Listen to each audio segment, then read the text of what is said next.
Hi, everybody. Welcome back to Big Apple Hockey. This is our first ever trade deadline special, and it is going to be a hell of a 3 hours. It's going to be a longest stream we've been doing in a while. But I am, of course, your host, Mark Williams, and there's my banner.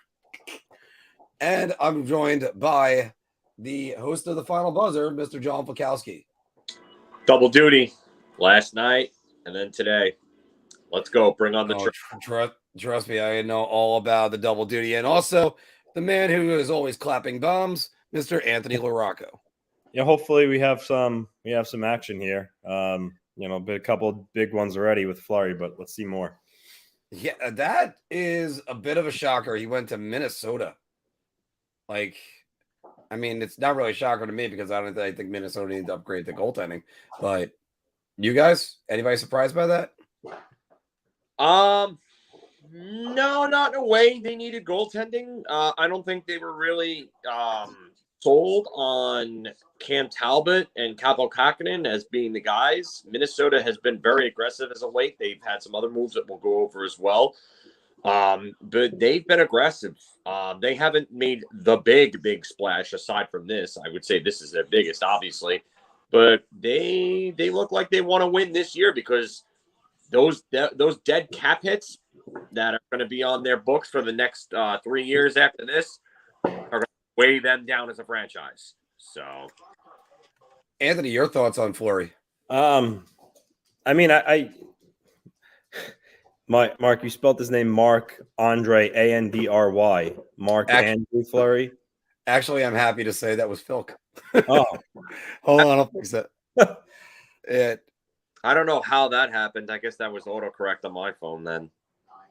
That's all right. Well, there we go, Mark. Justin Huberdeau would definitely be upset with that. All right, so Anthony, your thoughts on Fleury? He's a veteran goalie. If you look at his numbers, they're not really that great. Then again, he plays on a bad Chicago team, but he has the experience. He's won cups. I think he's definitely an upgrade over Cam Talbot, even at his age that he is right now. For Minnesota, like I said, maybe this gives them a little more veteran leadership in their locker room too. Like I said, a guy that knows how to win. So good pickup for Minnesota. And I think what also helped is that, Minnesota is fairly close to the Canadian border. I don't know how much it came into play for Fleury, but also the familiarity with Bill Guerin, I'm sure, probably also made him feel a little more comfortable approving this trade to go to Minnesota. But, Minnesota, I kind of rank them, a couple tiers below Colorado in the West and Calgary for that matter. But after Minnesota, after Calgary and Calgary and Colorado, I kind of lump Minnesota in there with St. Louis as, maybe another team that could possibly come out of the West. But good pickup for Minnesota. I think this makes Minnesota for real. This is what it's amazing, by the way, on Marc-Andre Fleury. Phil, if you remember when we were in the Vegas for the All-Star game, we were talking to that Flyers fan, and he was just talking, Marc-Andre Fleury would be thought of as Chris Osgood if it wasn't for his time in Vegas. And I kind of agree with him. So Marc-Andre Fleury really changed around my perception of him when he went to Vegas. And I think Minnesota could upset some teams in the playoffs because of this move. And that's what I got to love about it. This one, by the way, it's a little nothing move, but I just had I looked at Phil before we started. It was hilarious to me. Brian Little was traded. I didn't even know he was still in the league. Anthony, remember years ago when they did the top 25 players under 25 and they left off John Tavares, but they had Brian Little on that? Yeah, I remember. Yeah. Harry Rose flipped out about it. And he should have. Yeah. And he should have. All right. Jeremy Lauzon going to Nashville for a second round pick. I can't believe what universe is Jeremy Lauzon worth a second round pick? I thought that was a steep price to pay from Nashville's end of it. There's been a lot of steep prices so far that these teams are paying. Nathan, Somebody want to pronounce his name for me? It's too early in the morning. Bolu? Nathan Boylo. Thank you. I pulled double duty as well last night. I got in at 5 a.m. from work. Again, another depth defenseman for Pittsburgh. Yeah. You can never have too much depth and come playoff time. So, speaking about depth defenseman, Robert Haig going for a 6th-round pick. Travis Dermott going to Vancouver for a 3rd-round pick. Jack McBain. By the way, thank you to Phil for doing all these. Mark Giordano. This was the big one that went down yesterday. Phil, your thoughts on Toronto landing Giordano? Real good pickup for them. They needed him. I wanted the Rangers to get him. That was the guy that I wanted. For them to get him and Blackwell in the same deal is nice because Blackwell will go in and give Toronto some depth scoring, energy, physical play, penalty killing. As we saw last year, he could play up in the lineup a little bit when needed, when surrounded with the right guys. Cough. The guy in the back of my shirt. Yeah. And also he could generate an unrealistic 18% shooting percentage. Yeah, exactly. Getting open nets and deflections. I just want to update some things because we just got updates on 2 official trades. First one. What do you got? Minnesota and San Jose. This deal is official. It's now Jacob Middleton for Kaapo Kähkönen and a 2022 5th-round pick. We knew that Washington had brought Marcus Johansson back, but now it's official. It's for Daniel Sprong, a 2022 4th-round pick, and a 2023 6th-round pick. So, and when we're making some live trades, we will be putting up a handshake banner like this. Yeah. Okay, keep going. Those are just 2 that I wanted to report on because they were just announced. Brian Burke was just on, or is on Hockey Central right now. Yeah, he's on Hockey Central right now. I was just catching up because I had to go back and make sure that was the case. But Steven, by the way, thanks for watching. And sorry, this was just an absolute worst week. St. Patrick's Day week was when you came back in to the States. yeah. Let's see what Joe says here. Larry Brooks thinks the Rangers shouldn't make any moves. So I'm all set. Don't need any moves. Don't want to disrupt the culture of the team in the playoffs the last few years. I have to wholeheartedly disagree. This is they just beat Tampa Bay and Carolina. I understand they lost to Carolina in a game, as you're listening to or watched last night. They were getting outshot. I think it was 28-7, and they still won that game. That was with Alexander Georgiev. 36 or 37-17. They got outshot by 20 shots and somehow won that game 2-0 because Alexander Georgiev, if this was his last game as a Ranger, decided to say, hey, I'm going out with a bang. And yeah. So Larry Brooks telling me that this team doesn't need an upgrade in any such sort of area. Just put a picture of the Jackie Chan mind blown thing over my friggin' display thing right now, because that's literally what my thought process is on that.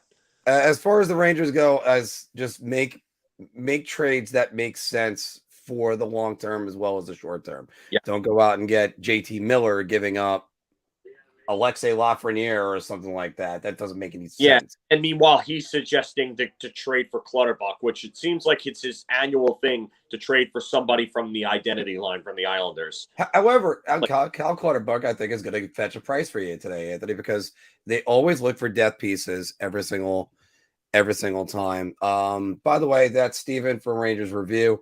Go check them out as well. But we're doing our own thing. So, I like Raquel. All great guys that are over there. Sorry, what were you saying? I like Raquel and I like Kessel. I know a lot of people have been split on Kessel, but Kessel for me I think it's a no-brainer. I think if you can get him, you bring him into this line and you put him on that second line with Panarin and Strome, you finally have a legitimate winger on that line. You can move Frank Bertrano down to the third line. That improves your bottom six and your top six in one move. Now, Anthony, you're looking at for just the Islanders. It's going to be the guys on the move are going to probably be Clutterbuck. Do you think they move Chara? I don't think Chara goes anywhere unless he says he wants to. I mean, one of the reasons he picked the Islanders was, he wanted to go to a team that was close enough where he could still see his family. His family's still in Boston. So Boston, isn't really that far if he wanted to go see him quickly during the season. So that to him is a priority. So I don't know if he'd want to go to, God knows where and be further away from him. He's already won a cup. So unless he tells Lou I'm okay with it, I think Chara's going to stay. But there has been teams that have shown interest in him. So I think he stays, though. I don't think he wants to go anywhere and chase a cup at this point. We're going to break down a couple more of these other trades right now. We talked about the Brandon Hagel trade on Saturday's show. Go check that out. Scott Wedgwood going to Dallas for a second-round pick. Mason Appleton going back to Winnipeg. And Travis Hamonic going to Vancouver. Here's the one we're going to talk about first, guys, because we're going to talk about the big one right after this. But Nick Paul going to Tampa Bay. Anthony. Nick Paul's having a good year he's having a good year for Ottawa.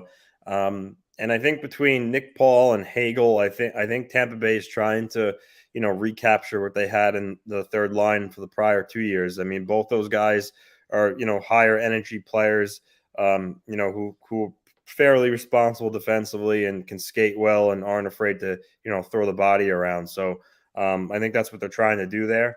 And, I guess good on, Brisebois for trying to put that together. But overall, pretty good deal for Tampa Bay. I mean, Matthew Joseph is kind of, just like an player. So I think for sure Tampa Bay wins this one. And for Nick Paul, it seemed evident that he wasn't going to be able to make the numbers work in Ottawa. I think he wanted more term than they were willing to give. So Ottawa made the smart move and they got something for him. And on Saturday's show, we weren't sure exactly what the destination was yet for Claude Giroux. But, Phil, break this one down. Claude Giroux, 50% retained. And did they get 3 players, Florida? Yeah, well, Florida got Claude Giroux 50% retained. Connor Bunnaman, who's played some games with Philadelphia over the last couple of seasons. Herman Rubtsov, who was a high pick for Philadelphia a while back. Doesn't seem like he's materialized at all. And a 2024 fifth-round pick for Owen Tippett, a 2024 first, and a 2023 third-round pick. Florida got their guy. It's simple. I love this deal for Florida. Yeah, I love this deal for Florida too. I get it. Owen Tippett's he was a top prospect, good young player. Looks like he has a future in this league. The 2024 first is a lot, but I mean, that's 3 drafts away. You still have the 2022 and 2023 drafts. Florida is going to be a contender, so that pick's going to be late, and a third-round pick is almost going to be a fourth-round pick because that team's going to be good for a long time. So Florida going all for it, all in. I have no problem with it. And if Aaron Ekblad is back in time for the playoffs, that's one team I want to avoid in the playoffs. Yep. Got to agree with that one. And so Troy Stetcher going to the Kings from Detroit. And, well, it is. Yeah, it was the Kings for Detroit. This was the other big one that landed just after we were done streaming the other day. Hampus Lindholm going to the Boston Bruins. Guys, Anthony, I'll start with you on that one. I mean, does this make the Bruins a serious contender? No, it doesn't make them a serious contender. I still don't really like their forward group. Outside of the obvious Bergeron, Marchand, Pasternak. Hall hasn't really been great this year. Craig Smith is okay. Charlie Coyle. I put them below a bunch of teams in the East. And Swayman has had a nice season so far in goal for Boston. Some stability, but there's too many teams I like a lot more than them. Don't get me wrong, Hampus Lindholm will help their defensemen, help their defense. He's a great skater. He can chip in offensively. He's real good positionally. So good on them. They got their man, and then they even signed him to an extension. So for Boston, it's not a rental anymore. Good deal, but no, I don't think it makes Boston a contender, Mark. All right. Phil, we have thoughts on Lindholm and the extension? I love the extension. I mean, to get him under $7 million with for 8 years is just awesome. He was just on the special before. They were talking to him about adjustment, but I think Hampus Lindholm was going to fit right in there. Defense even better. But where is their scoring going to come from outside of that top line? Charlie Coyle is your number 2 center. You got problems at center because they never replaced David Krejci. Like Anthony said, Taylor Hall hasn't been good enough this year. He needs to be better. Craig Smith is decent, but where is their scoring? And especially if they're going to look to move Jake DeBrusk. I mean, I get it, but sorry. Oh no, it's all right. What do you got? Elliot Friedman is now saying that the latest on Filip Forsberg is that it's looking like Filip Forsberg is not going to be moving. They're progressing in talks. They don't have anything concrete yet, but what it's looking like is that Filip Forsberg is staying, and No surprise. Not a surprise there. Barring somebody coming in and blowing Nashville away with an offer, I don't see Forsberg going anywhere at this point. So, I mean, Nashville tends to hold on to their players, especially if they're identifying that they're franchise people. I mean, look what happened with Ekholm last year. Ekholm, he was rumored to go to the Bruins and he ended up staying. So that's why it's really no surprise right there. Although, you know what, Anthony, you had an opinion about this, about Anaheim. You're a little bit shocked that they were close to contention for the playoffs, and now they're just tearing everything down. Yeah, it was like 5 points when I made that comment. I don't know. It might be a little more now. But I guess they just felt that even though they were within shouting distance, it was better to trade pending UFAs and get something for them, especially if they knew they weren't going to be able to re-sign them. So I can't really fault them for that decision. But 5 points is 5 points. They were close, but it is what it is now. They're not going to make the playoffs. Yeah, but there was just a report that said they might be entertaining offers for Gibson. Yeah, I saw that earlier. Yeah. Do they have a goalie in the system that is ready to jump in? Lucas Dostal. He's played a couple of games with the Ducks this season. He's looked really good. He is kind of being looked at as the future there.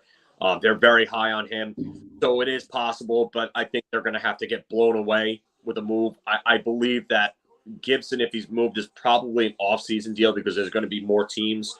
You're going to open up teams that are on the bubble type teams that need a goaltender in the offseason. I think Edmonton might try to get in on that in the offseason. I don't know what they'd have to get him with, but I think Edmonton would be a team that I would look out for in the offseason because they absolutely need a goaltender, and Gibson would solve a big portion of their problems. Something else, because I tweeted this out before. Go right ahead. Sean mentions that TSN mentioned that there was a possible connection between the Rangers and Boston on a Hedl for DeBrusk trade. I tweeted this. It was actually Jeff Marek saying this on the trade deadline show earlier on, and I actually posted it in our group chat. Supposedly, the talks between the Rangers and the Bruins about DeBrusk involved Filip Hedl in it earlier on this year. Something to keep an eye on. I don't know if it's going to happen. I don't know if that's really the answer for the Rangers, but just something to keep an eye on for Ranger fans. All right. And then, so now looking over, we got, we talked about Ben Sherratt on Saturday's show. We talked about Cal Yarncrook. That's still a huge one. Josh Manson moving the needle. And we're up to date at the moment. Oh, wait, hold on. Oh, you already mentioned that the Jacob Middleton trade. The Marcus Johansson trade. Yeah, what? No, Phil mentioned that too. Yeah, I mentioned it too because it was updated. Yeah, so, I like that move for Washington. So do I. Yeah. Versatility. I don't know how much. Is that really an improvement? I mean, I like Marcus Johansson. Don't get me wrong. Yeah, he's a better player than Daniel Sprong. He's a better all-around player than Daniel Sprong. Daniel Sprong just seemed like he was one of those top prospects that everybody thought was going to be like a top 6 scorer. Just hasn't put it together yet. Maybe he does eventually, but time is running out on him. He might just be a middle 6 guy. that shows you flashes of offense that never really kind of pans out. So good move on Washington to bring in a guy that they're familiar with, that knows how to play their game, has chemistry with a lot of the guys in the locker room already. They're familiar with him. So I like that move from Washington. I thought the Rangers were going to be in on him possibly. So, and this I'm continuing to refresh. former, Yes. so yeah, like that from Steven. Continuing to refresh all the time. The great part about this is since the summer, we've had all these conversations about what Big Apple teams could be doing or other teams could be doing in general. Today we get answers. This isn't a J.J. Abrams movie. And I'm actually going to make my mic just a little bit louder because I came up very low the other day.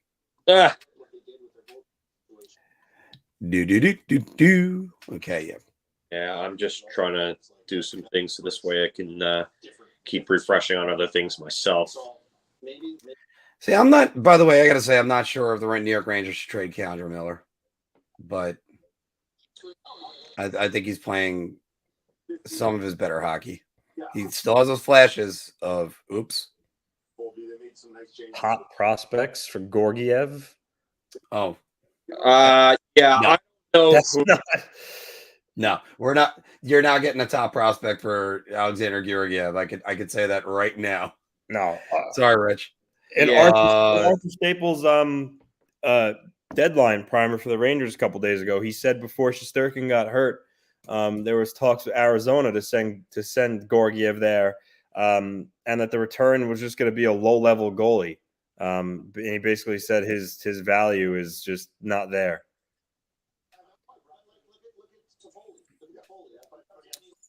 I mean, it's the way that I always go back to is the Cam Talbot trade.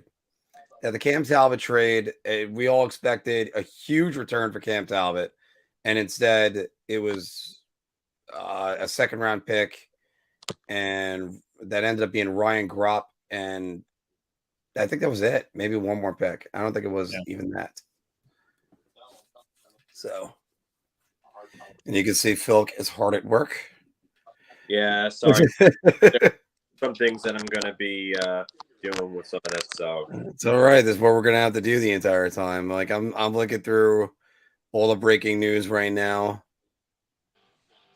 Just like Ziga says, hit the like. Remember, like, share, and subscribe, everybody. Help us grow a bit here. And yes, skinny ass me, but deal with it. Skinny ass Phil. Yep. Listen, I worked my ass off to lose the weight that I lost. That double chin I had going was not an attractive look with the ladies. I've had a little more success with the dating as of late.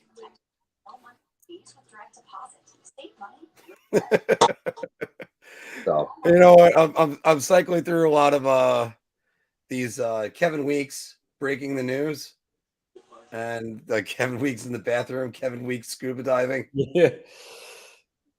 Thank you, Ziga. I appreciate it, man. I do. And yeah, Ziggs, I'm trying to get into that beach shape too, so that's a big part of it. I don't want to look like a slob when I go to the beach this summer, so it's part of it. Wait a minute, Antti Ranta. I thought he was traded. Oh wait, is this recently?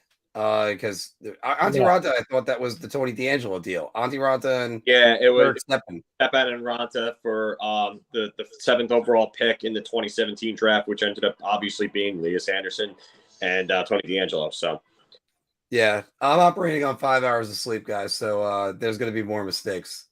Expect another Justin Huberdeau. Oh, it's going to be great. Oh, all of you viewers are going to have another classic bit from Mark by the end of the day. I'm curious to see what Toronto does today with their goaltending, because they waived Mrazek. They signed Harry Satari, who has to clear waivers today at 2. Yeah. So their goalies would be Satari and Kalgren right now with Campbell out. So I gotta imagine they're going to be looking to acquire a goalie today. I wouldn't think they're comfortable with rolling with Satari and Calgren as their two goalies. So, but I guess Satari impressed them enough during the Olympics where they wanted to at least give him a shot. Yeah.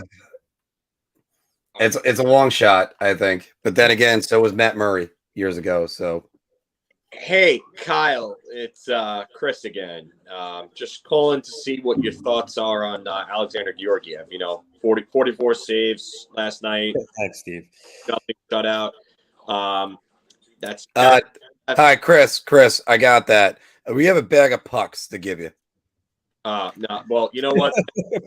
Fun with that Harry Ballsacks guy or whatever you guys just signed, and then that's that Soup guy, who hasn't been doing really good for you. What's his save percentage as of late? Like 85 or something. His save percentage since I thought 895 was an area code in Toronto, not a goaltender save percentage. Am I right on that? But yeah, have fun with that then. Let me know if you're interested in Georgiev. See you later.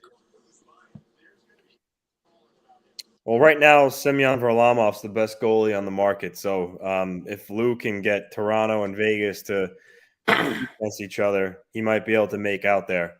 And he doesn't have to trade him either. So unless a team really steps up an offer, he's going to hold on to him.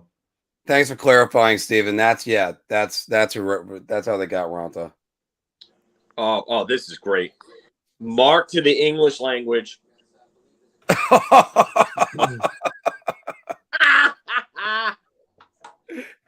Oh wow. The best thing about this is that my vocabulary and all my mistakes, my dating life, my dating life is in shambles anyway, but that my dating life is also just, my reputation is so great here. George, you're 100% right about this. Sam Rosen makes more mistakes, but you know what? Sam Rosen is beloved. I am not even 100th of that. So, you think Korpisalo could get moved?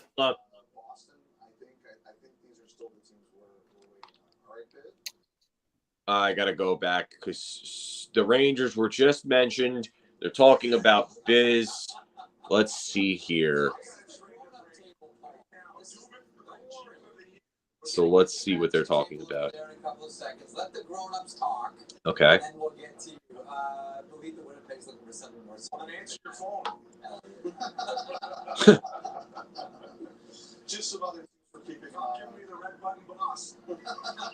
Okay. So,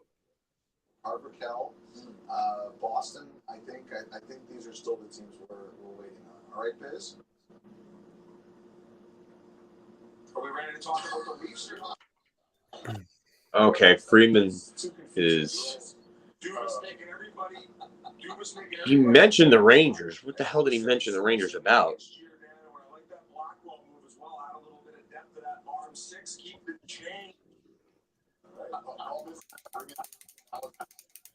Killing it on TNT. It's been a lot of fun to watch. We're going to start calling you. Wait, hold on. What did he just say before? I'm sorry, boys. You could go ahead.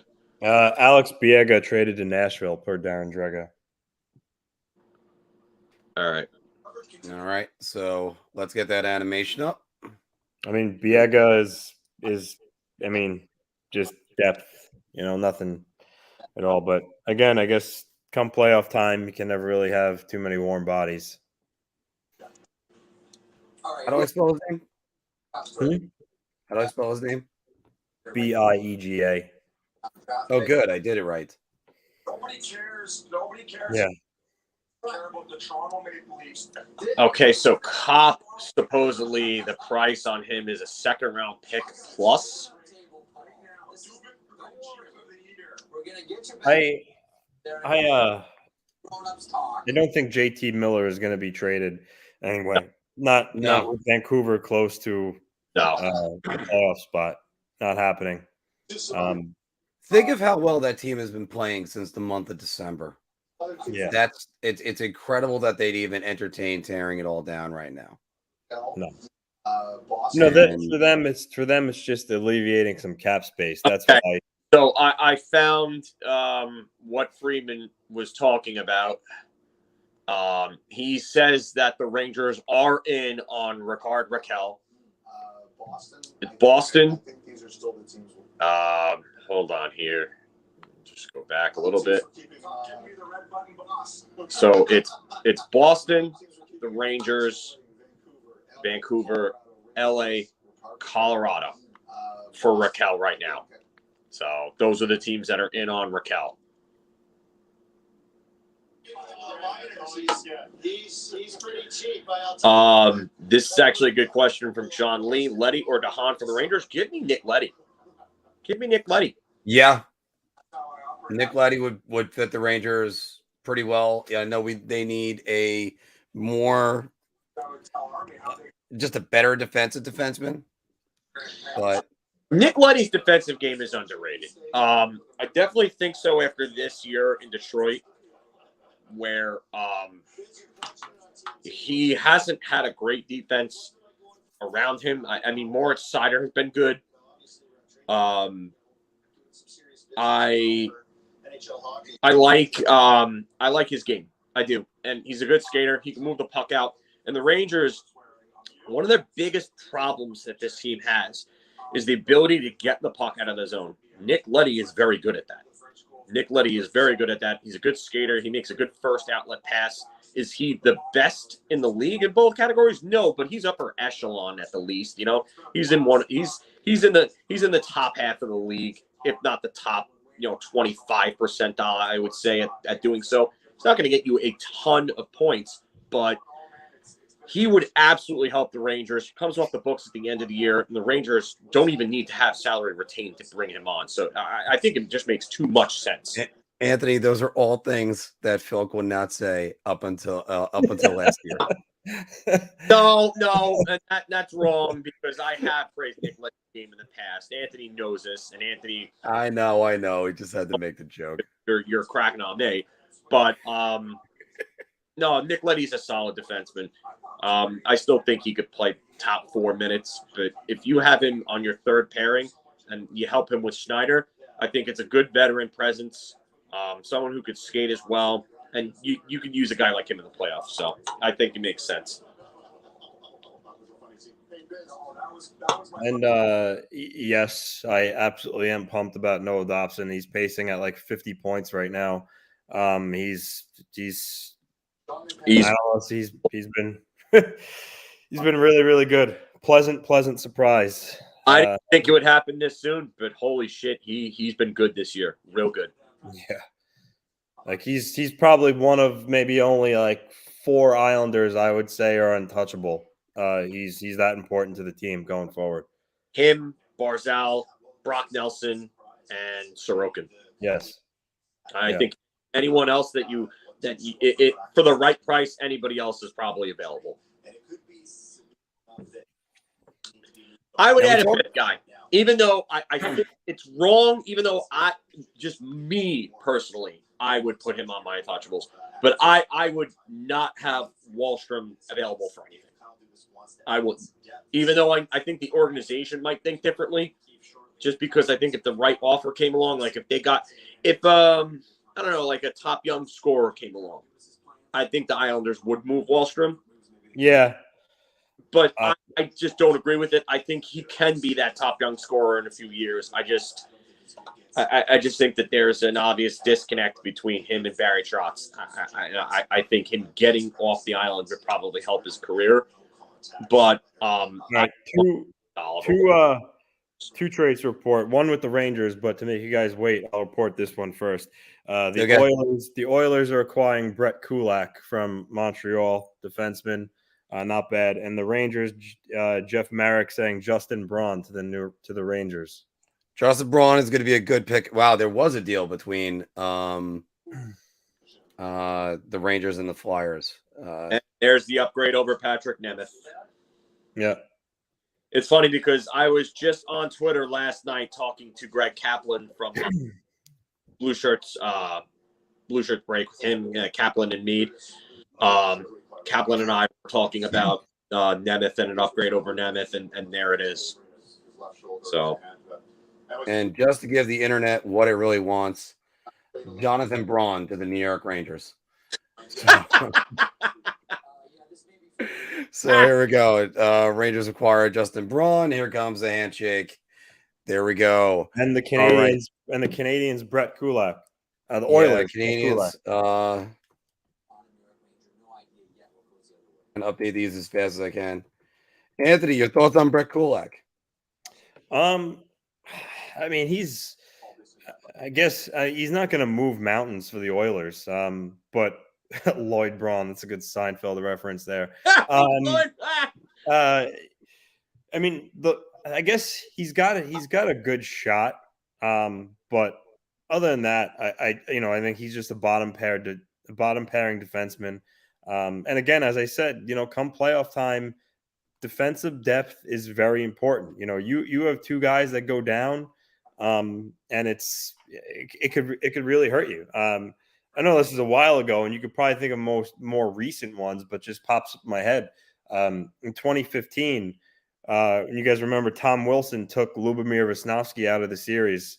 And then after that, it affected them. The Islanders had to, it was tough because Vesnovsky was playing real well that series, and they took him out, and it hurt the Islanders' defensive depth. So having guys like Brett Kulak that could step in, and play regular minutes, it helps. So see what the return is. I would, based on some of these other D that are being traded, like Stetcher got a 7th, Lazan got a 2nd. My guess is Kulak can't. Maybe a 3rd round pick would probably be my guess. I'm going to go with Rich's question right here for Philk, because it is directed at Philk. How much of an upgrade is Braun? I think he's a significant upgrade over Nemeth. Is he the needle mover that everybody was asking for? No, but he's definitely better than Nemeth. He can definitely skate better than Nemeth. He's a reliable penalty killer. Patrick Nemeth shouldn't be playing at this point. I'm sorry, he shouldn't. Defensive defenseman. Defensive defenseman. He sure. In his younger days, he provided a little bit of offense from San Jose, but he's now. What would you say would be an overpayment? Like, what are you comfortable with that return being? Like a 3rd round pick at most. I still think that's a little high. I would want to give up no more than a 4th and maybe a low-level prospect to get him. Okay, it's a 3rd round pick. It's official. It's a 3rd round pick. Okay. Yeah. Oh. So, there we go. I just the Rangers overpaid. Sorry, guys. But yeah, it's funny how I literally just said a 3rd round pick, and then it just pops right up on the third. In 2023. So that's a 3rd round pick next year. All right. Yeah. So put it on the credit card. That one. Basically. No salary retention. Yeah, and he's a UFA at the end of this year, correct? Yes. Yeah, I believe so. Yeah. Yes, he is. But you got to look at the Rangers right now. You're talking about a team. Carolina's got a game in hand. But as of right now, the Rangers are 3 points behind Carolina. Granted, they're tied with Pittsburgh. I still think it's Rangers-Pittsburgh in the first round, no matter what, but whatever.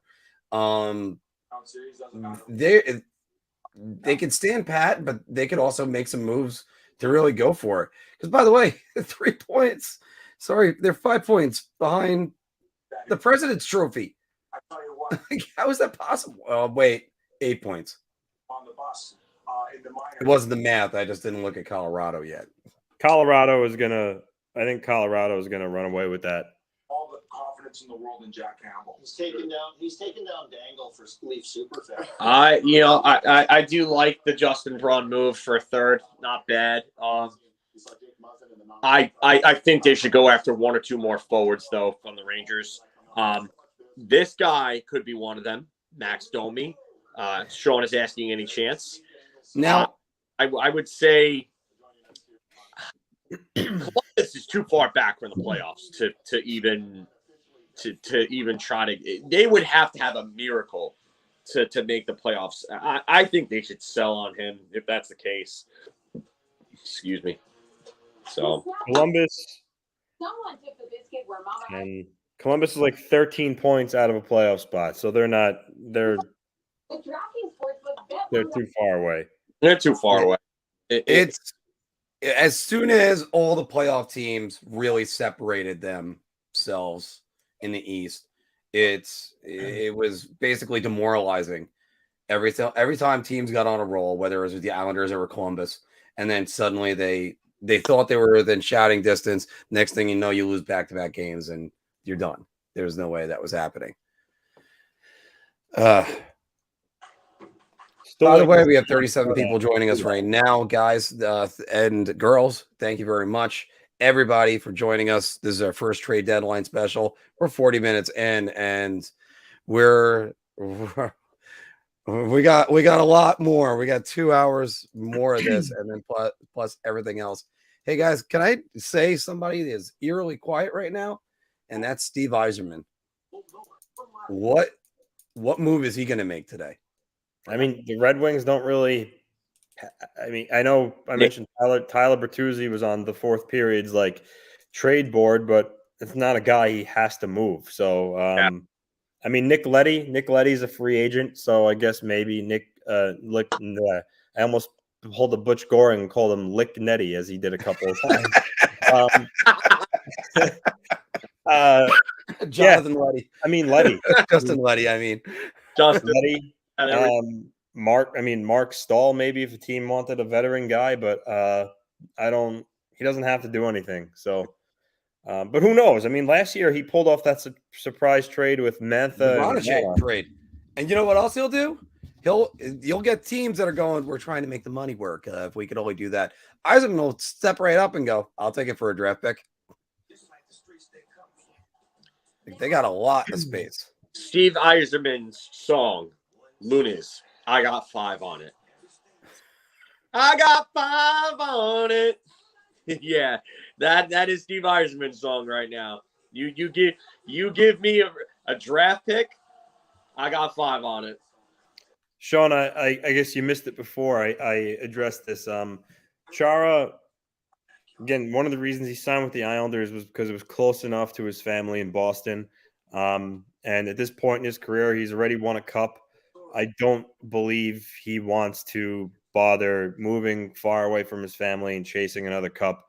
I mean, I could be wrong, but I think he's content of, finishing his career where it started and, going out on a team that's not going to make the playoffs. I really don't think he wants to move. Now, if he said to Lou that he wants to, then yes, I think he would, because there has been teams that have inquired about him.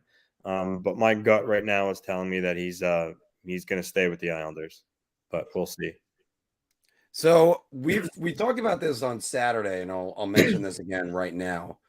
And that's you kind of get that feeling, though, if the Rangers don't, let's say they don't go for a top 6 forward. Let's say they don't get JT Miller, Filip Forsberg, or whoever. That is good news for Kaapo Kakko, because he's coming back then, right? That's got to be part of it. But so I don't know if that's necessarily the case.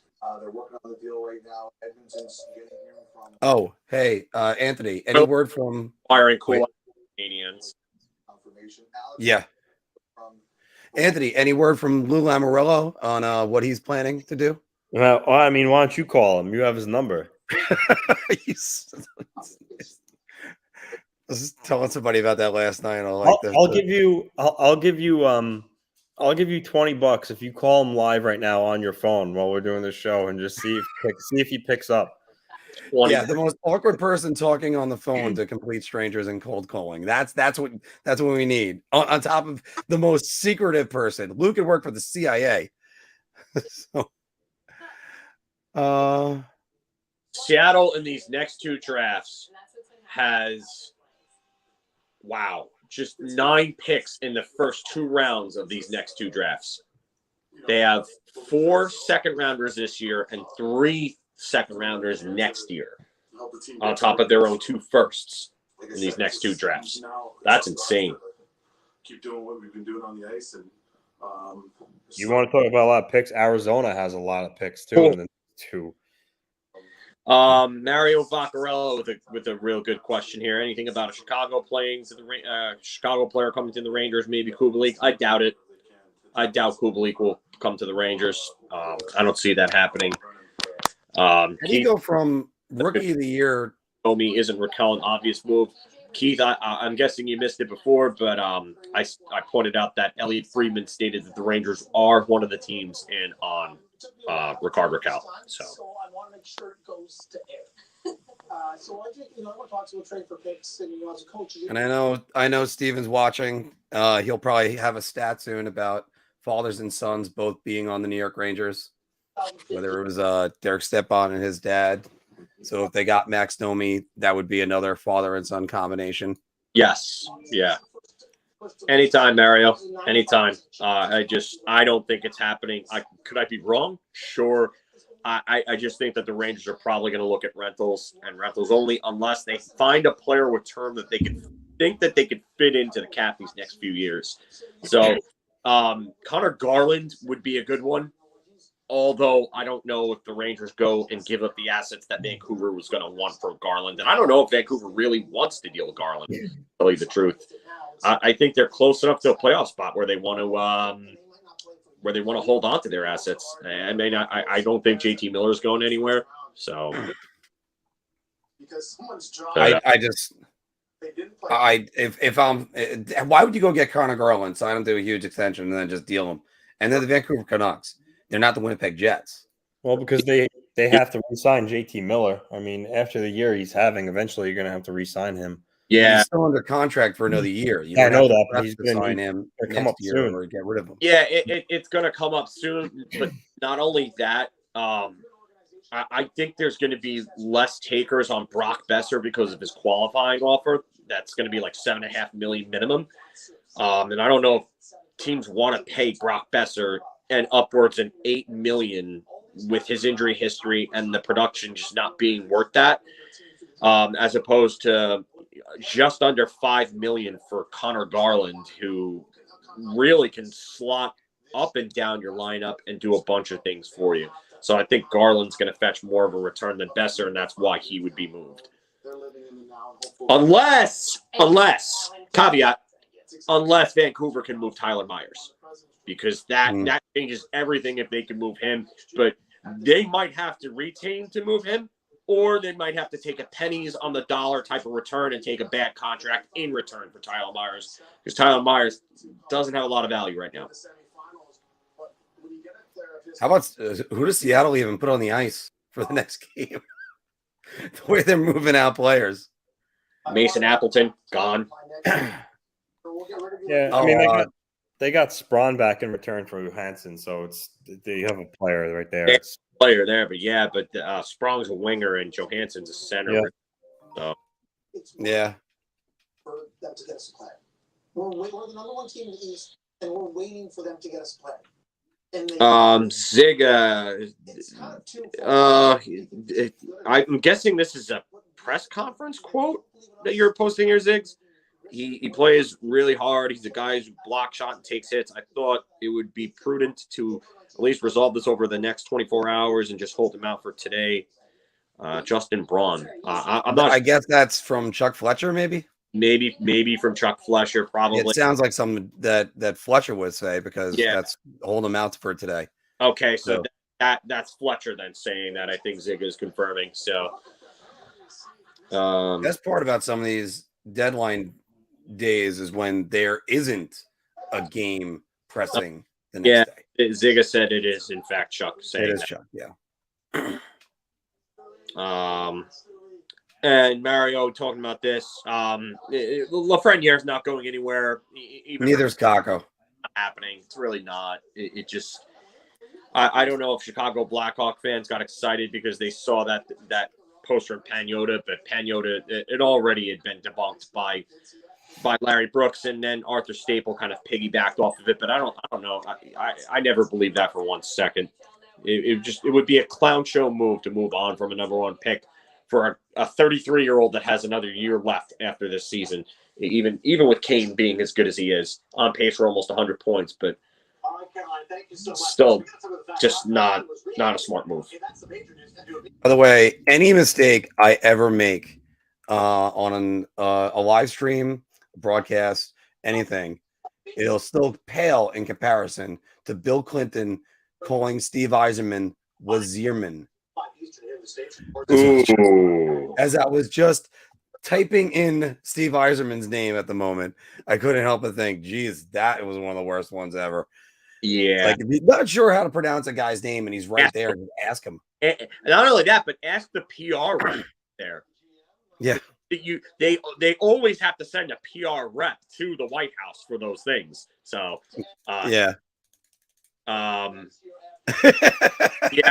Yeah, I saw that from Steven. Yeah, I think Bill Clinton did make bigger mistakes than that. Yes. Now, just to say this, because I know Lou's there and I know the thinking on it, and that's been floated around. And even, by the way, we talked about this on Saturday. Reinstrom's going nowhere. They're gonna play out the rest of the season with him. Yeah, he's not going anywhere. Lou asks a good question. How do you fit Kane's contract in 2023? Here's an easy question. You don't unless there's 50% retained. Chicago would have to do that in any deal. And even at that, 50% retained is still a lot that the Rangers would have trouble with. It's you're gonna have to. Yeah, you're not going to be able to make that work. I mean, throwing out this one, if even if they got him, then Brian Stroh's not a New York Ranger, and nor do I think he is. But again, you get Patrick Kane. What are you doing with Kakko? What are you doing with Lafreniere? If that's the case, you might as well trade one of those guys, if not both, because all you're doing, they're never going to develop. What are they going to do? They're going to reacquire Brett Howden, play him over them. Yeah. I'm interested to see, by the way, if any news happens with Okay, so they're talking about the Rangers right now. Go ahead. On a trade deadline, if he is going to make a big move or not, they have a lot of cap room to add. Okay. Contracts for this year. So nice year after this year. They're kind of just saying that there's a lot of cap room. EJ Raddick saying Shesterkin can carry them. Tristan Jarry's been good, but do we know he can get it done in the playoffs? And yes, he can. That's a chance you can maybe beat them. Carolina has had goaltending issues in the past, and they're not quite as strong in my view as they've been in other years. So if I'm Chris Drury, I might want to try to get in. They're talking about maybe Andrew Copp, but they could make even a bigger play if they want, but it's only really on an expiring contract. They've got that Niels Lundqvist, a right shot defenseman, highly thought of. I think he's Raddick talking about Niels Lundqvist. Saying that if he was Chris Drury, he'd be in trying to make a move because Carolina's not as strong. Metrics weren't necessarily great in those wins for the New York Rangers, but they did beat Tampa and Carolina. That's got to feel good. They got the goalies. Timing is everything. Yeah. Brian Lawton pointed out that the two wins over the weekend were ugly. Yes. We thought, at least on paper, fairly thin goal pocket, but Gibson could change things. Yeah, this is one of those names that just came out of nowhere. There hasn't been any talk about him. He does have a 10-team no-trade list. Now they're talking about Gibson. Yep. Do they want him based on some of the things? Yeah, they're done with that. So, oh no. By the way, Steven, on your list, and I knew you have this ready as I called it. You don't have, was it Patrick Stepan? That because there was video of Derek Stepan playing with his dad in MSG, wasn't he? His dad. I'm not thinking Patrick Stepan. I'm mixing first names though. Greg, I think, was the first name. Yeah, Greg Stepan. Yeah, and he was a pick from the Rangers in the 80s, I believe. I love it that he's going all the way back to Lester Patrick and Lynn and Muzz. And that's, I mean, Brian Hextall, of course, won the Stanley Cup for them in 1940. Yes, those are names we should all remember. Justin Stepan. I think eventually, when we make some T-shirts up, I'm probably going to have that one, Justin Stepan.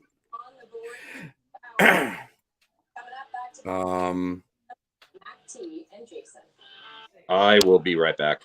All right. And guys, you're going to be stuck with me for a minute because I'm still scouring the Twitterverse to try to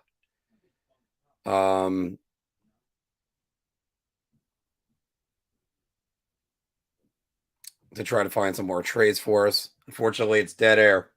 So, but we're getting there. Yeah, I agree. Phil Kessel would be a good one to try to go get. Let me take some comments, see if that's in there. Oh, Eric and Mark Stoll were brothers. We're just doing father and son combinations. Like the Rangers even had their own pair of twins in the 90s. There was Chris and Peter Ferraro, and they played at the same year as Ray Ferraro, but that's a different story.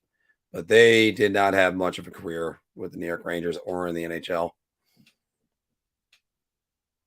And they were the University of Maine Black Bears. I'm seeing a lot of people on Twitter thinking that the Justin Braun deal is not very good. I got to disagree. I think he's definitely at least good insurance at the worst thing. Look, our number 7th defenseman is Libor Hayek. So I just used the word "our." I'm sorry. Well, you know what? I'm a pundit and I'm a Ranger fan.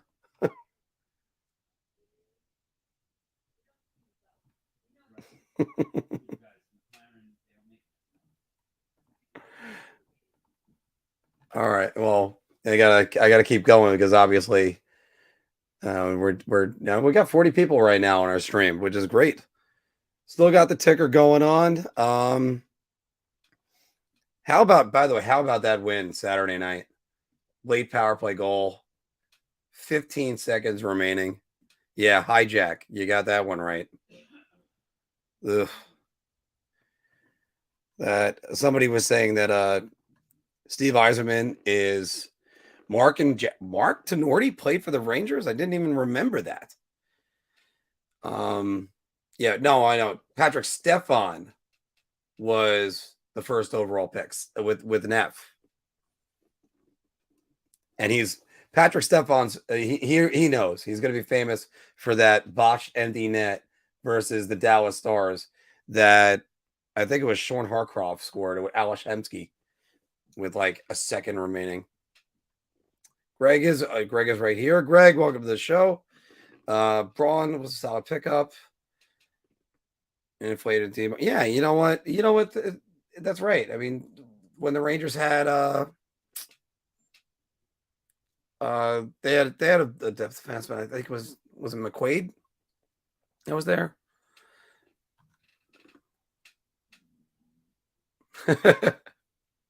Stefan is also Steve Urkel's. Yeah. You know what? Thank you for that, Steven, because also I forgot all about that. I think of Marc Tenorti. I think. Do I remember him as Hartford Whaler? I think that's where I think it is. But Keith, let me answer this. Zach Jones, if he's not moved or anything, for instance, today, I think he's potentially going to be a pretty good New York Ranger, and he's an unbelievable skater. But if they already got one rookie defenseman in their lineup in Braden Schneider, and he's going to be there.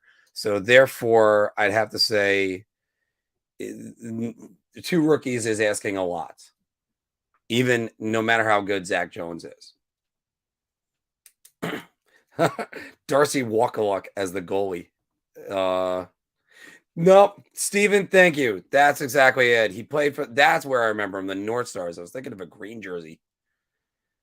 Yeah, and we have an interview that we did back in September with Keith Jones. And Keith Jones, one of the things I asked him was about his lone career penalty shot in 1995. And Jones mentioned how he just went in on net, buried it right into the logo. But on the ensuing faceoff, he picked up a Marc Tenorti rebound and put it in. So that's one thing when Phil comes back on, we'll ask him whether or not he plays both sides.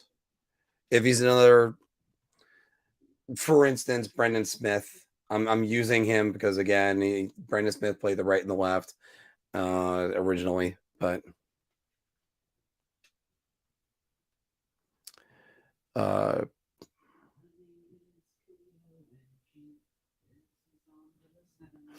and yes, Dallas did win that game. I had Alesh Hemsky in fantasy back then. I remembered refreshing it and finding out that's what that he got an assist on the game tying goal, and then finding out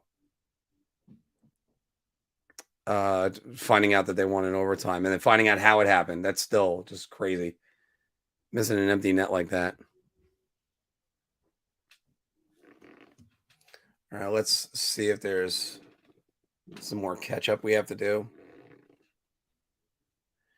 Yeah, this drives me crazy when people just post fake tweets, but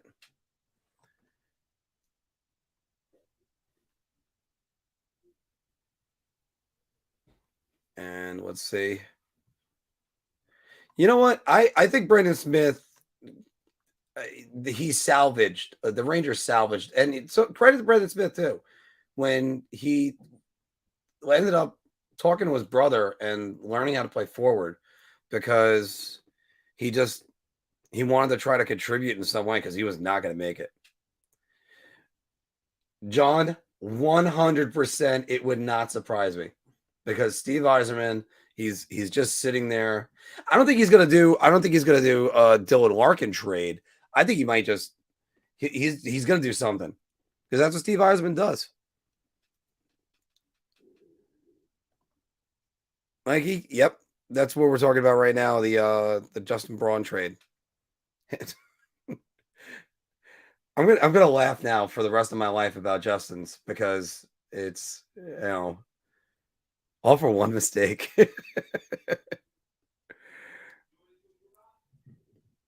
And yeah, Zigga, there's a lot of that happens. Like, you get a lot of hockey analysts that say, why is it that people now suddenly say, oh, a right-handed shot's got to be a right defenseman, and a left-handed shot's got to be a left defenseman? I mean, I'm a righty shot. I play the left wing. And one reason why is because I feel more comfortable taking the puck off the boards and making a forehand pass across the ice. Yeah, I think Dylan Larkin is locked up for a long term. Let me just go to that really quick, as also refreshing.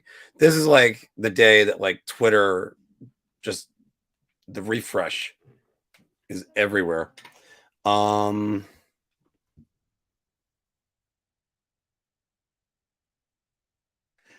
apologies to everybody who's just got to hear me by myself right now.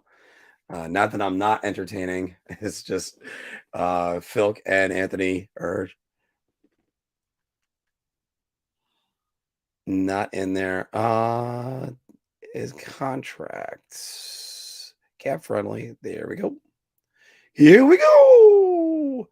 Yeah, Dylan Larkin's got one more year with a no move clause next year. Well, it's a no trade clause next year at $6.1 million. You know what, John? It's not that far fetched. Joe, as Joe Martz would say it, yeah, I would wonder what it would take to get him. And you know something? He'd be something the Rangers could use and need. Just incredible.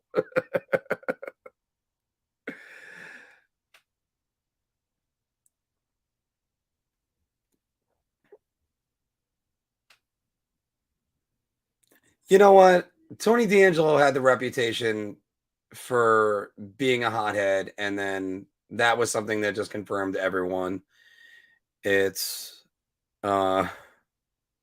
just there.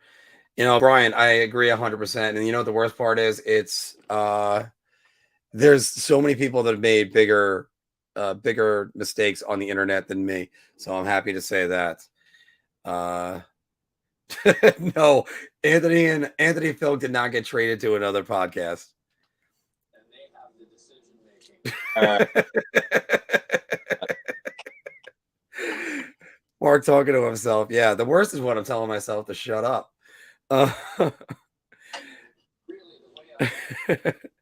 We're just trying to fill some dead air right now.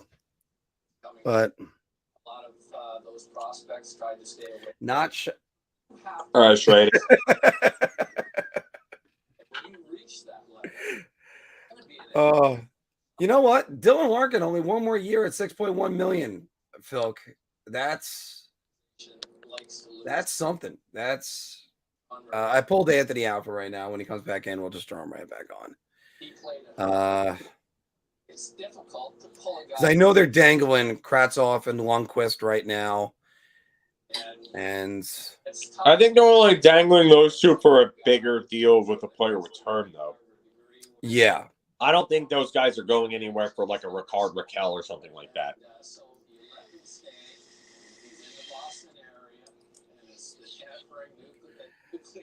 somebody put up. Oh no, it was MSG that actually did it. It would have been better. It's a meme that says, "Never ask a woman her age, a man his salary," and then it says, or MSG, what the Rangers, Islanders, Devils, and Sabres are trading for. No, just don't ask Lou Lamoriello because you're not going to get anywhere. Yeah. Yeah. I can't say that there's any trepidation in terms of the route. But, every player develops at their own curve. Some kids are better suited for the 2 year. One of the guys just tweeted out right here, the Rangers should go after Derek Brassard. Nah. No, he's not really the fourth line help that they need. And yes, I'm saying fourth line for a reason. Emily Kaplan on the ESPN trade deadline show was saying that the Rangers basically told Alexander Georgiev they'll find a new home for him in the summer, but they need him as a backup the rest of the year. So it is what it is, and that's it. What? That Georgiev will be a Ranger the rest of the year. Yeah. So. Anton Forsberg resigned by the Senators. Yeah, I saw that. Georgiev to the Senators for Anton Forsberg actually would have been a nice little move for both sides. I don't think it would have benefited the Rangers other than getting a capable backup in Forsberg, but they could use Georgiev because I think Georgiev could be a starter there. Do I think his numbers would be great? No, but I think that would at least give him a chance to showcase his talents. So, who do you think that they realistically can get for Ricard Raquel? What Anaheim get for Ricard Raquel, or what the Rangers would give up to get him? Let's say the Rangers are giving up. I want to say a second-round pick and a prospect. Maybe another prospect or maybe another lower, like second or third round pick on top of that. But I don't think the Rangers want to give up any of the top prospects. I don't think they want to give up someone like a Brett Berard even. Yeah. I don't know if they want and Robinson for Raquel. That's what Steven's saying. Sean is saying second line and a second rounder and a prospect. I think second round is basically, yeah.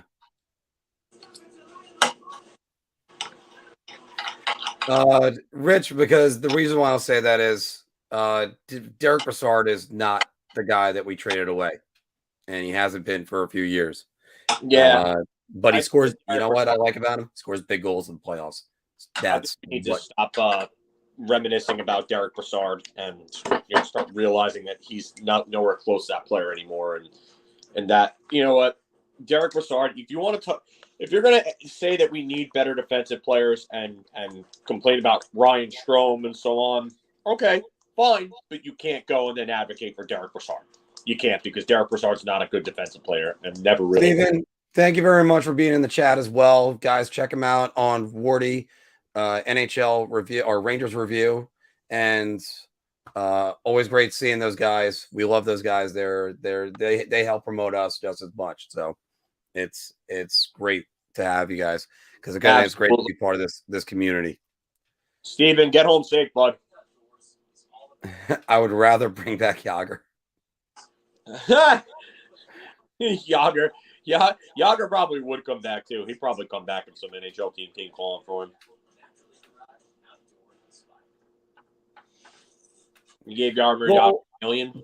Forget Brian, about the good thing about this is if the plan is to get guys and not give up cap space and assets.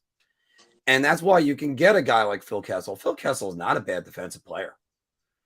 And you can get him, throw him on the third line, and now you have power play 2 insurance. Mm.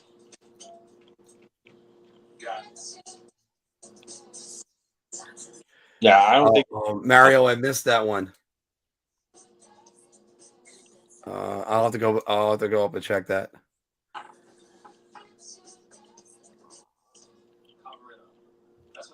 There you go. The only thing that you're getting from Lou is in order to shave. Yeah. Yeah. Which means no more covering up. Get started and keep stopping. That's really cool. Wow. Yeah, for Phil Kessel. And if a couple hot dogs is what it takes to get him to score. The deadline is 3:00, and there's still usually about half an hour worth of trades that did not go through or that are, to use an old 90s term, still in the fax machine. Hold on.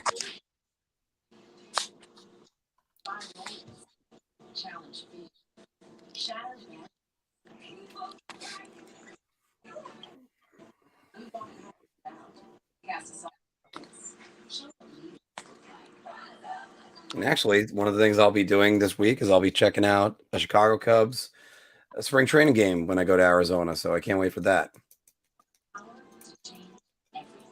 It's always good to get different experiences on different sporting events.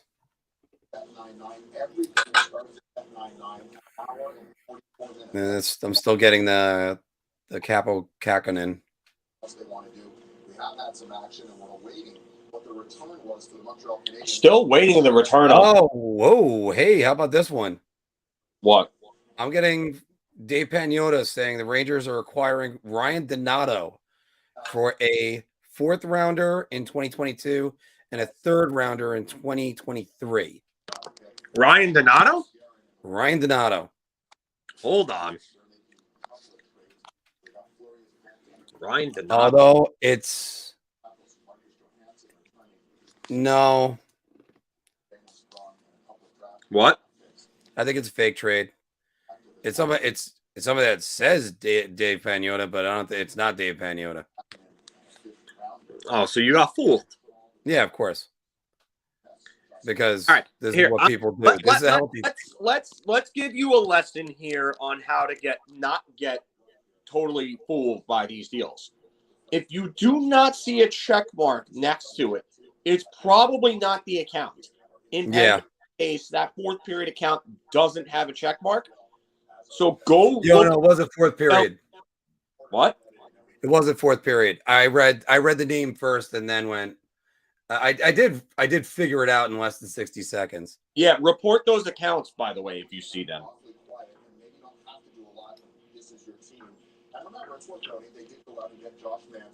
So, oops.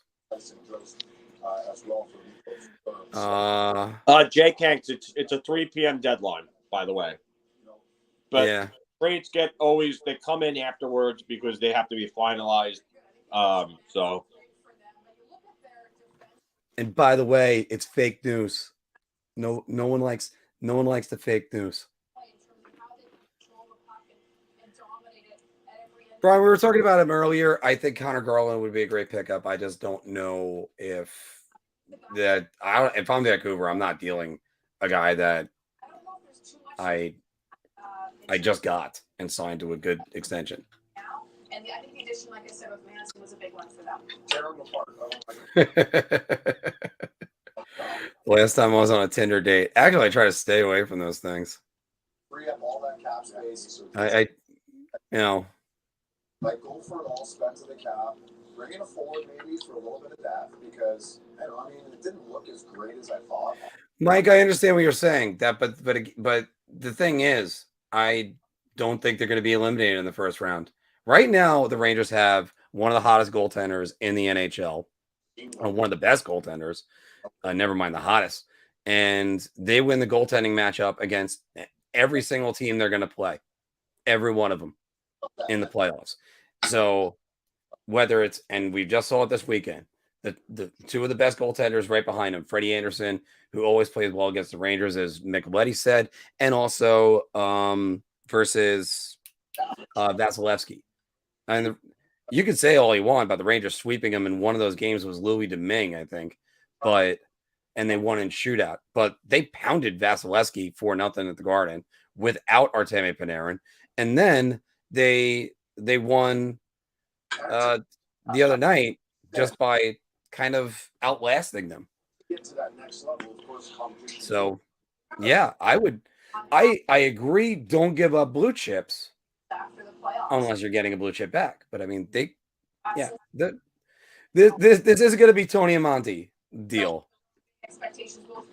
That, as Phil said on our show the other day, I'm going to repeat him since he's chewing. The Rangers, thank goodness they won that cup, because if they didn't, that deal was going to look awful.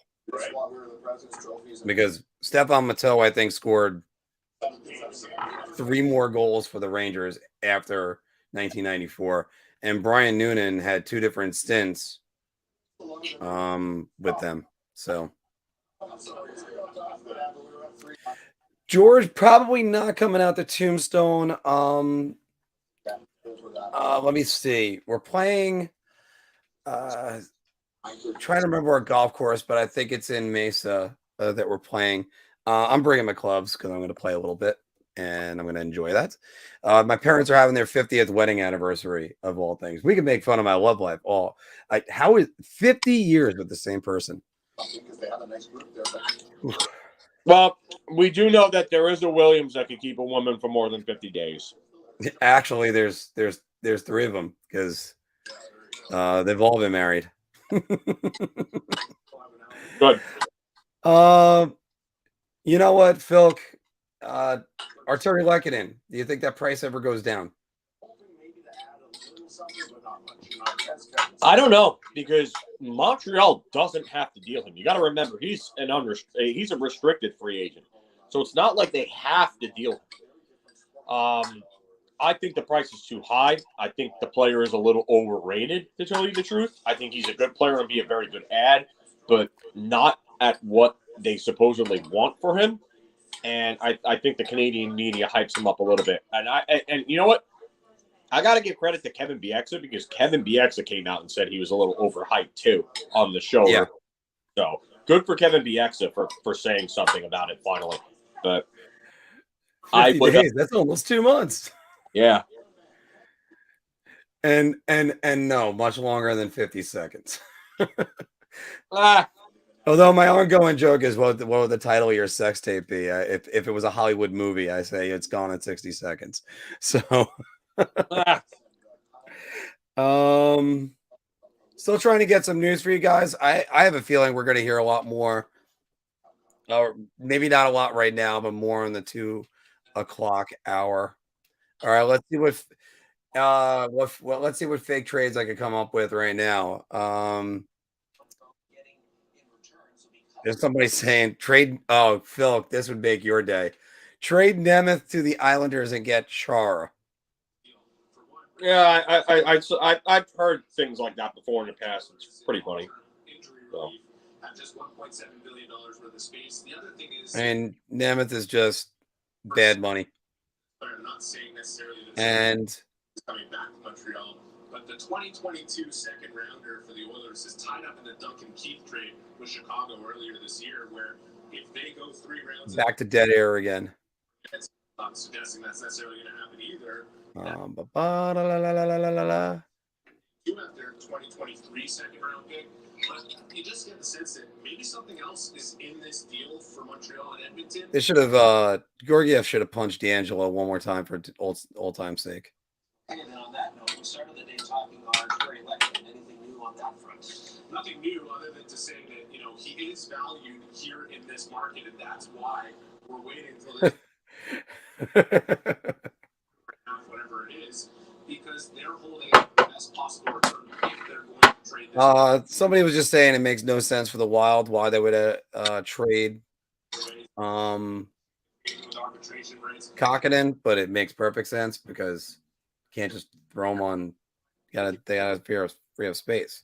Yeah, but I do get the sense that with the amount of teams that were interested in this player and the ones that believe they can win, I think there's a good chance he could be traded in the next little while here. It's the deadline, obviously, the big news here today. One of the big Okay, so the Montreal correspondents from Sportsnet were just saying that they feel that Lehkonen couldn't be dealt by the end of the day, by the deadline.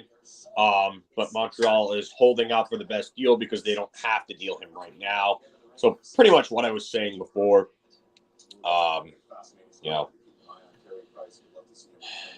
yeah, I don't. I just wonder if anyone budges on that.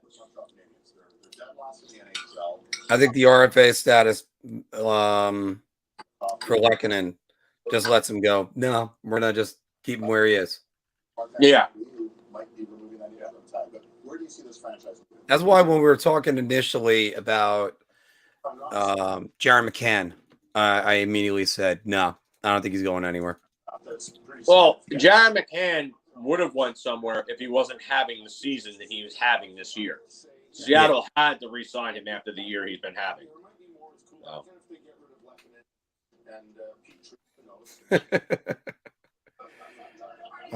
Tweet from NY Flash Sports.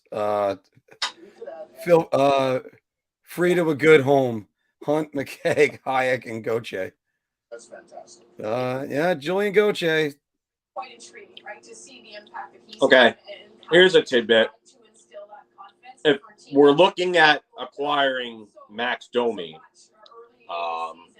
if the Rangers were, I should say, it would be awkward for Gaudreau and Domi because Madison Kazarian is Gaudreau's wife and Max Domi's ex-girlfriend. So, an interesting little revelation. Yeah. I think they could definitely put that aside. An integral part of that. Looks great on forward. St. Louis looks good. Everything looks peachy. What's going on in the back end? They have to rebuild this back end. I know there is Edmondson missed most of the year. He's back now. If Petrie gets, but then again, you got to watch because sometimes and that's it. So girl drama sometimes permeates the locker room. See Brendan Shanahan and Craig Janney. Yes. Yes. I mean, hell, you had Derek Fisher going to go fight Matt Barnes, I think it was years ago. What's that? In the NBA, Derek Fisher was going to go fight Matt Barnes, I think it was. Yeah. And that was, I mean, that was a coach. That was even worse. Yeah. Give him a like right there. Let's see. Get updates, see if there's anything else right now. 34 more tweets. Sorry that there's nothing breaking right now, guys, but, you know, and girls. But we had the Justin Braun move. Oh, well, let's get some comments in there.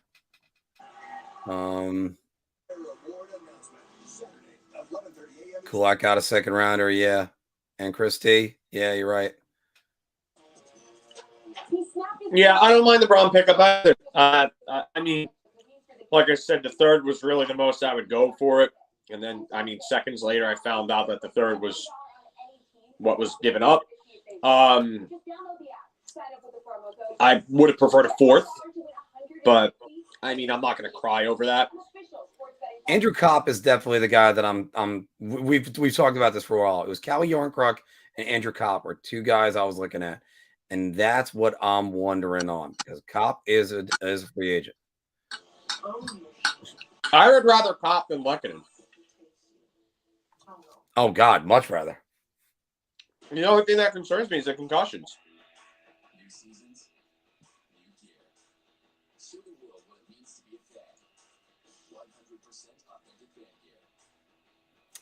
That is true. But Phil was using that as an example. What am I eating? I had grilled chicken and some mixed vegetables, and the mixed vegetables I had them like sitting in adobo and some butter. So I found this great place. I didn't really find it. I just started trying them. Healthy Meals Direct. They're in Hicksville, but I know there's a couple locations in Nashville and Suffolk. I'm not giving them free advertising. Well, I am, but they're actually pretty good. They're prepackaged meals. They're about maybe 400 calories per. And since I usually eat one meal a day lately. And I assume this is Anthony typing this. Likely won't be many trades announced until 2:30 or past 3 p.m. when trades are announced after the deadline passes. So just be reminded of that, hockey fans. Yeah, so that's why we're probably going to about 3:30, everybody. But there's still a lot more to go. We're trying to keep you entertained for a little bit longer. Are you not entertained? Thing that hurts about this, I keep getting Yankees updates right now. What's that? I keep getting Yankees updates right now. What's going on with them? Oh, they're playing right now, and I think Stanton went yard. Oh, nice. Yeah, and that guy could flick his wrist, but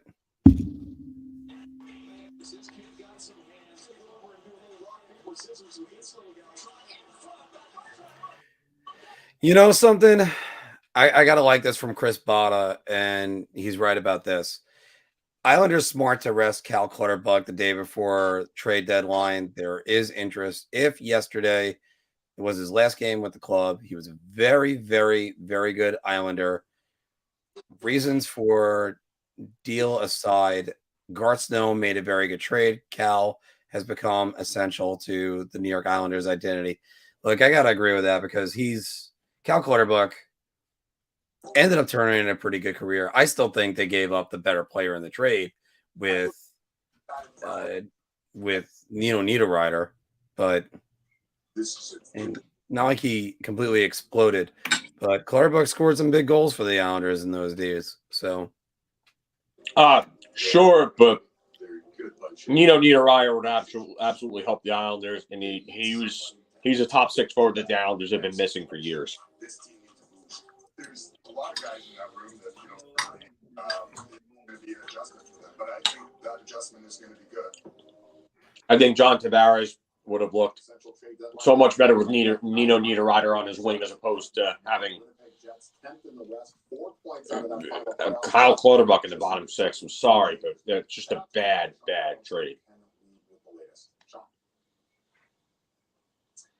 Yeah, David, on the buffet table that is the trade deadline, the Winnipeg Jets have had a little bit to eat. They pick up Mason Appleton and they make some cap moves, but really those are the appetizers, Ken. Are they ever you think the Mason Appleton trade says that they're moving Andrew Copp? We know there is still some time before the deadline, but they're reaching. Well, I'm trying to listen into that right now. Okay. I think Kevin Cheveldayoff right now trying to drive up the price. Andrew Copp is the main course when it comes to the Winnipeg Jets, and they're penning. Ken Weeb saying Andrew Copp is the main course. Is in demand. Some teams Cheveldayoff is trying to up the price on Copp. They would prefer a first or maybe even a roster player, a guy like Jake DeBrusk. They would prefer a roster player or first, but second rounder seems to be the price. And then I think a prospect on top of that. We're waiting for here.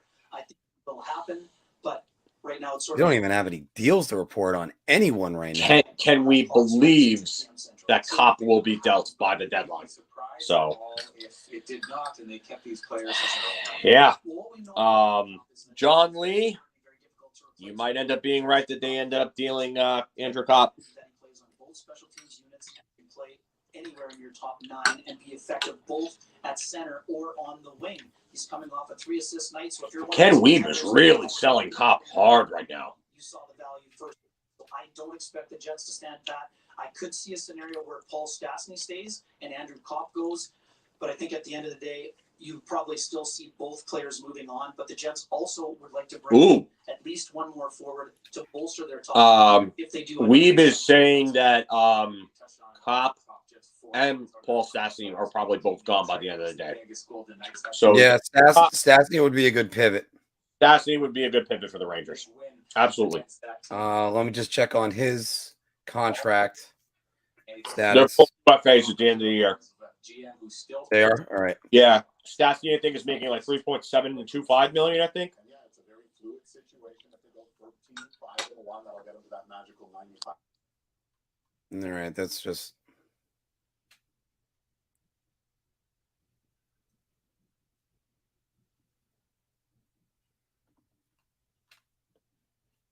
And here we are, all alone again.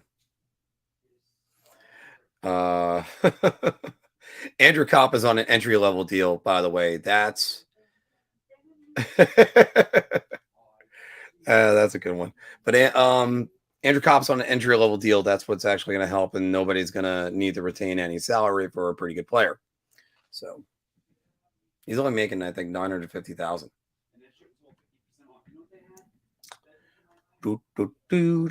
Let's get that one. Make sure I'm right.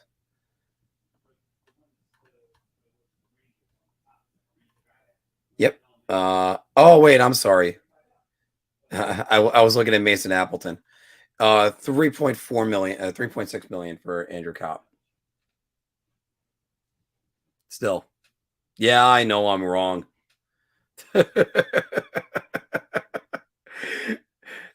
I know I'm wrong. I had the wrong information on the wrong player. Jeez. Doing it all by memory.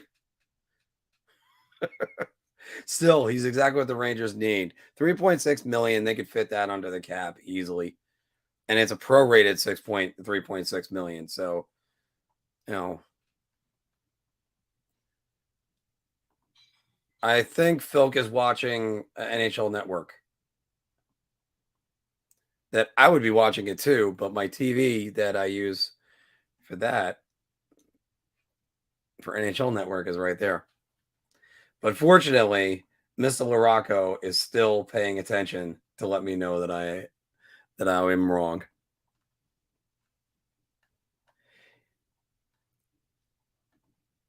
You know what the great part about being wrong is?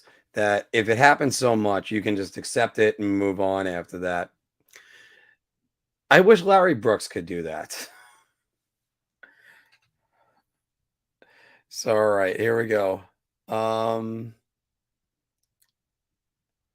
Projected cap space is 0 for the Winnipeg Jets. Jeez. They've got to blow that team up.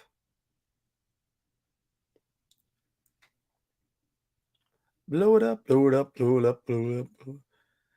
Sometimes you wonder if they just make some of these salaries up just for fun. Like Connor Hellebuck, $6.166666 million for his deal. I know Turk Wendell of the New York Mets used to always get a lot of 9s in all of his things. Stastny is making 3.75, so another one. So either way, John, you're 100% right on that. Stastny, if they pivot to go to Stastny, that's just fine too. I mean, solid defensive player. I don't think they extend Ryan Strome before he might re-sign in the offseason. I think he might have to test the market. Because if he turns around and says, "Oh, I think I should be getting this," to me, $6 million is too much for Ryan Strome. And I'm not. I want to reward him, but I also think he needs a decreased role because they need to develop more guys.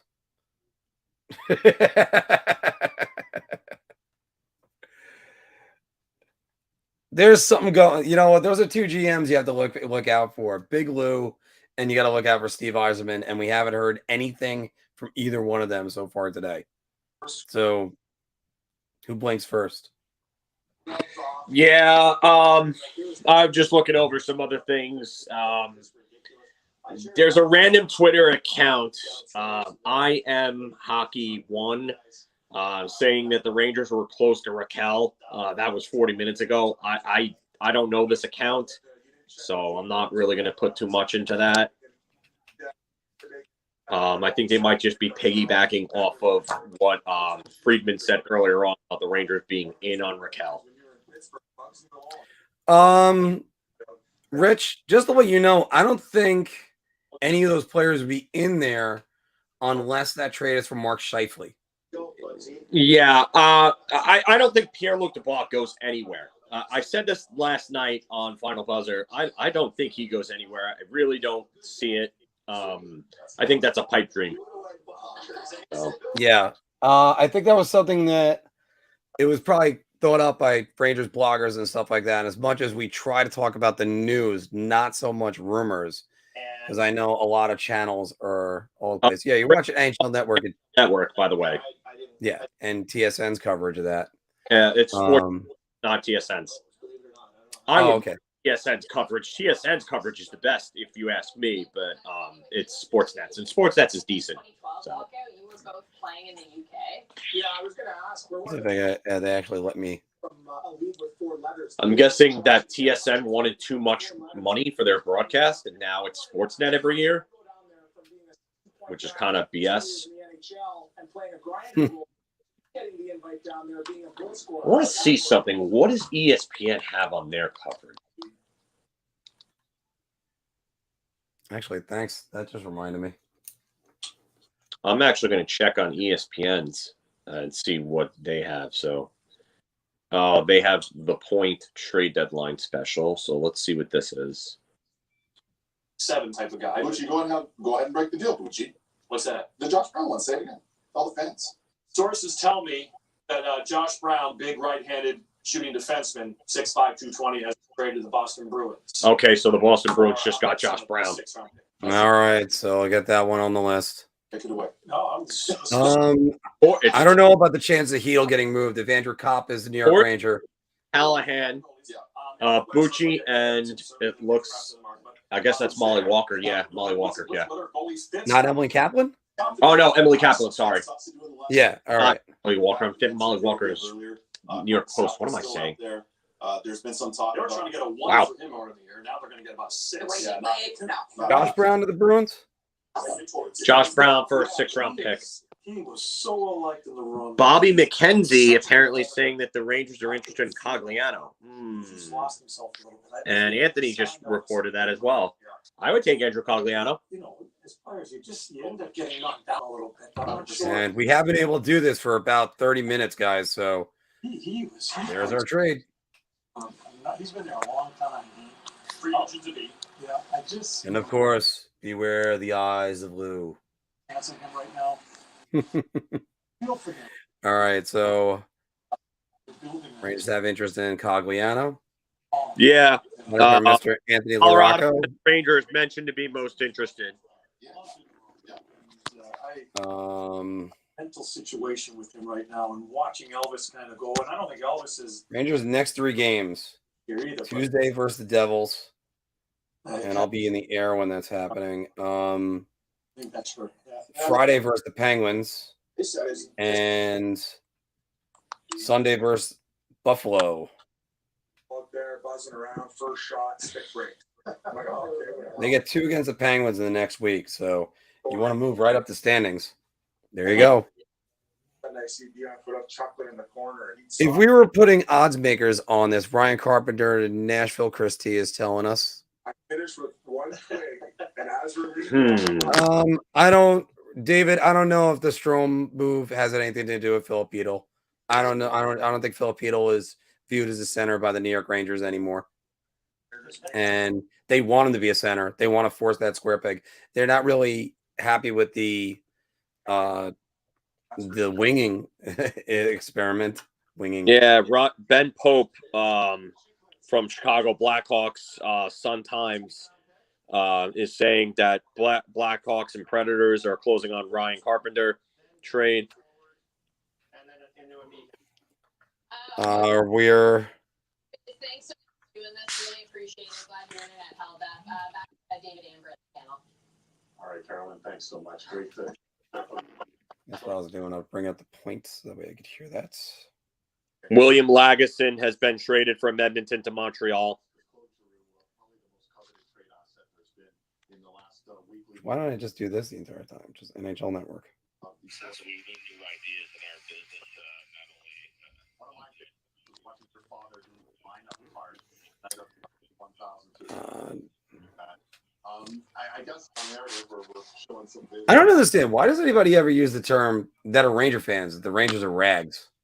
Because the rags is a demeaning term. Yeah, I know, but why do fans, Ranger fans, use that?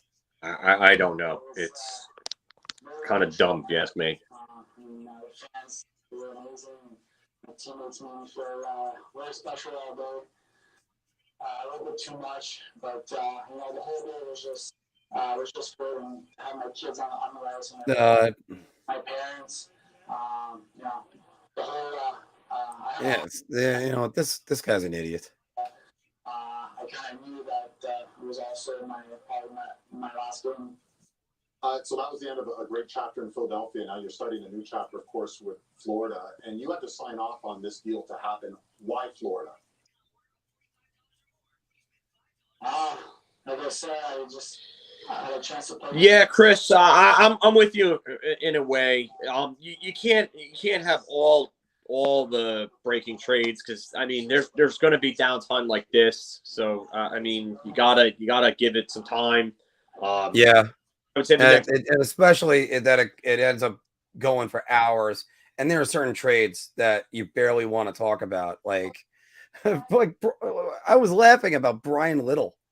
I mentioned Brian Little. I don't think I've mentioned Brian Little in 5 years. Josh Brown. I mean, Josh Brown's nothing against Josh Brown, but it's not a needle mover deal.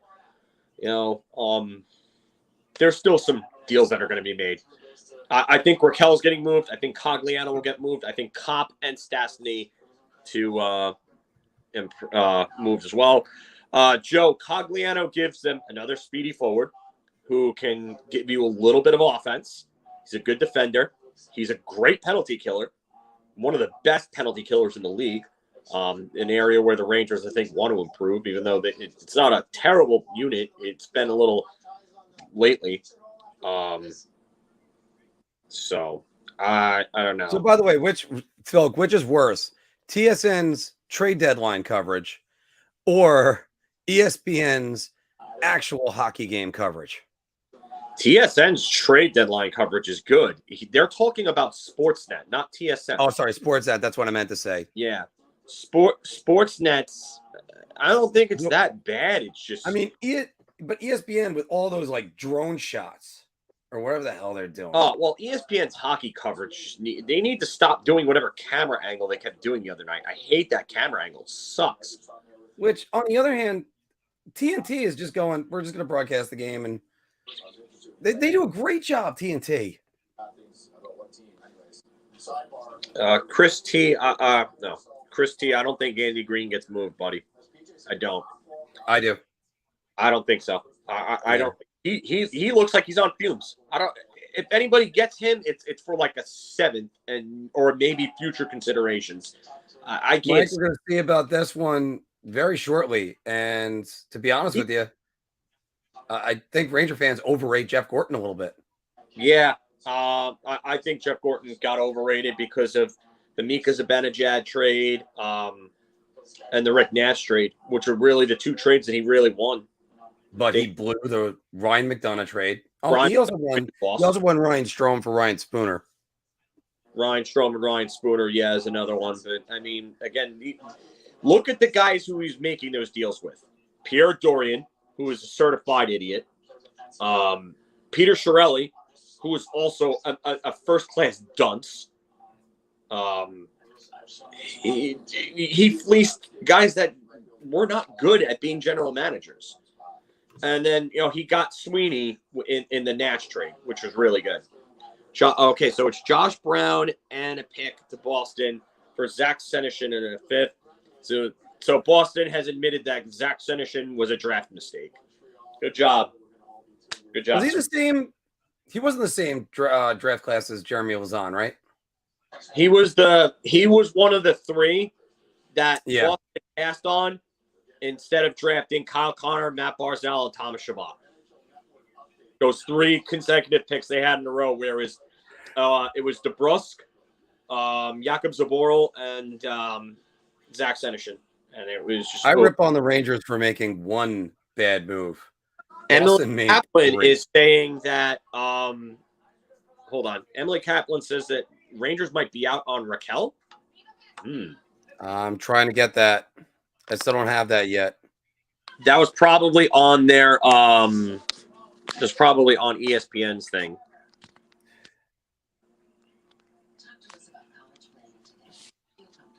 I got this from Emily Kaplan, Phil. Sources: the Anaheim Ducks are shopping offers for Ricardo Raquel. Yeah. No shit.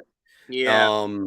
I could report that Boston and Vegas are in advanced talks. Believe the Rangers were involved at one point. Not sure if they're still in it. Yeah. I was just reading that tweet. So. Which, by the way, Emily Kaplan does a great job. I like just in case of my tone came off a little bit condescending. No, Emily Kaplan does a great job. Yeah, I like her work. She's good at what she does. So. All right. Andrew Cogliano is still a veteran player who can move today. Colorado and the Rangers are interested. I think the Rangers, the reason why they might be out on Raquel is that the bidding war might be a little too much or a little too rich for their blood. I think there might be a little too much interest in him now, as opposed to when there were more options in the market. And I think the Rangers were they had a set price that they were willing to pay for him.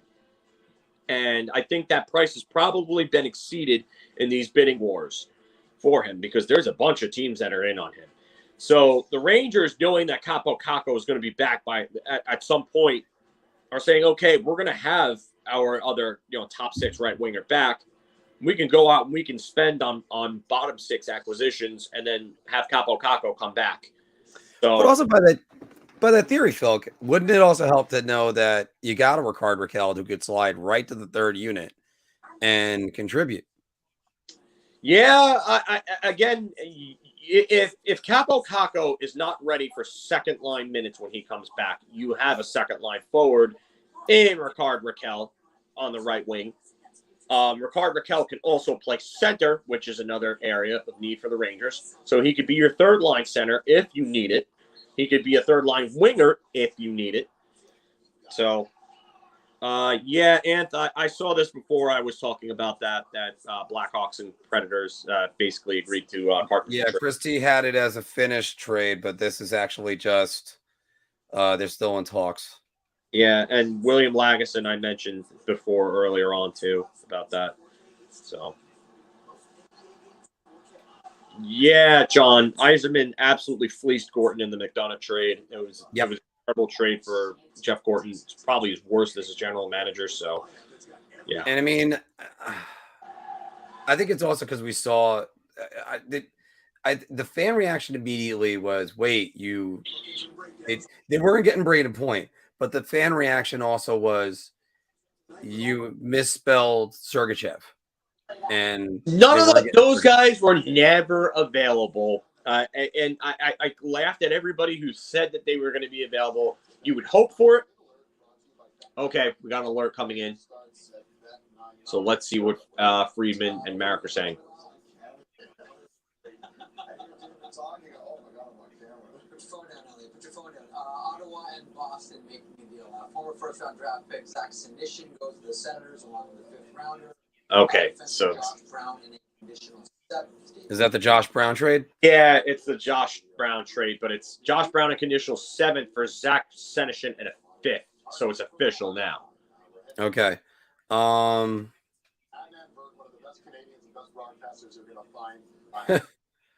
Wait a minute.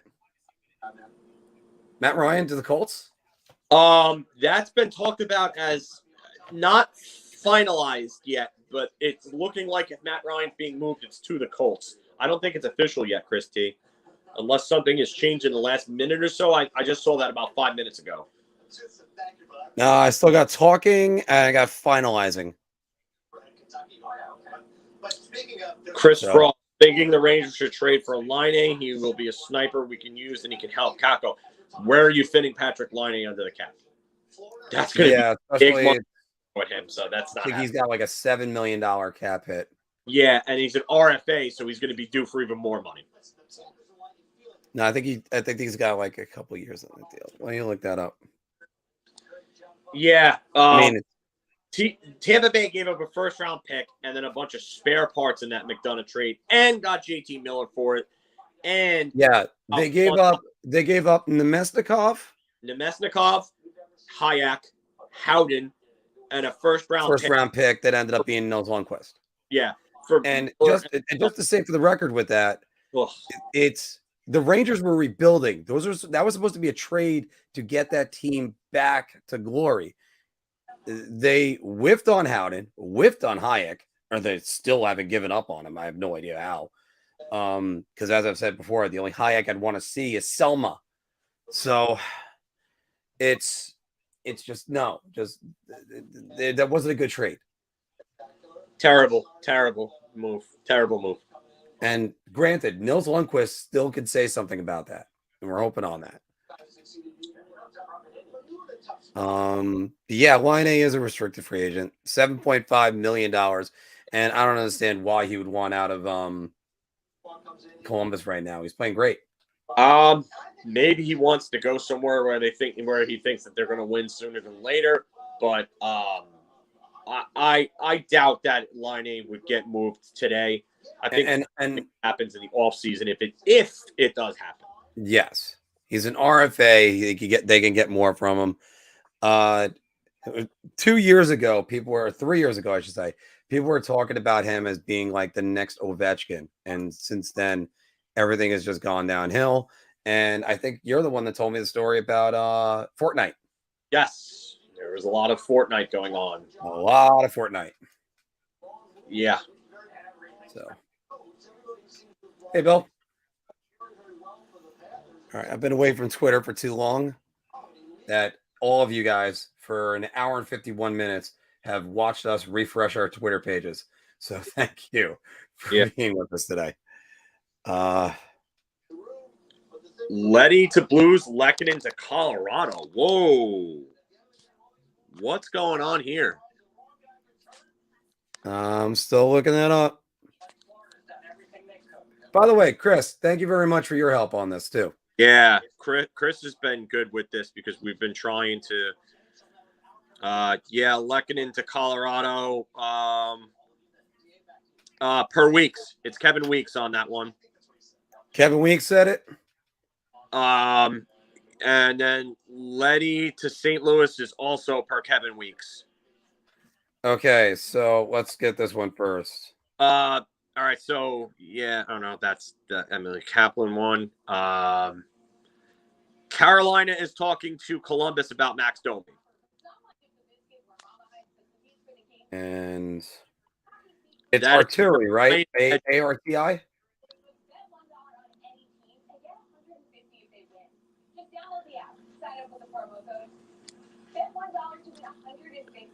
All right, so Brian Hedger from the Columbus Dispatch is going. You know what? Yeah, I might just go to the ESPN one at this point because these guys are just friggin' talking about nothing. Now it's a commercial.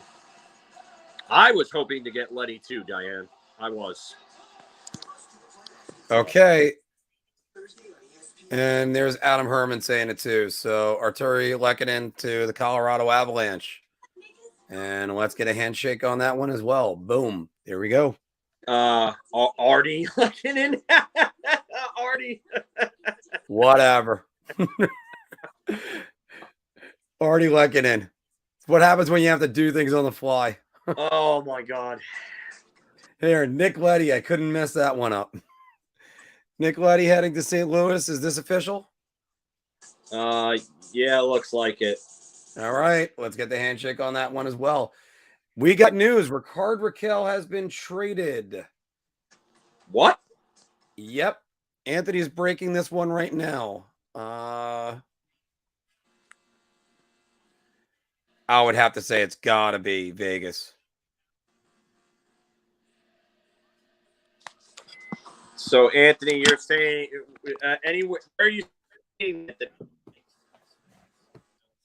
Justin Barron and a second for Arturi Lehkonen. Wow. Now these deals are going to start flying in. Jeez.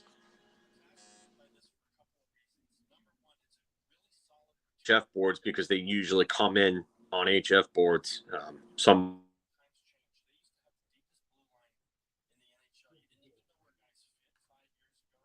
Vancouver in active talks to trade Garland, Mott, and Pearson, which is kind of surprising considering that they're depth forwards and they're in a race. It's Pagnotta. Oh, this was from 12 o'clock. Okay. Now I know where some of these fake trades come from. What? Justin Lekanen, by the way. The second part was Ricardo Kell has been traded, and then Anthony goes to the Atlanta Thrashers for Jim Slater. Yeah. I figured something was up there. Because I haven't seen anything anywhere from anybody. I think they're gonna take that right down, and I gotta agree with this tweet right here. With Lekanen off to Colorado, leaves Copp and Cogliano for the Rangers. I'll tell you what, if the Rangers end up coming out with Andrew Copp and Cogliano. Who said that? No, it's just a tweet, a fan tweet. Oh, okay. But they end up doing that. That's a hell of a move. ESPN coverage is and there are fans really right now that are turning on Chris Drury. Chris Drury is still guys. There's still an hour to go, and Chris Drury isn't making a mistake. Justin Anthony trolling. Justin Anthony, yeah.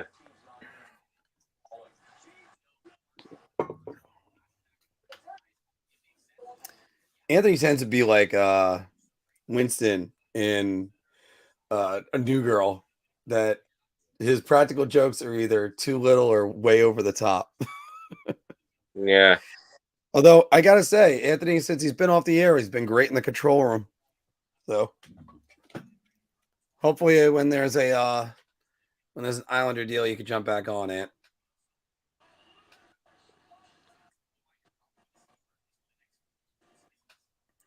And Bundy, that is exactly what I'm hoping on, but also that puts Winnipeg right in that situation. By the way, speaking about which, the last trade, Avalanche are pushing hard for Copp, according to the insiders right now. So we got to see what happens with that. I would like Andrew Copp a lot, but I don't know what's going on here. Let me. I think they realistically probably end up with Cogliano and then maybe another player. But everybody, by the way, don't forget to always leave a like, share, and subscribe with us. You gotta be kidding me! Fuck you, YouTube. Oh, well, not really. You're also paying me. Now the Sportsnet coverage is done. Now it's NHL Network's thing, and they're going to get their stuff from Sportsnet, so I'm going to ESPN now at this point because Weeks is on top of things. Yep. Give you a sense of the day as news continues to break. I got NHL radio on behind me. That's a good one to have on. Yeah. Deal that makes it easier to trade him. Will it be within the hour trade deadline approaches, or will it be in the summer? Marcus Johansson goes back to Washington. Been there before. You're looking for some bottom six scoring depth. Will they also make a late move? All right, here's a question for you guys. I'm going to ask you right now: are the Rangers going to add Andrew Copp? I would like to, but I have this feeling that they're going to end up with Cogliano instead. I just either that or Paul Stastny as opposed to Copp. I think that they're just going to go with the cheaper option. I think Colorado is going to probably somehow give up a first-round pick. Would you have traded Nils Lundqvist and a second-round pick for Arturi Lekanen? No. Yeah. No. Sorry. So no. far, I have no problem with that not happening. Yeah, no. Absolutely not. And HF board's crashed. So Will the Penguins do anything in the last hour? We know the Oilers need help. Peter Mrazek cleared waivers. As they try to fortify their defense, they've been a better 5-on-5 team. And Ariana, by the way, had our Ariana who was here. So Montreal wanted Lundqvist in a second. I'm not trading Lundqvist for a bottom six player, and that is right. No, unless you're telling me that is a difference-making bottom six player. Wow, how about this one? The trade for Nick Leddy is now coming through. Oscar Sundqvist and Jake Wallman were part of the deal for Nick Leddy.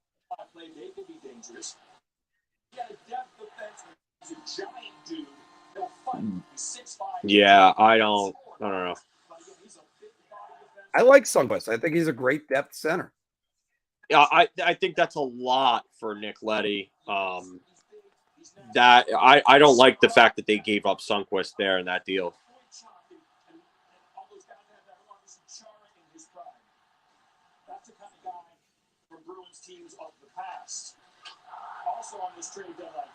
All right, let's get back to this. There's a lot of seething hatred for Chris Drury right now that I really think is not warranted. Yeah, Yzerman absolutely bent over St. Louis in this deal. They got an NHL player I don't understand that. And a guy that's a good contributor for them.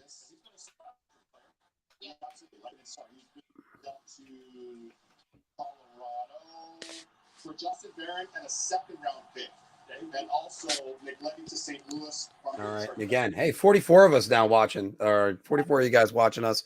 Thank you.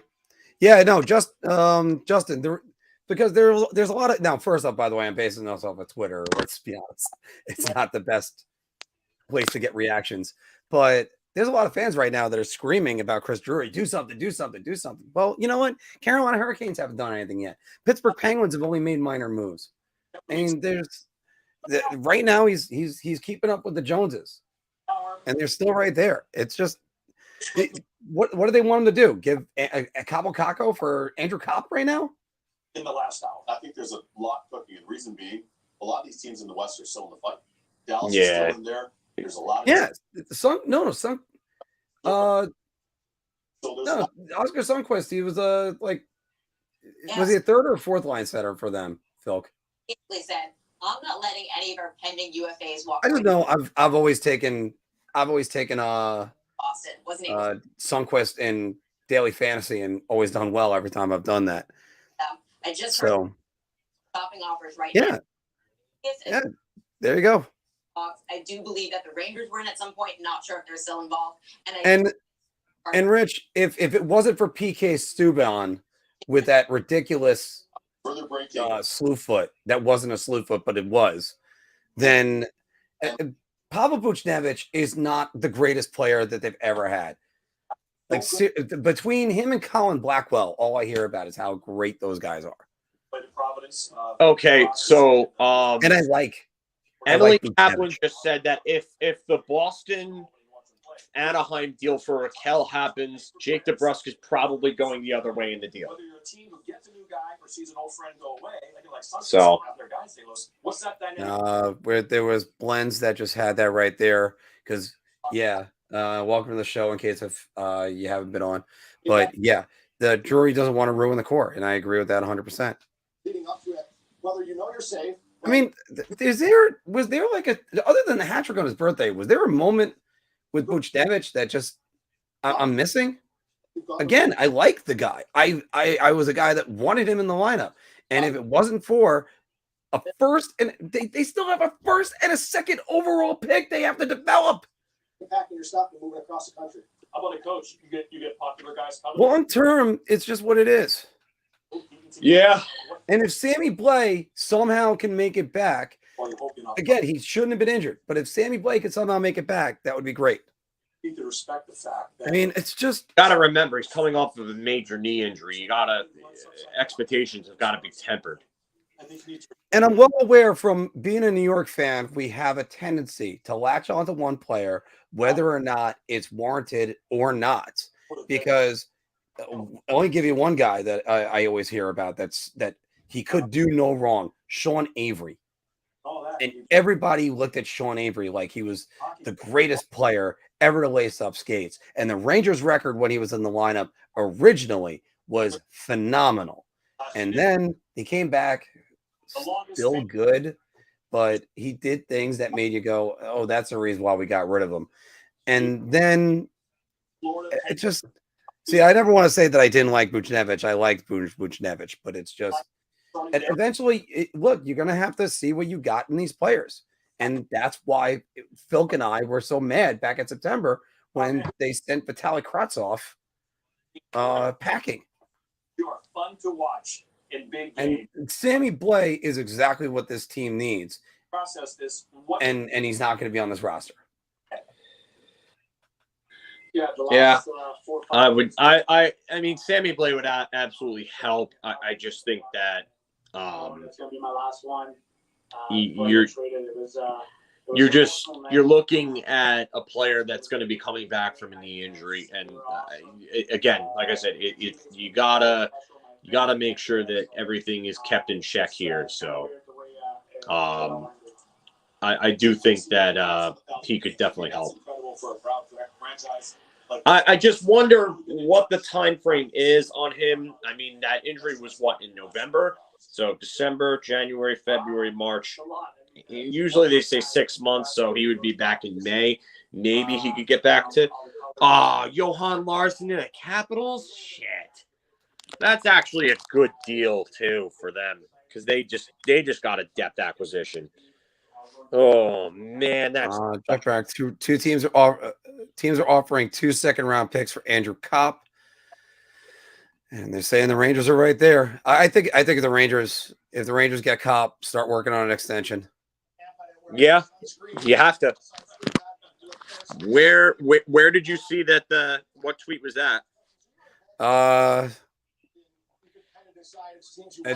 It's Forever Blue Shirts. It's Tony. So. Oh yeah, I don't know. Dave Pagnotta. Golden Knights may be working on a trade involving Evgeny Dadonov. How strict they are in the way they play, and they're well coached. Everybody follows the system. You can just tell, and they make plays. They have players that are high skill, having great seasons right now. Barkov. All right, yeah, that's not. Probably one of the best players in the league. Right, but Rich, it's just again. What kills me about the Buchnevich situation, and one of my first videos, I predicted that they're going to have to move him. The reason why is because when you have to pay Adam Fox, Mika Zibanejad, there are 2 players I said in that video. If you want to go all the way back when we were when I was all things Rangers, it was just me. It wasn't. This is before Phil got here, and it was a bold predictions video that I made, and it was saying that Tony DeAngelo and Pavel Buchnevich could be moved either at the trade deadline or likely in the offseason. And then Tony DeAngelo killed his trade value by being a nuisance, and Buchnevich's contract was going to be coming up because they were going to they already re-signed Chris Kreider. They were going to re-sign Mika Zibanejad. It's just oh no, well. Avery, when he first came to the team, by the way, Daniel, nice backdrop you got there. When Avery got to the Rangers, he was exactly what they needed. It's just the second time around, it just wasn't as good. And by the time in 2012, yeah, he was okay. But I mean, Brandon Prost was a better player. Mike Rupp fought more than him, and he was the guy they had on there. Brian Boyle was playing great. Montreal is going to retain 50% of Arturi Lekkonen's contract. Oh my goodness! What? No, and giving them additional room. For, Chris T's comment making additional room for Copp, but potentially, if they get into your Copp, you might hand the Cup to Colorado. You never can hand team. Their goaltending is still suspect. And also, I keep saying it. For me, it's the Calgary Flames. Calgary could be a pain in the ass for a team. Florida's looking dominant right now with Claude Giroux added to that roster. Yeah. You don't need to have a guy playing 25 minutes. You can. Tampa went and took a championship team and reconstructed a third line. Like, are you kidding me? The game. So the third line missing is now Hagel, Nick Paul. I think that might even be an upgrade when you think about it.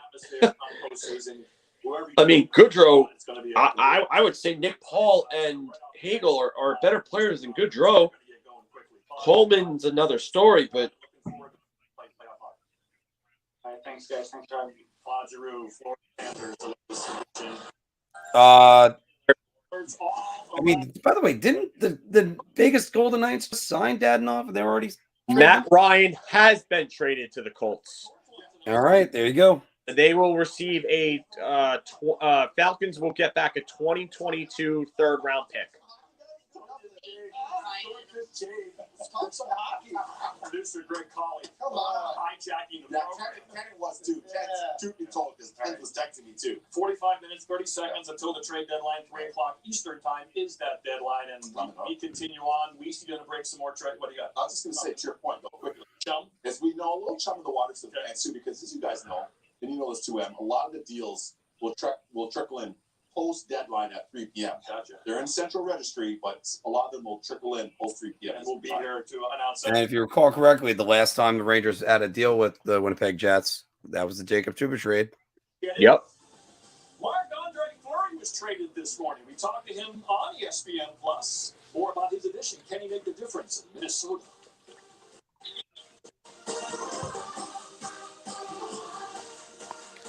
Yeah, sorry guys for my silence. Just trying to keep track of the moves here. Yeah, we're trying to keep these up. By the way, 43 people watching. Now we have 47. Obviously, I have an affinity for the number 43. Oh, hey, welcome to the show, Rangers fan. Take on life in style. This is round. I think Phil Kessel. I think, like I said, I think it's going to happen. I think it's going to happen.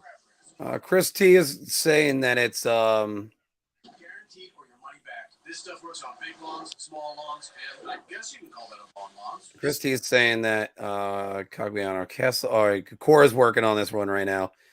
Yeah, Cogliano. Yeah, according to Bob McKenzie, Cogliano going to Colorado.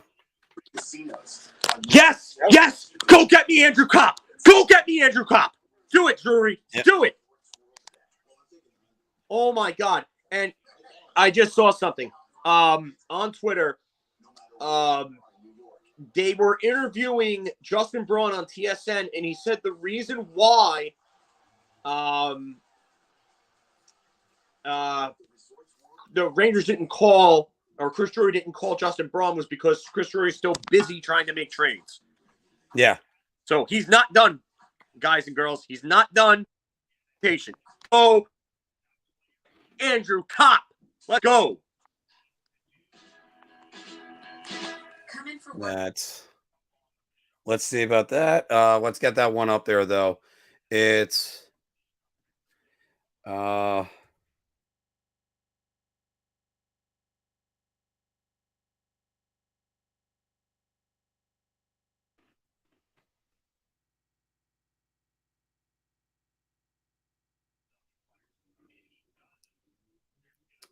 Andrew Cogliano going to Colorado. It should have been a banner, but I put it over there. Let's get that handshake going. Hey! All right.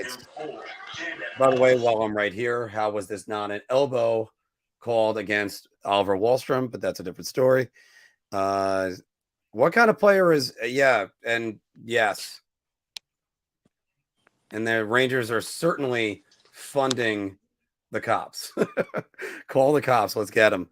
If they get Andrew Copp, that's a huge, huge get because the thing is, Sean, he could be both two things: bottom 6 this year, and the second line center next year. Richie, by the way, always. Thank you, Rich. Love Appreciate it that you guys are on here. Let's get rid of this current banner, this Nick Leddy to St. Louis thing. Get rid of that, Mark. Oh, yeah, hold on. I got it, yeah.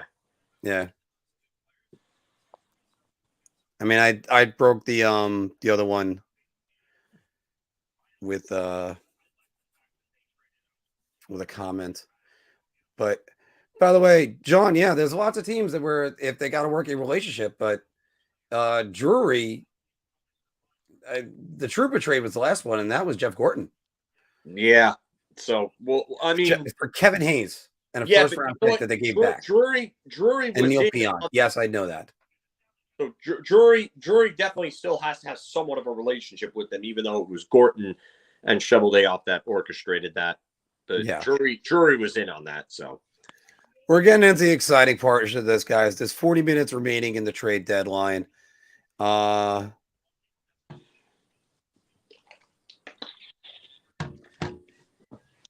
on. Marc-Andre Fleury has gone wild. St. Paul, Minnesota, his latest destination. The Blackhawks trade him. Conditional second. If they become a first, we hear if the Wild make the conference final, that would be quite a feat to win a couple playoff series out there in the West. But Fleury told us last hour on ESPN he thinks the West is open. Multiple amount of teams. So yes, we're still working on that. We're still working on some other news right now for you guys. Trying to get as many things as possibly as we can right here. You need to improve your safety. And I think a couple dominoes are probably going to fall first. We're going to see where Evgeny Dadonov falls. We already know that Lehkonen is gone and Cogliano is going. Andrew Copp is the next domino, and then possibly the pivot right after that is Paul Stastny. Now, Winnipeg still has to field the team, so they're going to want players. That's something we all need to remember. I remember playing against him in Pittsburgh and seeing him at 18. He was hypersonic. He was too fast. People would say he's too fast. He's jumping all over the place. Oh, yeah. So talented. Yeah, it's been a while. And really have a perfect blend between technique and athleticism that you mentioned, which and skill.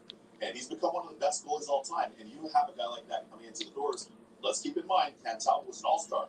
Well, yeah. Well, it's again. Chris, well, first off, it's Las always Vegas great whenever not people are moving coming back. Theodore. That's a pipe dream. That's completely unrealistic. Yeah. And also, again, I keep going back to that. Why would you start giving up some assets like that? First off, by the way, they don't want Patrick Nemeth. And they're just, what are you going to do with Shea Theodore? And I like Shea. Again, they're all players that are great. But when you have a role like Adam Fox, you got to build the depth. You don't want to overpay for a power play 2 quarterback. I remember playing against him. He's never out of a play. He'll come over, make a diving save with his glove as we see there, and he's never out of it. He'll battle. He's one of the rules. All right, still getting nothing. These Kevin Weeks. Where's Kevin Weeks reporting the trades from memes have been outstanding. That's unbelievable save. 3-time Cup winner. That was certainly the primary. Kevin Weeks is texting somebody. We could see it on TV. I have that if he's tweeting. The silence coming from Belmont is kind of surprising. No, it's not. Not at all. Yeah, and I'm still surprised that there isn't Georgiev pulled a Lundqvist. Carolina Hurricanes yet again. The Carolina still hasn't done anything either. Keep an eye out for them. All right. Look at their lineup, Emily, for this Wild team that didn't come up and down. It's like one of those things when you're making your analysis and saying you target a player, and then if the Rangers actually get Andrew Copp, yeah. The interesting thing about the Wild is that under Bill Guerin, he's been All right. I think it's going to take more than a second, MJ, to get him. Yeah. I think it's going to take a second. And you know what, Chris? I wouldn't be surprised if the Canes stand pat either. But I love the fact that they're bringing Fleury down because, as you said, they have him up and down. They've got him in on the down. He's going to bring such a great vibe to that locker room. He was in Chicago, and let me tell you, it's been And I don't like NHL rumors daily. That guy has he's called out some things where he's piggybacked over some others, and years ago he piggybacked big time on a Johnny Gaudreau rumor that was started by Forever Blue Shirts. And that was just a total bogus rumor that never had any chance of happening. So I mean, if it happens, great. But I don't really like that account. Minnesota Wild, the land of 10,000 lakes. A lot of fans I'm telling you right now, that team is very well going to run this playoffs. Their playoff build rate, they're the Wild now for me. again, all these And again, just a 5-point cushion. Kevin Weeksy stuff. They're not like a lot. I think they're going to make it. But again, the Stars have a game in hand. They win that game. Okay, according to Kyle Hall, the Rangers are apparently in a deep conversation with Go Jets Go regarding Andrew Copp. They are now seen as the front runners to acquire him. Kyle Hall is just a blogger. Yeah. This is rolling through this regular season. What have they added? How much better are they? I would take his word with a grain of salt. Deadline to hit at 3 o'clock Eastern time as we march toward the Stanley Cup. Quickly, Larson from Arizona. Now, Andrew Cogliano was a 2005 draft pick. I think Domi would be the first one. No, I would go Stastny then Domi as far as players.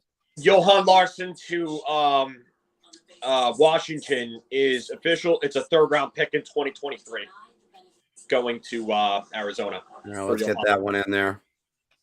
Under any education program or activity, receiving federal financial assistance.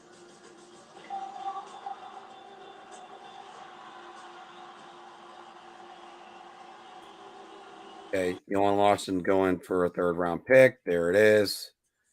And bring out the handshake again. Boom. So Zach Sanford to Winnipeg. So that tells me that Winnipeg is going to why is clusterfuck trending? What's that? Why is clusterfuck trending? I got a tweet right here from somebody that says, "Can we please relax? Andrew Copp has never broken 40 points in a season." No, but you don't need. They need some secondary scoring and 5-on-5 scoring. Yeah, That's Andrew the Copp. reason why you get excited about these trades. Break 40 points this season, so I don't know why this guy is saying that because Andrew Copp's probably going to wind up with at least 50 points. Yeah. Again, all these things are happening.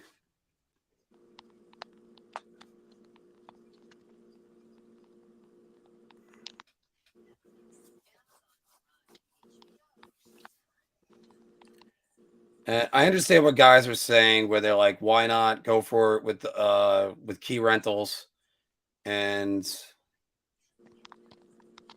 such?" I don't want to completely empty the cupboard, and that's what I would say.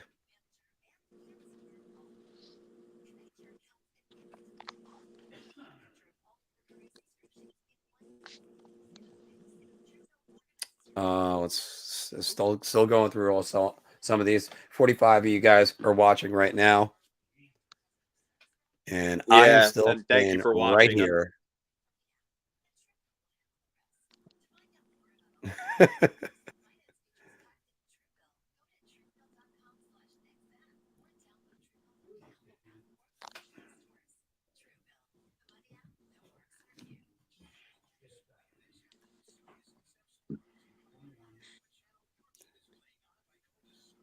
Emily Kaplan saying Patrick Kane will not be moved today.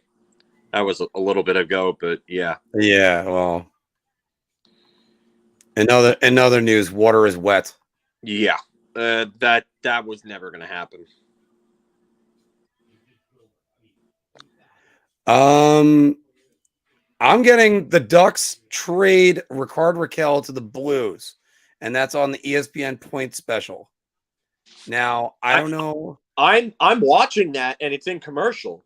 Yeah, this is a screenshot of a small graphic from the ESPN show. This is from Ryan Mead, by the way. It's a screenshot though. Okay, hold on. I'm gonna pull that up. I'll get that up for you guys right now.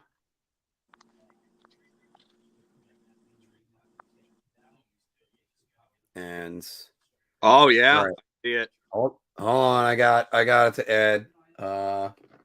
Share. Yeah, so Rickard Rakell going to the Blues. Wow, the Blues are going big time. I really like the Blues anyway. And Philip, Rakell to I never added it to the stream. There we go. That's what it says right there. We'll see whether or not that's true.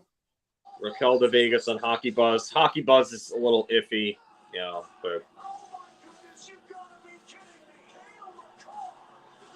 and such. I guess I'll work off of this Twitter and this screen right now because I've been working off of this one. That way you guys can actually still look at my face.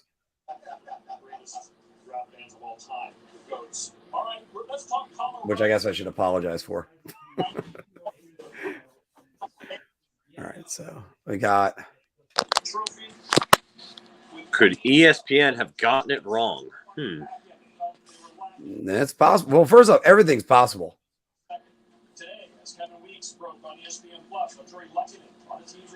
I go on this one again, right over here.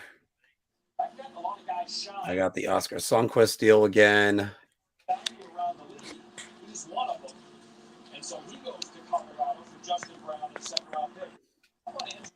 All right, Raquel is going to St. Louis. I think the Rangers are going to end up with Andrew Copp. Yeah, I think Drury's focusing all of his attention on there. I would try to add another forward. I really would. The guy I also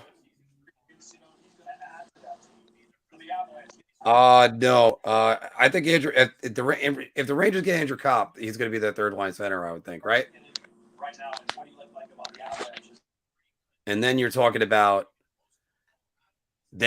four quality lines.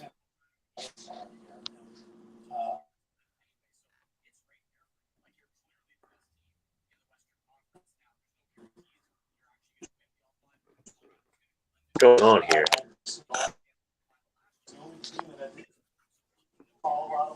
$56 on with us right now. That's awesome, man.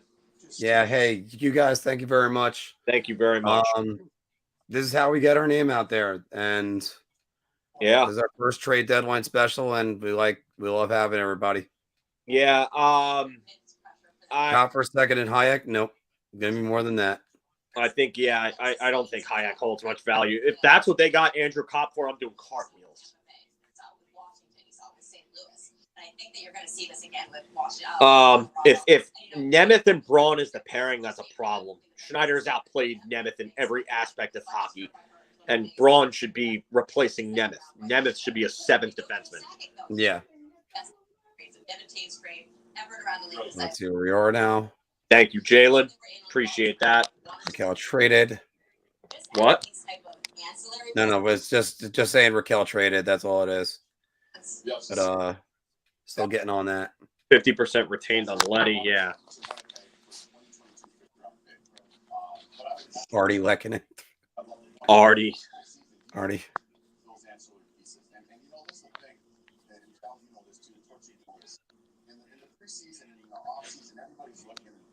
At the big board for the big days.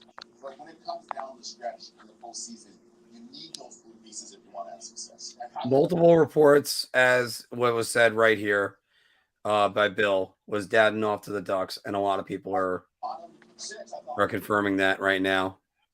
What did I say to you? I don't think they're going to I would trade Hayek for future considerations and never ask for it.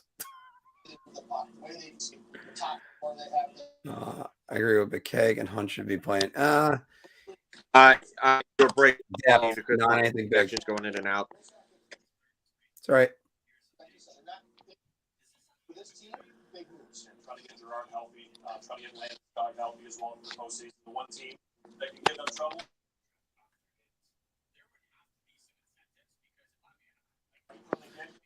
Thank you very much, by the way.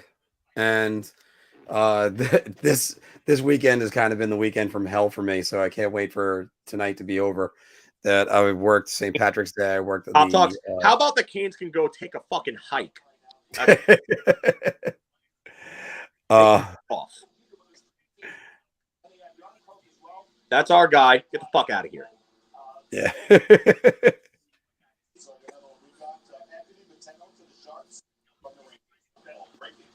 Anthony Bitetto just got traded by the Rangers to the Sharks. Oh no.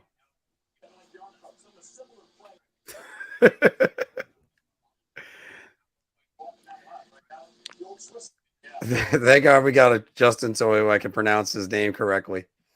By the way, everybody, don't forget to like, share, and subscribe to us. We do a weekly podcast. We have a whole lot of videos that are on here. There's a bunch of other things that we got. Hey, Chris. By the way, sorry that it took me a few days to get back to you on the other on Instagram. It's on Instagram, so it must be true. Yes, right next to all the different girls that are just posting pictures up there of, don't I look cute today? And I'm subscribed to about 1,000. No, just kidding. No, seriously, it's about 100. Okay. Every Islander fan should cheer this trade. The tweet's gone, so clearly it was. I agree with that. But then you know the playoff series when you go 6-7 games. Still isn't refreshed yet. Those guys that make the round. Got 25 minutes until the deadline itself. Not seeing anything new yet. Everybody keep in mind, Ryan McDonough was traded at about 250 on trade deadline. Yeah, it was very to the deadline that day. So, and the details of it didn't come out until afterwards. Yeah, long afterwards. It's a Daryl Sutter team. Yeah. You go to Calgary and Daryl's coaching, it's going to be Daryl Sutter's team. And the operative word for me, the key word is team. They play as a team. If there's any weaknesses or something like that, they overcome because they're just a tight-knit group that comes right at you.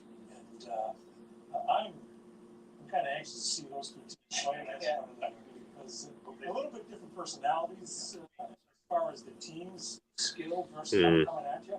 Although they do have some skill with Johnny Gaudreau and the boys there, and I think it would be a hell of a series. I'm still not seeing anything just yet. Yeah. You know what, guys? Let me just throw this out there for you. Put it down in the comments below. What would you trade for Andrew Copp?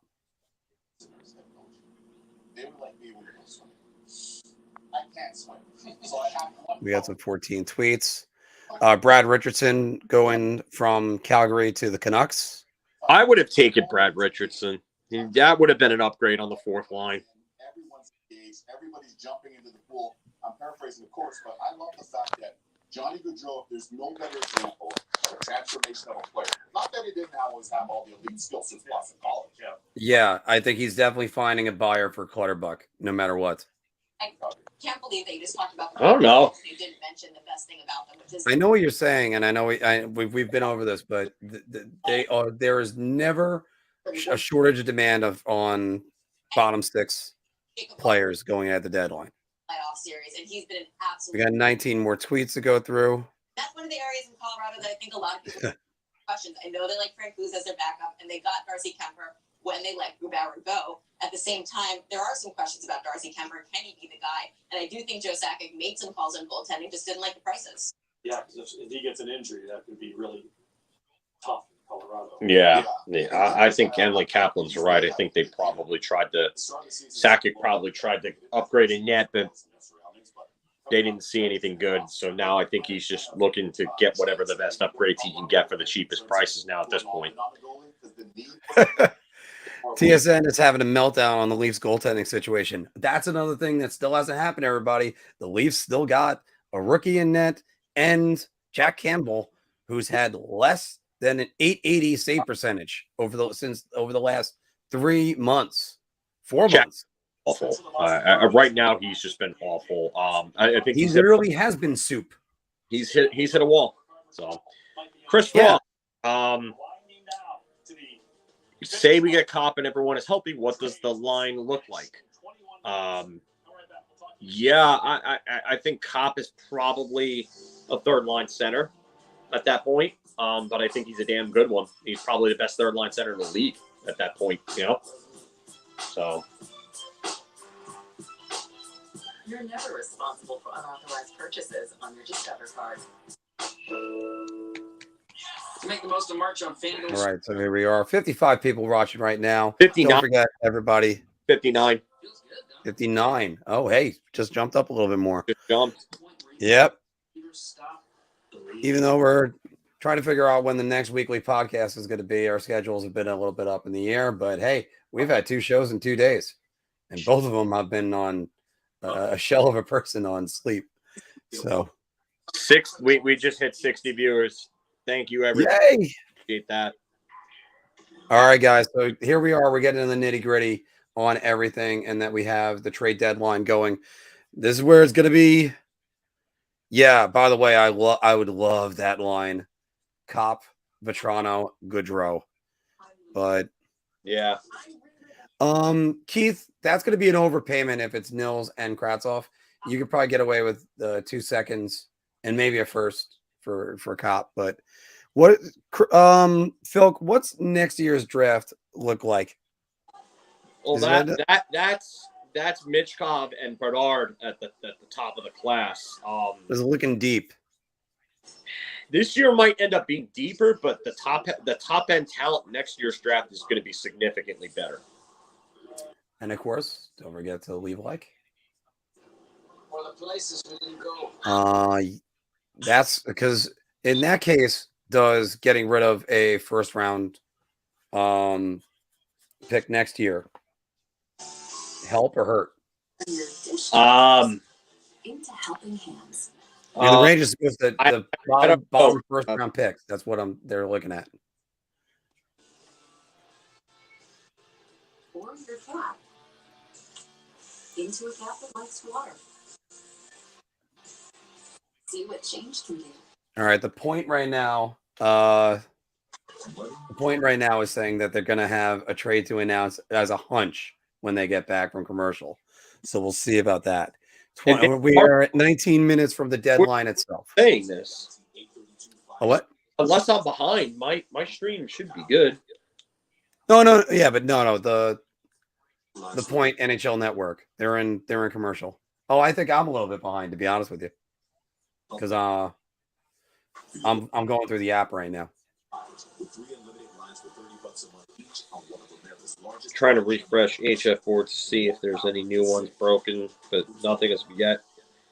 Sanford for a 5th round pick. Eye allergens are on the attack, and the itch can stay with you 24 hours a day. Get Pataday. Nothing on Raquel as of yet. The first and only 24-hour eye allergy itch relief drop without a prescription. A single drop of Pataday, once daily relief extra strength, works on the cells that make your eyes itch. Fast. In minutes, you get relief that lasts 24 hours. That's a full day and night in one drop. I'm getting a couple of these ready. Drop that's right for you. Available everywhere.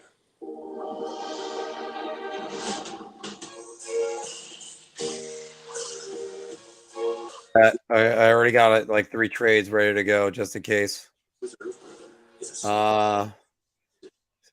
A little bit surprising that no move has been made on Jacob Chychrun after all of the talk about him.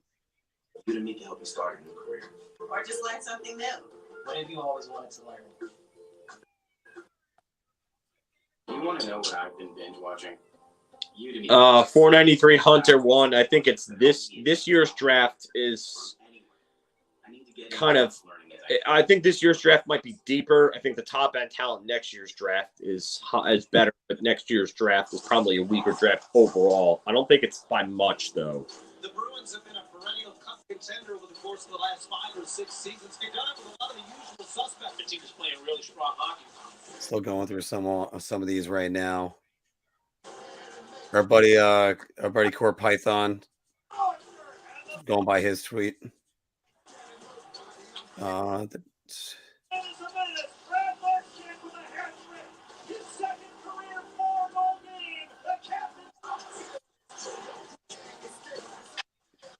Oh, so it ends up being Merkley for Potato. Okay. I'll take that. All right. Who's Berkeley? Merkley was a top prospect.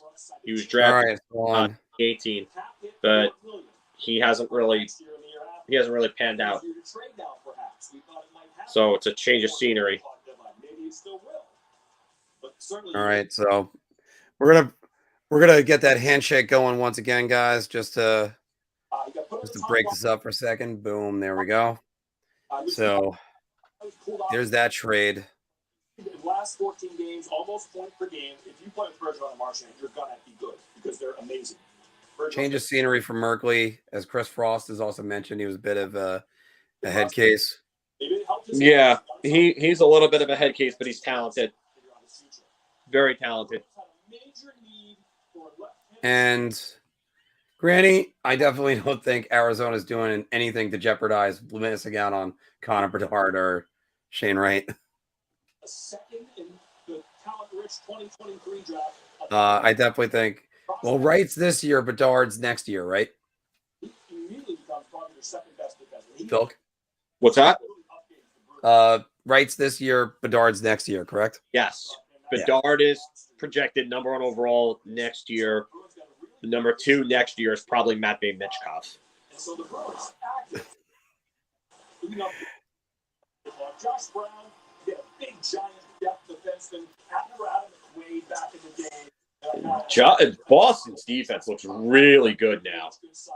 Really good with Josh Brown, and then you added him. I think he's a good third pair guy, and you added home, which just, man, that's a tough defense to play against now. The goaltender Swayman's having a great year. They're a real interesting team. Bruce, and you know what I'm gonna do right here? I'm gonna a number of times the past couple of weeks. They know how to win. They just is a fear. They could great. Even losing Charlie, still have great leadership in that room. Bring on that. 63 people now want to watch. Thank you. You guys are waiting with bated breath as much as we are, and unfortunately, that there's lots and lots of just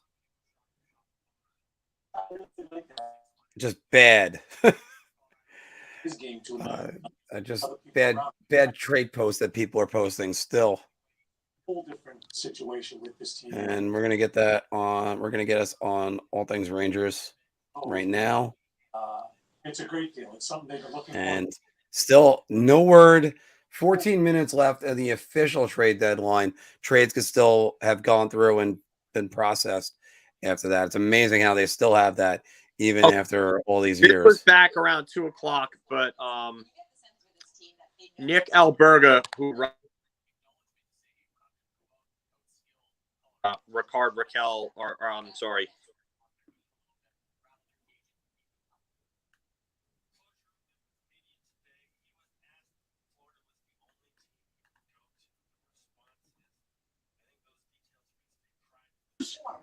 Whoa, hold on. Dreger is saying Copp to the Rangers. So, all right, waiting for confirmation on this.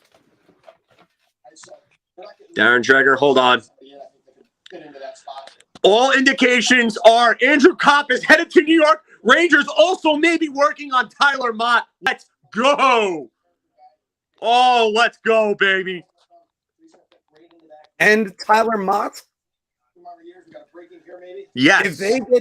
If they get both of these guys, it's a coup. I expect to be traded today. There's multiple. I hope I didn't jump the gun, everybody. Let's see what it is. I know Chris T is saying Copp. Ready for it. The New York Rangers.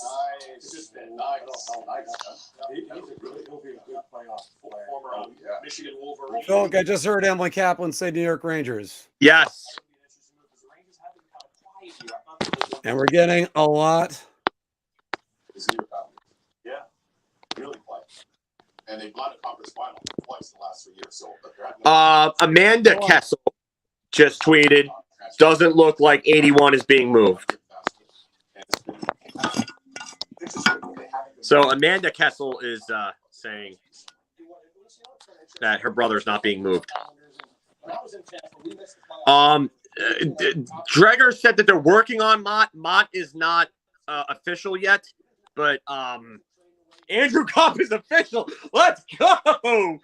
Oh, where is John Lee? John Lee, where are you, buddy? I'm wrong. All right, and once again, there's that handshake. Boom! Andrew Copp is a New York Ranger. I have to go eat some crow now. Pressure on him, and he can say bye-bye, Ryan Strome. But John Lee is going to make me eat crow for years now for this. And Mott. Dave Pagnotta has agreed to it. Let's get that, or said that it's all done. Let's get that on right there. There he is. You're welcome. John manifested it. Oh, man. John. Yep. John, there you go. You know what, John? There's a reason why you're holding the belt. All right, so there it is. Andrew Copp going to the New York Rangers. So, John, Phil, we were talking about it right now. There you have it. Now you got your third line center, or he could also slot to second line wing. I mean, now you're looking at the Rangers. They're a much deeper team. I don't want to hear it from you, all right? John had been calling for Copp for months. You called for Reeves on a whim, all right? The team without knowing that's hanging over your head. Mike, I don't think I can eat crow. I think that's gonna, yeah. I don't know how to cook that, buddy. Sorry. But well, for weeks, AZ was kind of prepping me for, and I kept on saying, well, yeah, they're definitely gonna go for him. But again, Tyler Mott. Tyler Mott's another one. He's a good player. I think he's done it most nights. And nights he doesn't, like other players who usually hear about it. You know, now that I think about it, I remember Merkley being We signed Taylor Hall, so now he's got all over the place. But it's a done deal on Copp. to play the offside now. So he's up with Bernie and Marsh, and I think it's worked out well for him. And going forward, could be a really good fit for us. I don't know what's going to happen, honestly, between now and 3 o'clock. But if he remains a Bruin, listen, Mike, I don't want to hear it from you. You're not in on this, all right? You are not in on this. According to Amanda Kessel, does not look like my brother is being moved. I just said that before. Oh, you did? Okay. Yeah. Well, we've been feeling good about our team memories. Yeah, trying to. Andrew Copp to New York is huge. That is a big deal. Let's go.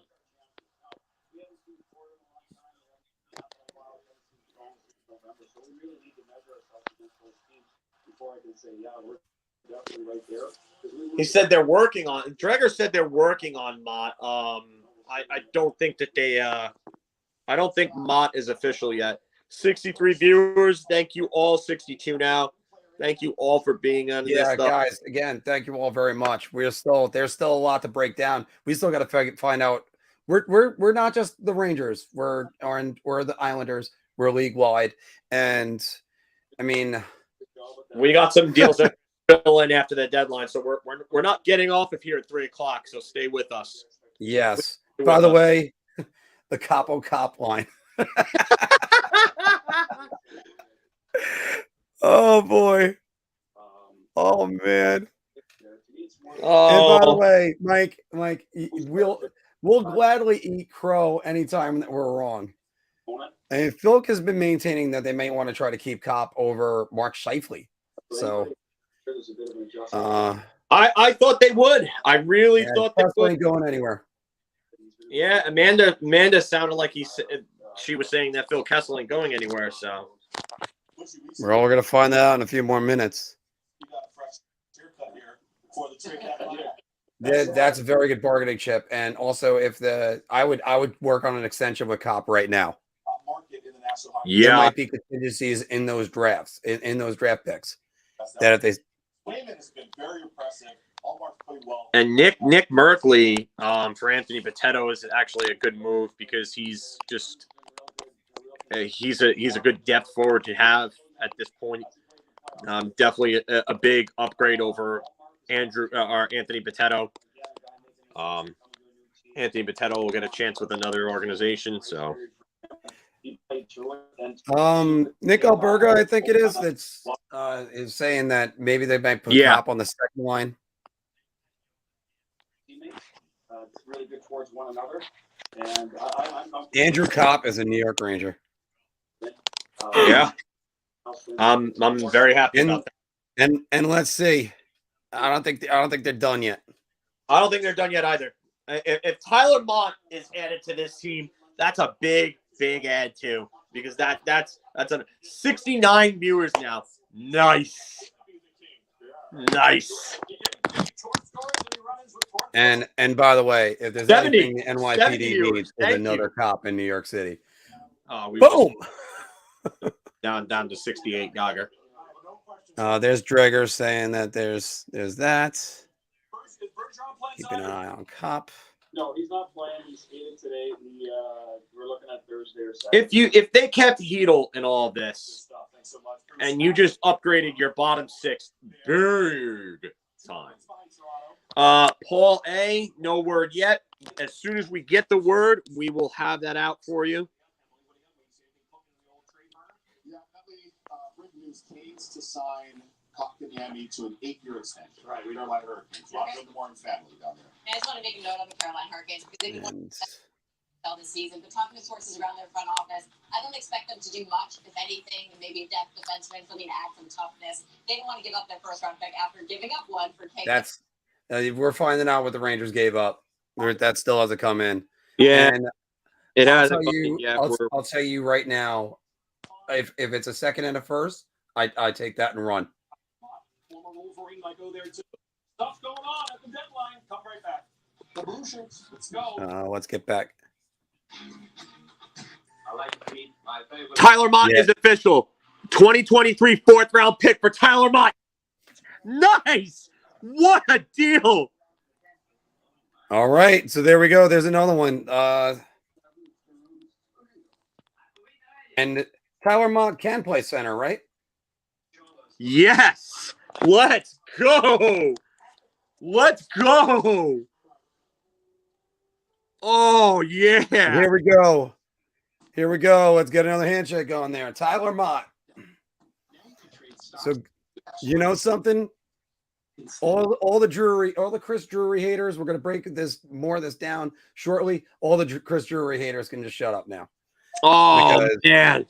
That is amazing. Chris, thank you very much. But there is a clear vision that Chris Drury has, and he kind of went with this during the season, and during the offseason, he wanted to make this team tougher. He wanted to make this team more difficult to play against. Phil, I can't help but say this right now. Right now, the Carolina Hurricanes have made no moves. Could the Rangers end up winning the division? It's possible. I mean, you just upgraded your team big time. I'm gonna say this right now.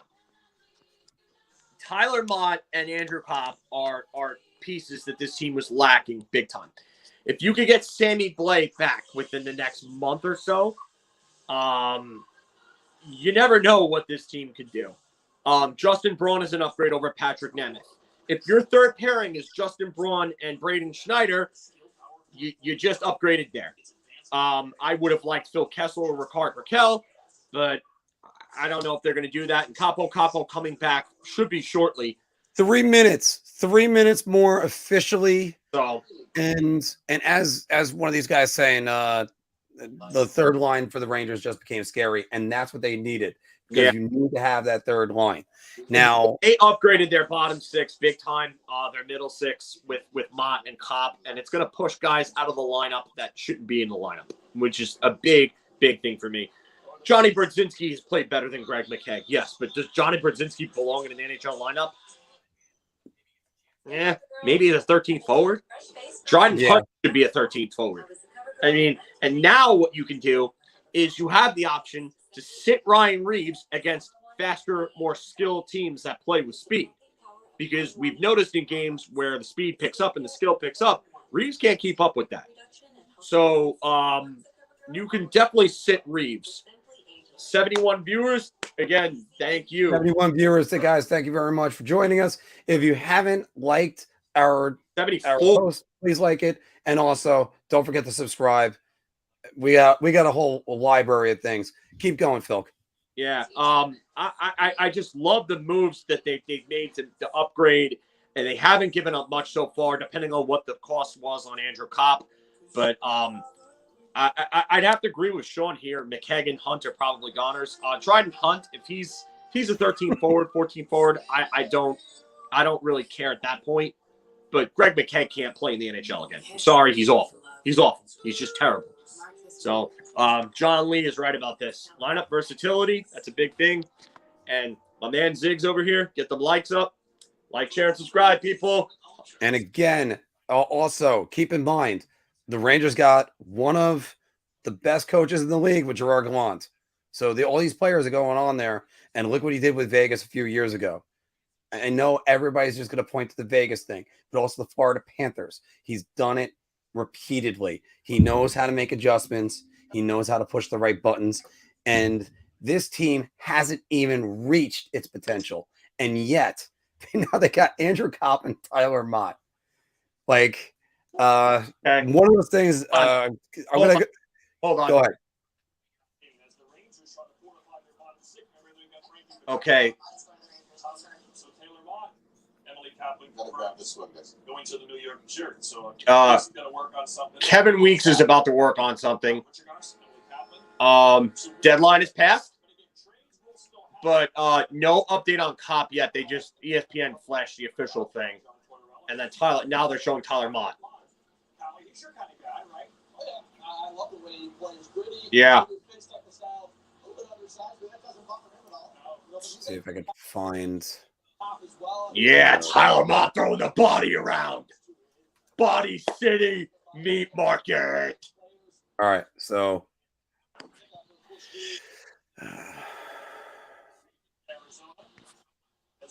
this is amazing.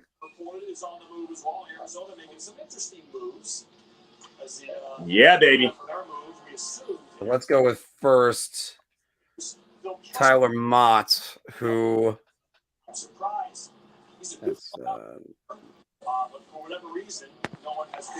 all right, let's try. Tyler Mott, who right now is about a 50% face-off man with the Vancouver Canucks. He's a career 35%, but he's been all over the place.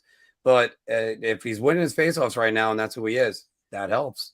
So again, that's something that the Rangers desperately needed, and I don't think the NHL website changed around Winnipeg yet, but let's go get it. There he is, Andrew Copp, who's also, Andrew Copp, who was well over 50%, 51.9% for his career, but 53.98 and 53%. Those are huge gets for the New York Rangers, who can't win a faceoff to save their lives. Bad news, though. Potential bad news. Pittsburgh is in on Rickard Rakell. Wow. Okay. So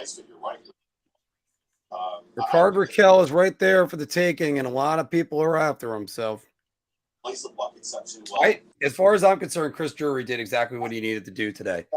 Chris Drury, go out and improve. How much he gave up for Copp, this could be a real good day for Chris Drury.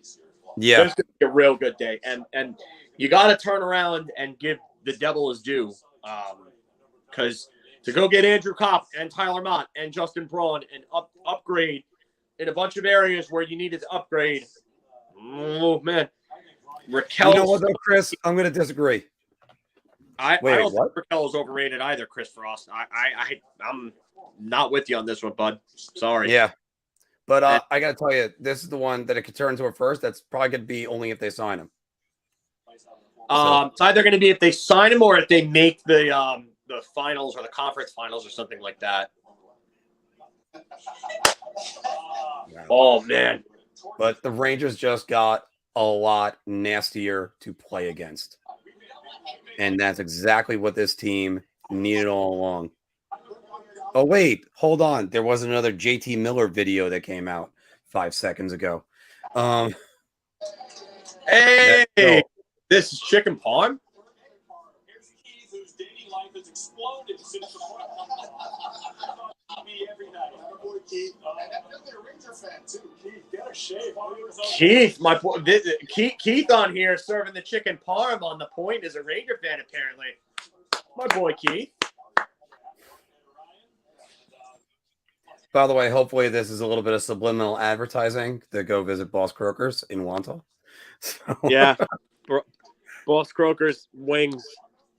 Need a place for wings? There you go, buddy. All this time, Chris T. Yeah, everybody's speculating. Where's Chikrin going? Where's Chikrin going? Where's Chikrin going? Well, Chikrin's staying. Although we are refreshing. Yeah, I kind of feel bad for Anthony because the Islanders, they don't trade Cal Clutterbuck to even get a 4th-round pick or something like that. But you got to think Big Lou's got something in the works. Phil Kessel has not been traded. Phil Kessel, for Emily Kaplan, Phil Kessel has not been traded. Back to Pittsburgh? No, he's not been traded. Oh, he's not been traded. Okay, good. I thought you said has been traded. I was guessing locations. No, he has not been traded. We often talk about the greatest deals ever made at the trade deadline. But what about the greatest trades never made? Here's one example. It was 2008, and the Toronto Maple Leafs had a deal in place with Philadelphia Flyers, trading 29-year-old defenseman Tomas Kaberle in exchange for a first-round. And we have currently, right now, 58 people again. Great that you guys are sticking with us, and we are breaking down a lot of this.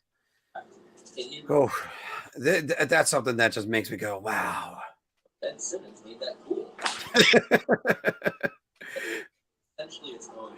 If the Rangers get all those guys, wow, that's a lot of 60s. Countless other outcomes as the years go by. Consider everything that would and would. Still waiting to hear on that, whether or not Raquel went to the Penguins. Toronto would have acquired Jeff Carter right before he. Yeah, there it is. Emily Kaplan saying that he's not traded. Philadelphia wouldn't have had Jeff Carter for his 2010 run to the final, or to trade to Columbus. Brassard to Edmonton.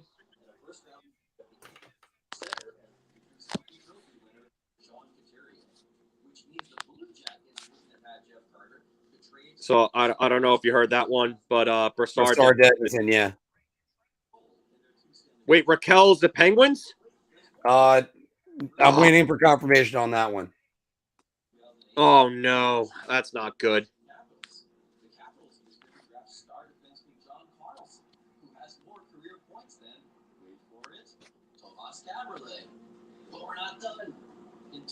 Raquel to Pitt. Freeman confirming.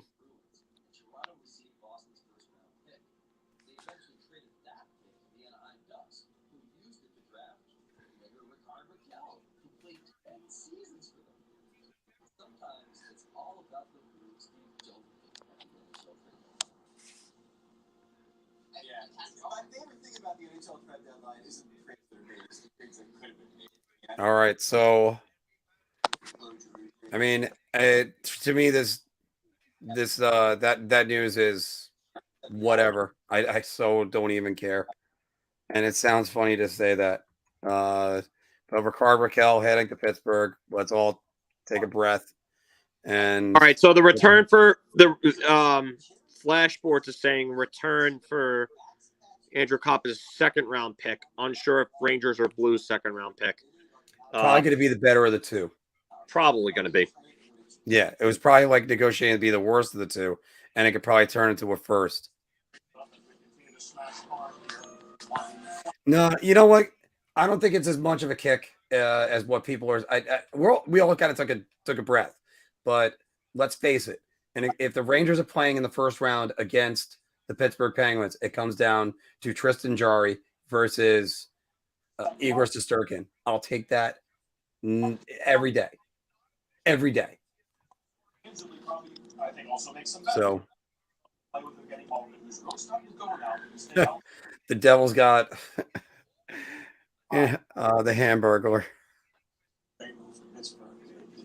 Yes, Chris, that is 100% right. Frost is better. Is more. Sorry, Copp is more important to the trades and their current team than Ricard Raquel. And we're still waiting on some other news, guys. So this is now where they're going to come fast and furious because there are guys that were definitely. That's yeah, an experienced guy, very important. Now you're looking at you can look at when Capo is healthy, that you got two centers you could put him with and experienced centers. And look, Filipino's going to be watching a lot more games. Great kid. I wish him the best, but he's going to be watching a lot more games. And or maybe or who knows, maybe having Copp and moving Heat to the wing, maybe that changes things. We'll see about that. LeBron saying unsure if Domi to Carolina got done on time. That would have been bad for the Rangers too. Domi for Carolina.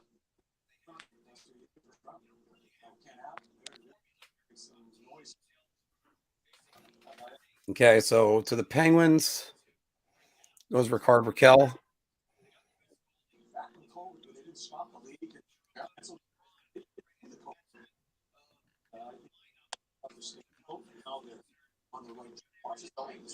Ducks getting a pick and a prospect and players for Raquel. Ooh, okay. That's what Jeff Marek is saying. Pick, prospect, and players. And I put it out that NYR called the Copp and we couldn't be happier. So every time Andrew Copp scores, all the police should turn on their sirens. So I mean, you're not going to panic to get down based on this team they're trying to play. It's arguably right now. I think they've been. You know what? I'm shocked about this. No moves by Vegas. Oh, Dadonov. They moved Dadonov away. But Vegas, they've always gone for it. They should have been buyers at this deadline. Would you agree with that? This would not be the year for Vegas to buy? Merkley. Oh, Potato. Okay, yeah.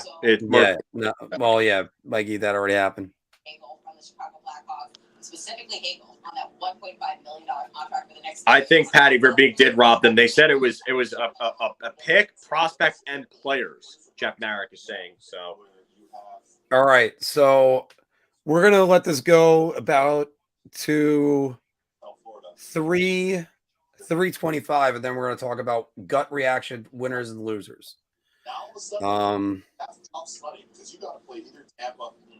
And so far, no mention of a Cal Clutterbuck. Sure, they have Vasilevsky in that. Of course, that's their big card. He is clutch. We'll talk more about Tampa. And again, looks like Bill has knocked down at the buzzer. Again, you never know. We'll make it a trade or two, trickle one here as the deadline has passed. But much more to come here on the point trade deadline special. Oh, I do have one piece of news for Andrew Copp. Sorry, you can't wear 9. So yeah.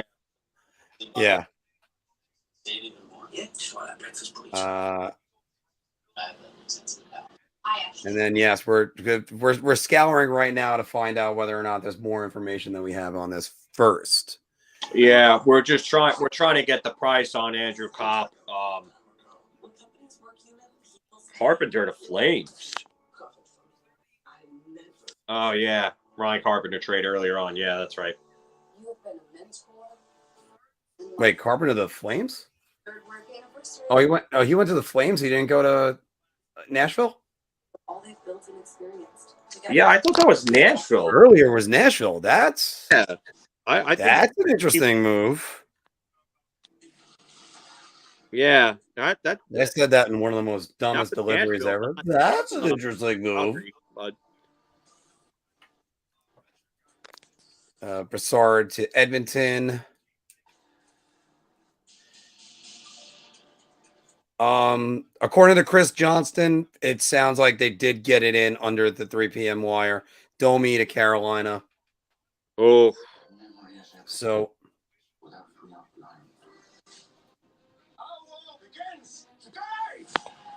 If we're to defeat him, we'll have to trust him.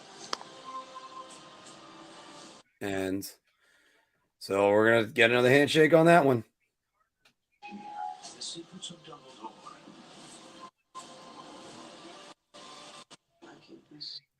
That's and so now, yep, deal went through. yeah.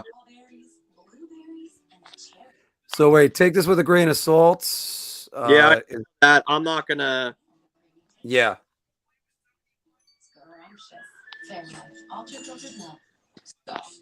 We love stuff. Yeah, we're gonna wait for the official announcement to figure out what the Copp price is. But if that's the case, what if Phil? If that's the case, that is a great deal. Heedle on a 2023 third for Copp. If that's what it is, I'll take that. I'll gladly take that. Because Filip Heedle didn't have a future here. He really didn't. And I got Heedle and Gauthier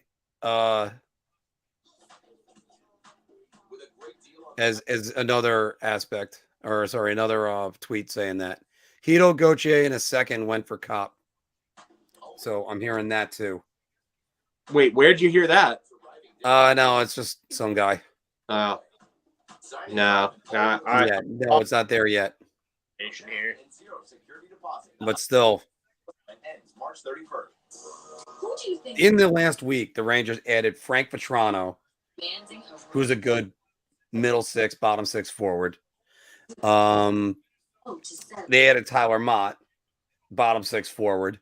They added Justin Braun, defense. By the way, we were talking about this before. Justin Braun, can he play the left side?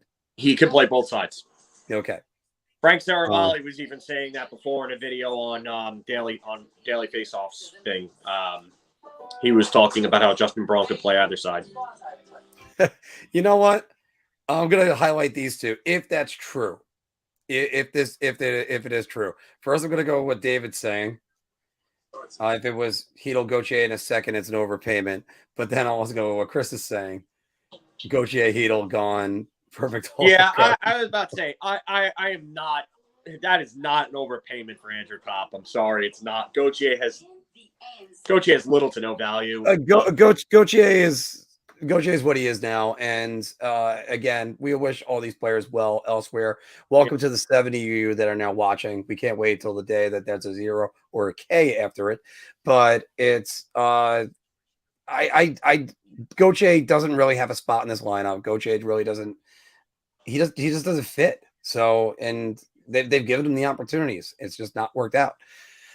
So moving on from Gauthier, and you know what, Filip Heedle, all the best to him in another spot where maybe he can flourish and maybe have a little bit less pressure on him.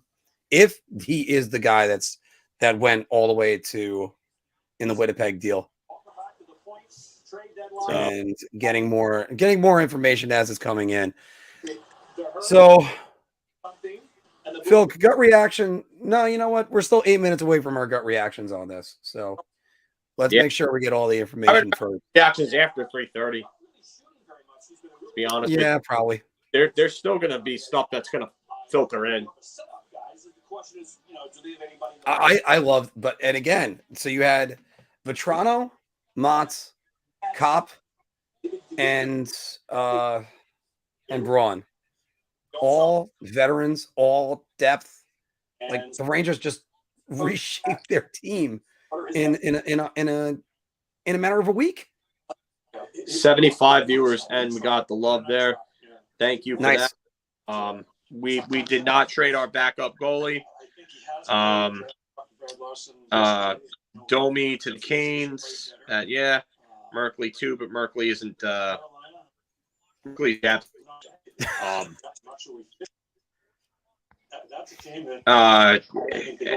Word on Raquel Kessel. Kessel staying put. Raquel has been dealt to Pittsburgh. Yeah. So Raquel, the return looking like a second and a prospect. In a matter of minutes, the Metropolitan Division just reshaped itself. Yes, Barry Kotkaniemi, 8-year extension, 4.8. So Kotkaniemi staying in Carolina for a while. All right. I mean, Carolina has some great music. I think Anderson Lee, Toronto, getting out of that fishbowl is loud as play. That's going to be an interesting question. And you know what? It just takes more pressure away from Capo Caco. Just go out there and play, kid. Belief. And I think that far outweighs X's and O's and anything you want, analytics, this and that, is belief. And I think that's hired him. They're top dog. Dave, you trade a still young player that has had success in previous years. Hedl, really, his success has been kind of limited. Again, look, I loved Filip Hedl when he came on. I was ready to get a Filip Hedl jersey. I was coining the phrase Hedl juice as well as probably a million other Ranger fans. But Hedl's not really there defensively. He's doesn't really have a role offensively. I love his speed. He just hasn't put it together. And he was considered a long-term project to begin with. It would not surprise me if we check back in on this trade in a few years. If Hedl's the one that wins. But if we check out on where Filip Hedl goes after this and the kid's successful, it's just so far no word of whether or not it's just a bag of pucks for him, but we're finding that out. But the New York Rangers, Ryan Carpenter is going to Calgary. So let's get that one on this list. You know what I mean? The banner. It's Carolina, though, as you said, without going to where he's down there and that belief he has in that group. And if there's one group that can put that aside and say, you know what, it's us in here, boys, it's that group right now. Yeah, I agree. All right, here we go. Ryan Carpenter, the Calgary Flames. And let's get the handshake on that one as well. So this is, again, it doesn't matter whether or not you like a player. What's their value to the team? And Filip Hedl hasn't played better as of late, but the Rangers just took a shot across the bow. They could challenge for the Eastern Conference. I'm calling that one right now. Max is going to have to play with now. They're going to have to go through Pittsburgh and Pat, 100% on this one. Hedl was given every single second chance. They were trying to figure out a way for that. You know, a player, Phil. Do you know a player? On one Dreger's saying picks and prospects for Copp. Picks and a prospect, but still nothing on the prospect. Still working on Copp to NY return from Winnipeg. Sounds like picks and a prospect. All right. That works for me. But I kept on comparing Filip Hedl for a little bit to Brendan Dubinsky, and that the Rangers were trying desperately to make Brendan Dubinsky work out, and it did. Absolutely. And then he finds a home in Columbus, becomes a very reliable defensive center. Here's the thing. Brandon Dubinsky in Columbus wasn't any better than Brandon Dubinsky at his best in New York. There you go. And we can like the guy. You can like anybody as much as you want. I like Pavel Buchnevich, but I still said the trade was inevitable. No, I don't think he was traded. I mean, I know you roll your eyes about it, but that's what I always said. All right. Erod to the Ducks. He's physical. Is that Eric? Breaking. E. Rodriguez? Ooh, okay. Rodriguez? Evan Rodriguez to get. Okay. So Pittsburgh subtracted a little bit from their team. Yeah. Tampa from Arizona, but not sure. What's the latest word on Kako? So as you can see, these ones, as we said, are Dallas Addy. You know, Dallas thought they were going to be sellers. They keep Kleinberg. They're not going to resign him, so they're going to lose him for nothing. Probably. Phil's checking on that right now. Dallas added in a trade.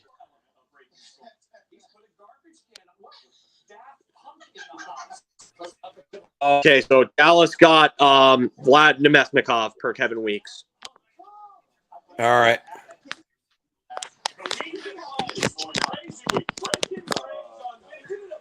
And then they might be just letting him take his time. I don't know if there's Riley Nash to Tampa Bay. Chris was what Weeks just said on the point, and Nemesnikov to Dallas was the other one. So yeah, So Tampa Bay went out and got a real good.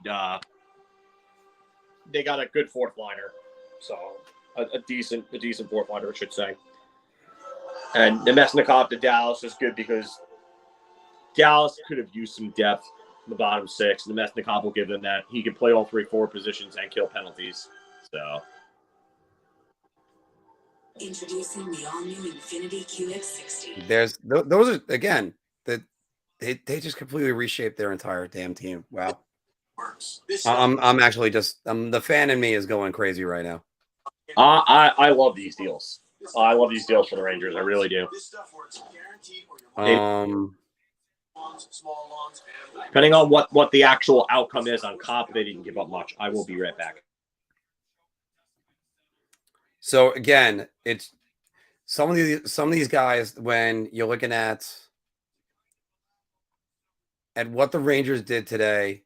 The Rangers want to be a tough team to play against, and they just became a much tougher team to play against.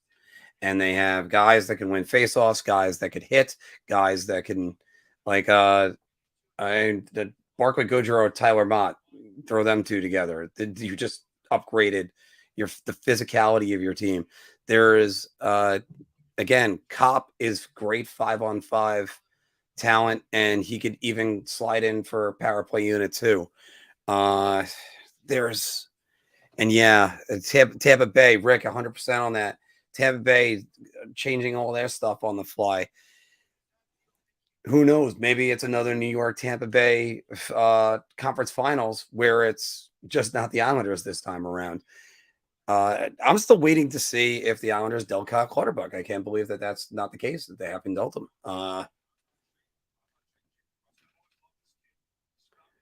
Yeah, Raquel. Just wow. And I like Justin Braun as a better 7th defenseman or even 6th defenseman over Patrick Nemeth. For starters, Justin Braun isn't going to shove a player onto our goaltender, but actually in Ziga, you got that right there. He can go either 3C or 2W, and you know what? The team is better served if he's 3C, because there's other options to put on there. Jonathan Braun. Yeah, that's what I said earlier. Like Tyler Mott. Oh.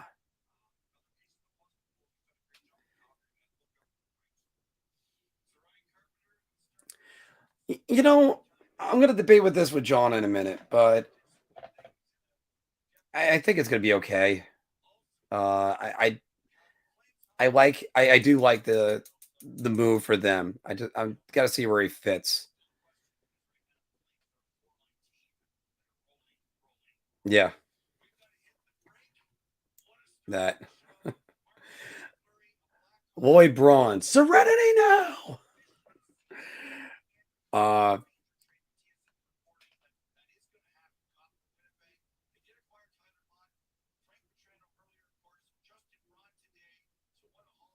Still no word right now, by the way, on the Andrew Copp return.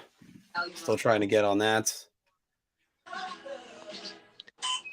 Yeah, I'm kind of with Michael Arena on this one. I think Domi to the Hurricanes is the bigger ad.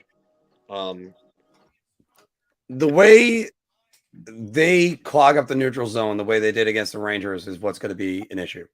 Yep. Hopefully it's in one that the Rangers don't have to deal with, because if they could either pass Carolina and then get Washington or you know what? I'm going to go right out and say it. The Toronto Maple Leafs in the first round now, because we'll get to that in our gut reactions coming up at 3:30. That's in 3 minutes, everybody. So Jake DeBrusk, still a Bruin. There's another one you just low on. How? Breaking down. Yes. Andrew Copp. Effective penalty killer, high energy player, offensive zone, great passing, and he also counterattacks in transition. How do you not like this trade? And you know something? He was a guy. You know, he was a guy that we were talking about as one of the potential targets a while ago. But the thing is, we personally believe that he was probably going to re-sign in Winnipeg, or that the Rangers just might not get him. Now they got him.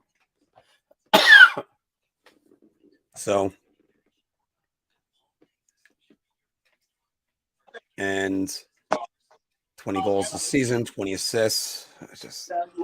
That's a big get. That is a big get. Because now we can start talking about the Rangers having a 4-line team. And when you talk about 4 lines, you're talking about a team that can make a run in the playoffs. D. Ely, Copp on the defensive side of the puck is very good. Very good. Yeah.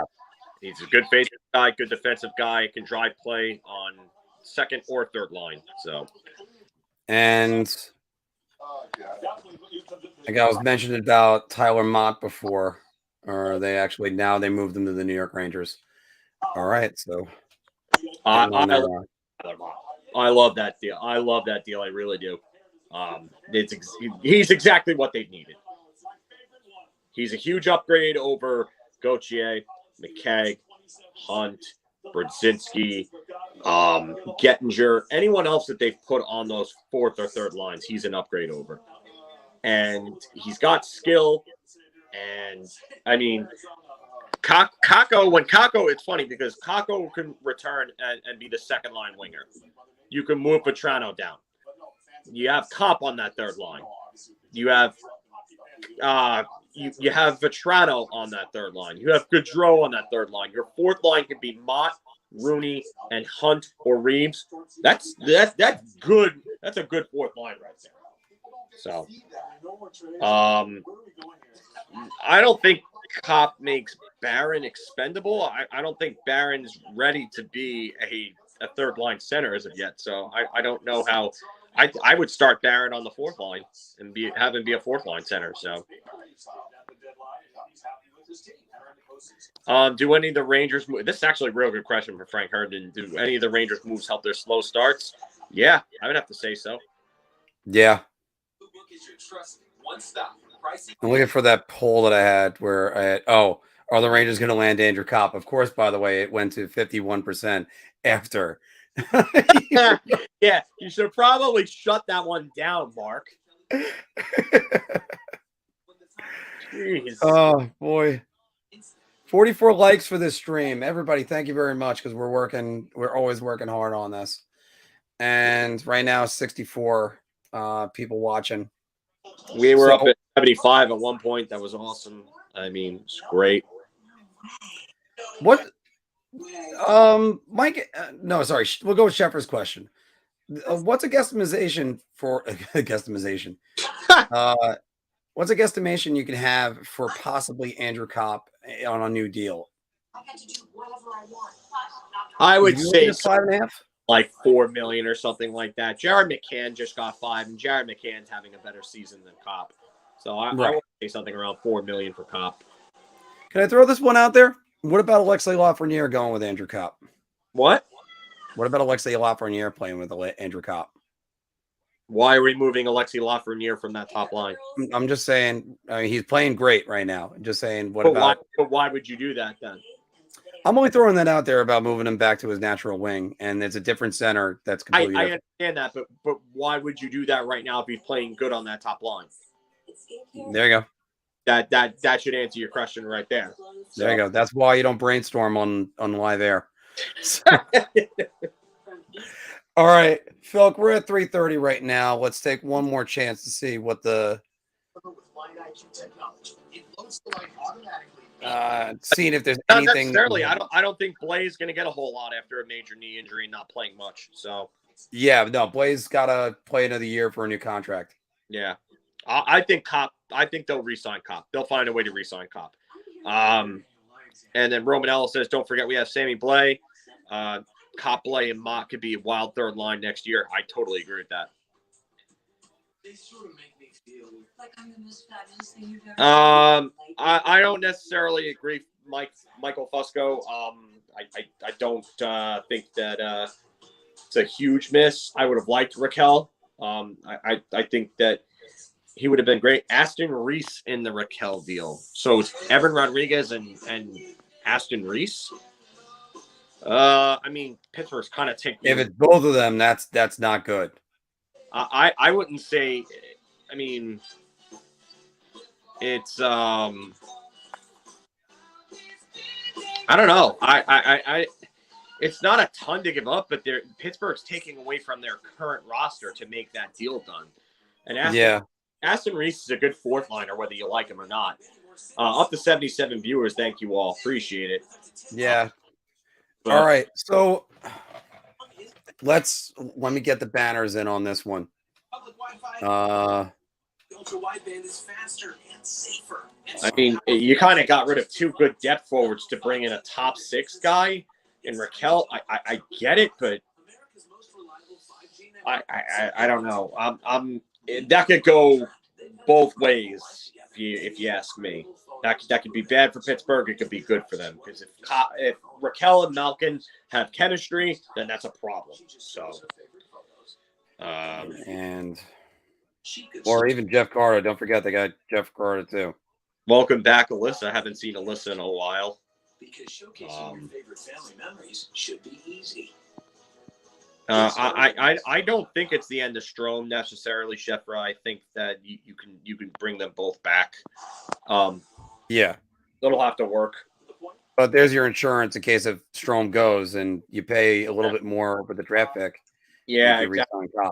So, all right, Phil, go ahead. So now we're gonna encompass the last week.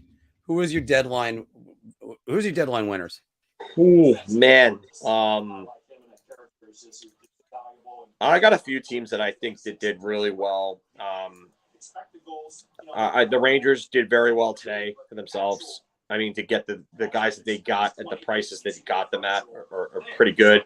Obviously, still waiting back on Copp, but to get Braun, to get Mott for what they did, to get Vetrano for what they did, those are 3 really good trades for them. Even if they don't work out, they're losing minimal in return. So I really like what the Rangers did.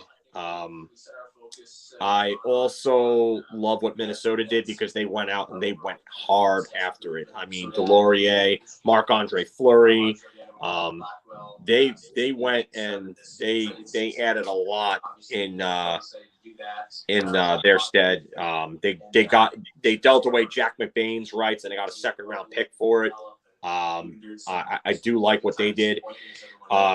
Florida went and got Ben Sherratt. They paid a little too much for him, but they justified that by paying a little less for Claude Giroux.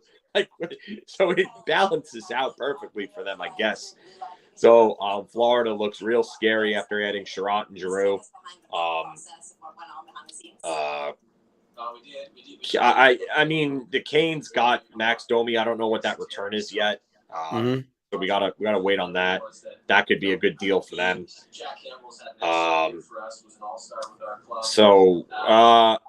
do like Colorado what they did too.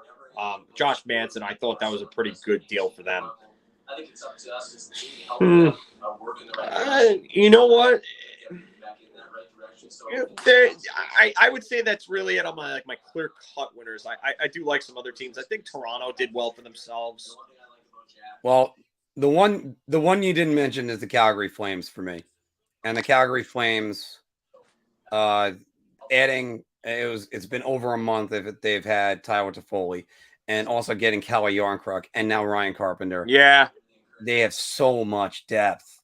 Yeah, and they're going to be and they are looking like the Kings. They're looking like Daryl Sutter.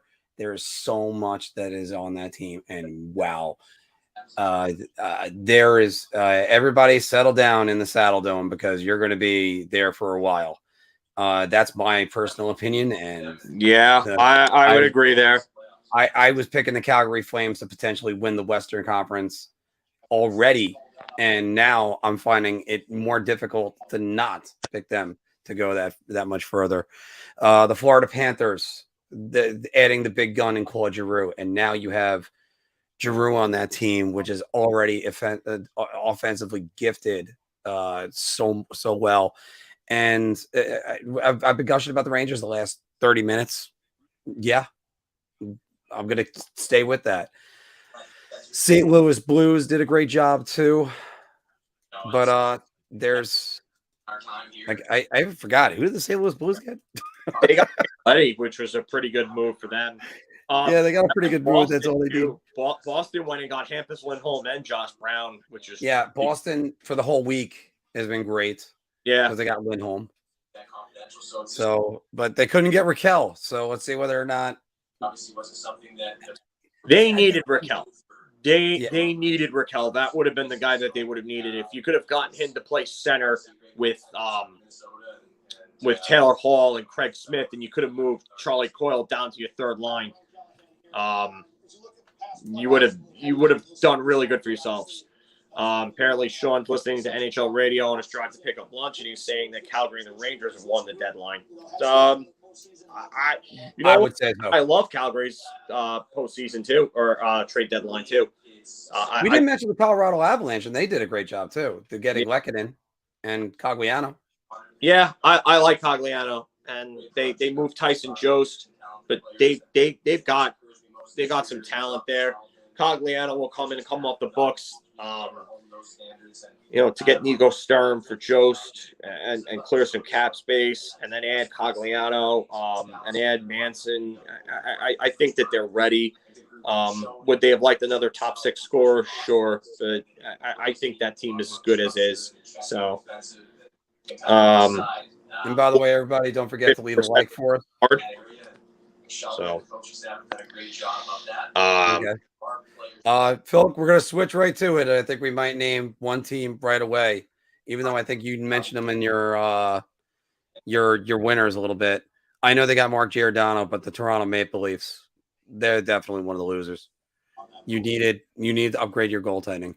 You needed to stabilize your goaltending, and Giordano's a great pickup, but I don't like it. I don't see it that way, and the reason why I see it that way is because of the fact that there wasn't really a whole lot of goaltending available outside of John Gibson, which would have costed an arm and a leg. Who would have been available? We're never really confirmed that Gibson was available. So and I think it's confirmed that Marc-Andre Fleury said no to them. No, Toronto. So yeah. Does it suck that they didn't get Marc-Andre Fleury? Sure, and the price would have been nice, but Marc-Andre Fleury didn't want to go there, and that's his choice. He had the power to control that. But what did they do in return? So they went out and did the next best thing and tried to limit the chances against by getting arguably the best defenseman available. Oh, probably the second best defenseman available outside of Hampus Lindholm being number 1. Yeah, Hampus Lindholm being clear number 1. But yeah, not the second best defenseman available, Mark Giordano. Mark Giordano has a ton of experience, ton of playoff experience. He's a winner. He's a leader. Still a physical guy. You could still probably use him on a power play if you want to. He could do everything. He could kill penalties. He can play up and down their defense core. They get Jake Muzzin back. That defense looks so much better. So that's going to be a big thing. Yes. So yeah, I definitely like getting Giordano and Blackwell. I really do like that. Even though it's one move, it addresses 2 different areas of need for them. They got a depth player, energy guy who can score some points in Blackwell, and I don't think of them as a loser. I just think that they did all right. They didn't. Was it great? No, but they addressed 2 areas of need. I'm still not in love with their goaltending situation. No, but what were you going to do to upgrade it? I still would have tried to call the Islanders and ask about Semyon Varlamov. If you're not going to get anything. Yeah, but Varlamov said he wouldn't wait for Toronto either. No, really? He wouldn't wait for Edmonton. I'm sorry. Yeah, he wouldn't wait for Edmonton. I knew that. I did know. Well, who knows if Varlamov would have waited for Toronto? We don't know that. Most people don't have any of the Canadian teams on their, or they have all the Canadian teams on their no move list. It's McNash famous for that. It's the borders right now, and that's another thing. That's probably why Marc-Andre Fleury didn't waive, because the stuff what's going on in Canada with COVID, and not only that, but the Canadian dollar and it's in relation to the American dollar. See, more than just about hockey stuff. Yeah, it's more than just about hockey stuff. You want to talk about another winner? Tampa Bay. Tampa Bay did a great job. I'm not in love with the Brendan Hagel move, but whatever. You know what? I don't like the Brandon Hagel trade. I think it's too much that they gave up, but I like what their aim was and what they accomplished. They revamped their bottom six in the span of the last less than a week. You got Nick Paul, you got Brandon Hagel, you went and got Riley Nash. I mean, you went and did all the things that you needed to do. So good for Tampa Bay for doing that. They're definitely not a team I'd want to face right now, because that team's going to be so much better going forward. Think there could be another conference finals, like I said before, Tampa Bay versus the New York team? Absolutely. You know what? At the end of the day, you need two things to win in the playoffs, and you need them in spades: goaltending and defense. They have them both in spades. And they have forwards that can score, proven playoff performers: Nikita Kucherov, Braden Point, Steven Stamkos. Anthony Cirelli is a guy who steps his game up big time in the playoffs. He's not a big point scorer, but I mean, key goal, he knocked out the Islanders last year. 2 years ago. 2 years ago, sorry. 2 years ago. Last year, last year was Yanni Gord. It was Yanni Gord that knocked him out. Yes, the shorthanded goal. That's right. Yes. Alex Gord, the one who steps up come playoff time. He becomes hard to play against. All right, so hold on here. Christy is saying it's Aston Reese, Dominic Simone, prospect and a 22-second for Raquel. All right, so no Evan Rodriguez, so that's actually really good. Oh, and I totally forgot about Palat. How did I forget Andre Palat? Yeah.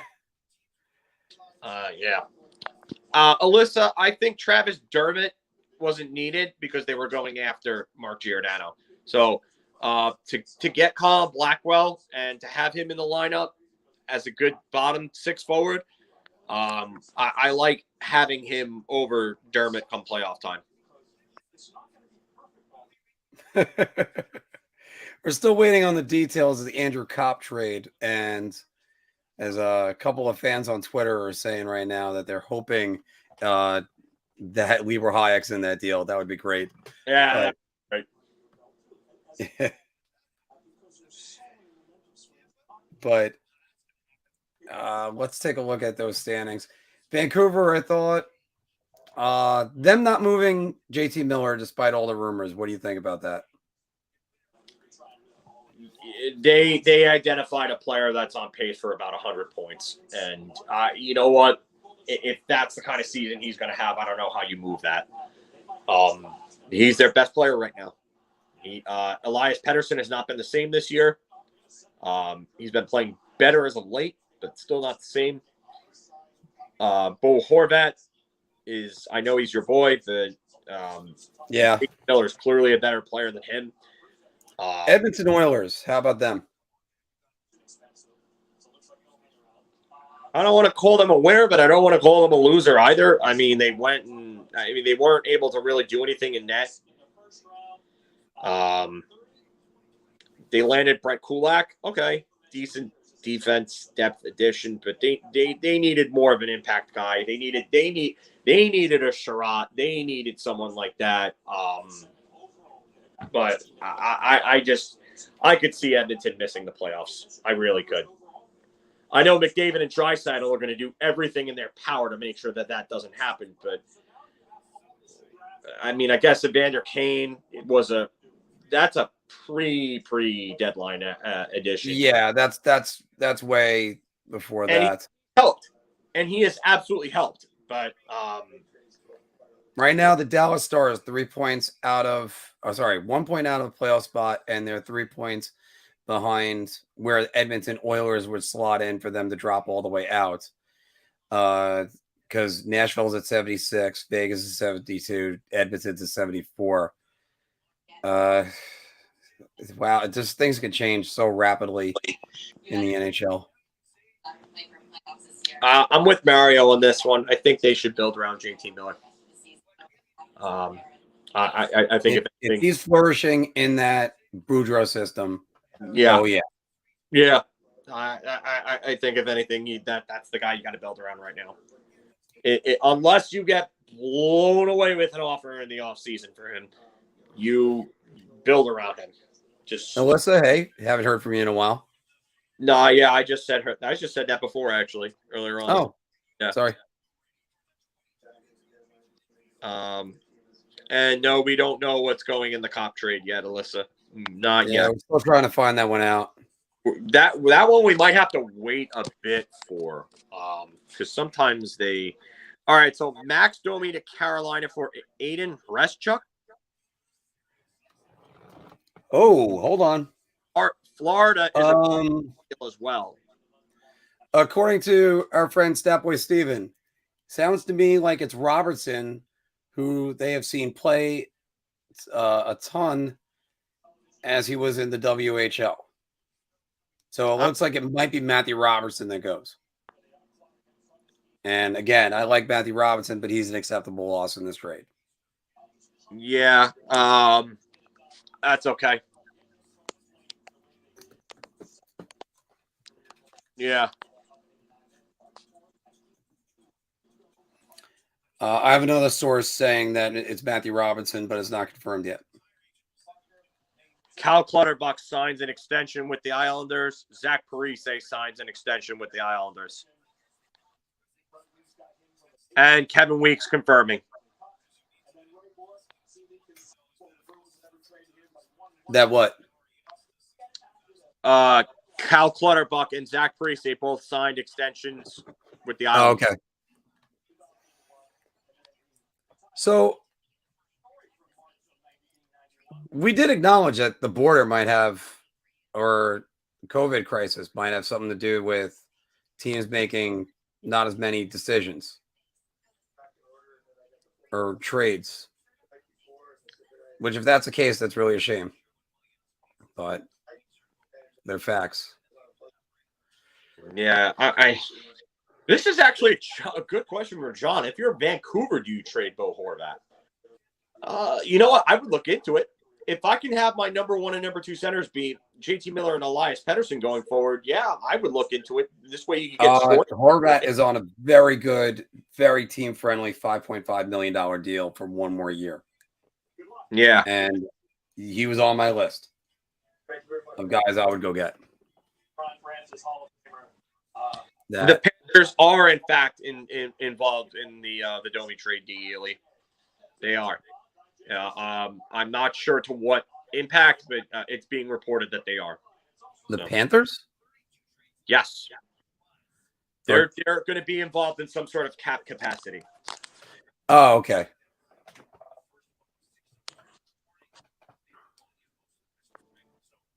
Hold on. I am trying to get that.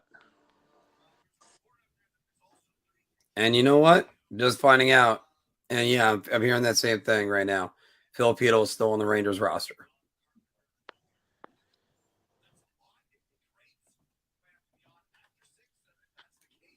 Okay. All right. Let's see here.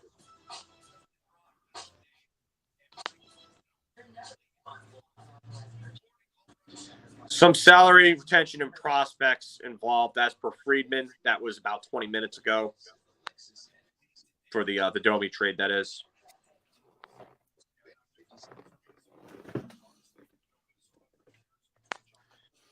Kekalainen says the Domi trade call has not been completed yet. So they're still working on it. And also says that there's 33 trades in the queue. Wait, who said that? He also, Jarmo Kekalainen said there's 33 trades still in the queue at Central Registry. Still in the queue to be worked on. So, yeah, we might have to be here for a bit.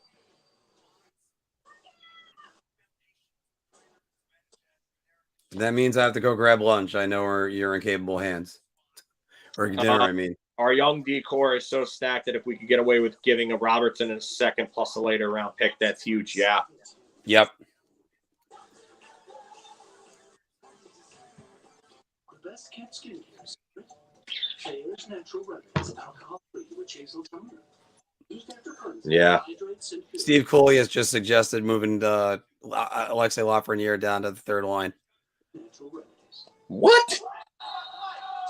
Okay. Well, again, it's spitballing things. It's just someone else already had that idea first. Yeah. I was smited down. And everybody, this is why I was wearing the hat today. Oh, stop. I don't want to hear it.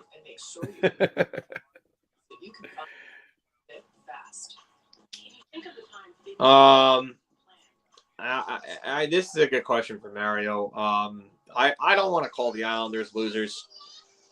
I don't. I don't think that there was much they could have done today. I think it would have been Cal Clutterbuck. That would have been it. But Cal Clutterbuck kept their guy. This is a good question for Chris T. I'm not really sure, but I'm leaning towards no. I think if it's in the queue, I think it gets. I think it's in there. Like this is different from the 90s where they had the fax machine and you didn't get anything in there for about an hour. Yeah, I'm with Mark on that one.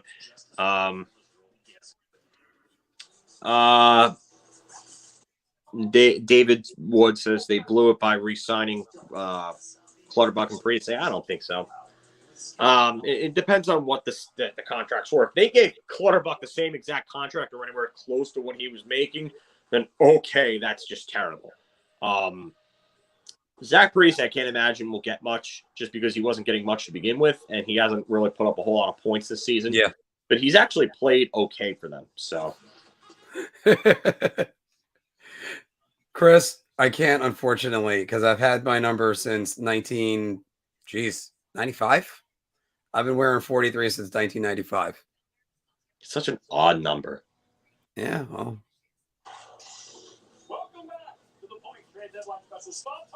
It's unique. That's what made it. And now there's so many 43s out there. Yeah. But guess who's the greatest 43 of all time currently still is?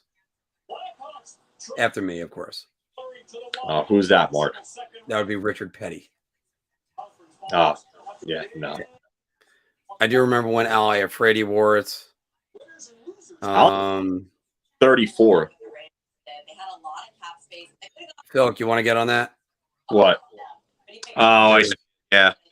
Yeah. Yeah, that's blocked now. Yeah. There it is, by the way, Frank. There you go. Although my favorite 43 to ever wear a Rangers jersey, Ryan Callahan. Yes, when he first came up. 2006, 2007 season. Yeah.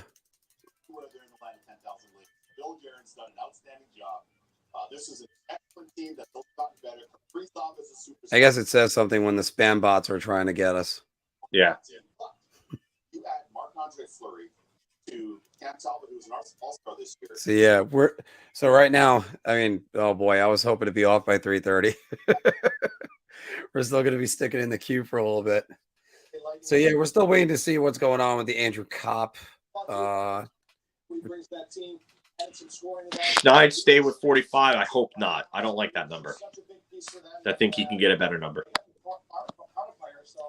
And Frank, thank you. Yes, I hope that is a big sign of success for us. So. Who's the big winner, Torts? I'm going to go off the map here, and I'm going to go south. Okay, yeah, because as we were just talking about, I don't understand how everybody thought they were going to be the team that they expected. I think the Vegas situation got in the way. I think that guy there, Ron Francis. I just ran by this tweet and I just got to read it out loud. The disrespect Yankee fans give DJ LeMahieu is completely unnecessary. I know it's not the top, but I'm just going to go to the other end. I'm guessing it's just because DJ LeMahieu had a bad year last year, but DJ LeMahieu will be back. I'm not worried about DJ LeMahieu. Too good of a hitter. Calgary trades goalie Michael McNiven to Ottawa for future considerations. Wow, this team is completely reshaped. Yeah,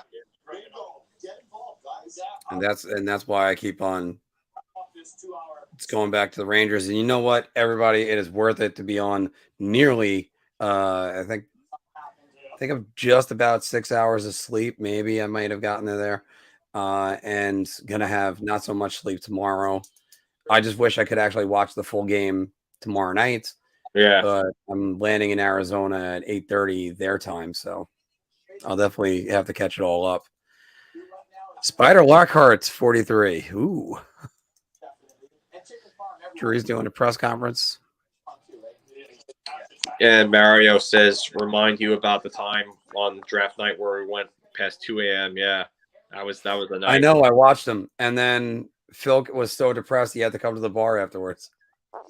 Yeah, I was out till like 4 o'clock in the morning.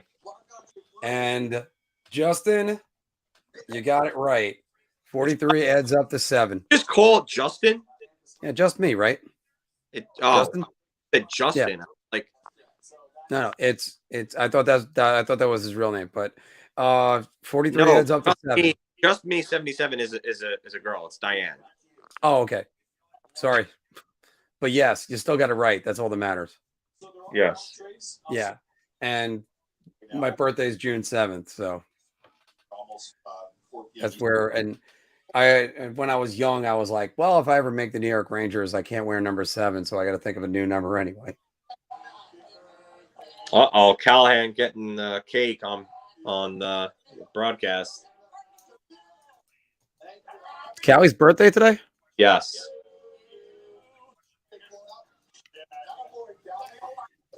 You know, yeah, Joe, I got to agree with that. I think the Oilers are the biggest losers. Yeah, I would say the Oilers didn't really do enough. Thank you, guys.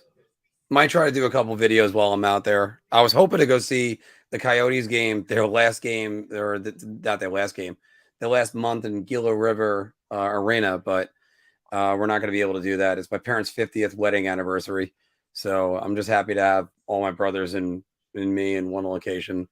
There's 4 of us. We haven't had that in a while, and just. That's going to be a good trip. And in 2 weeks, I'm actually going to the Masters too. So,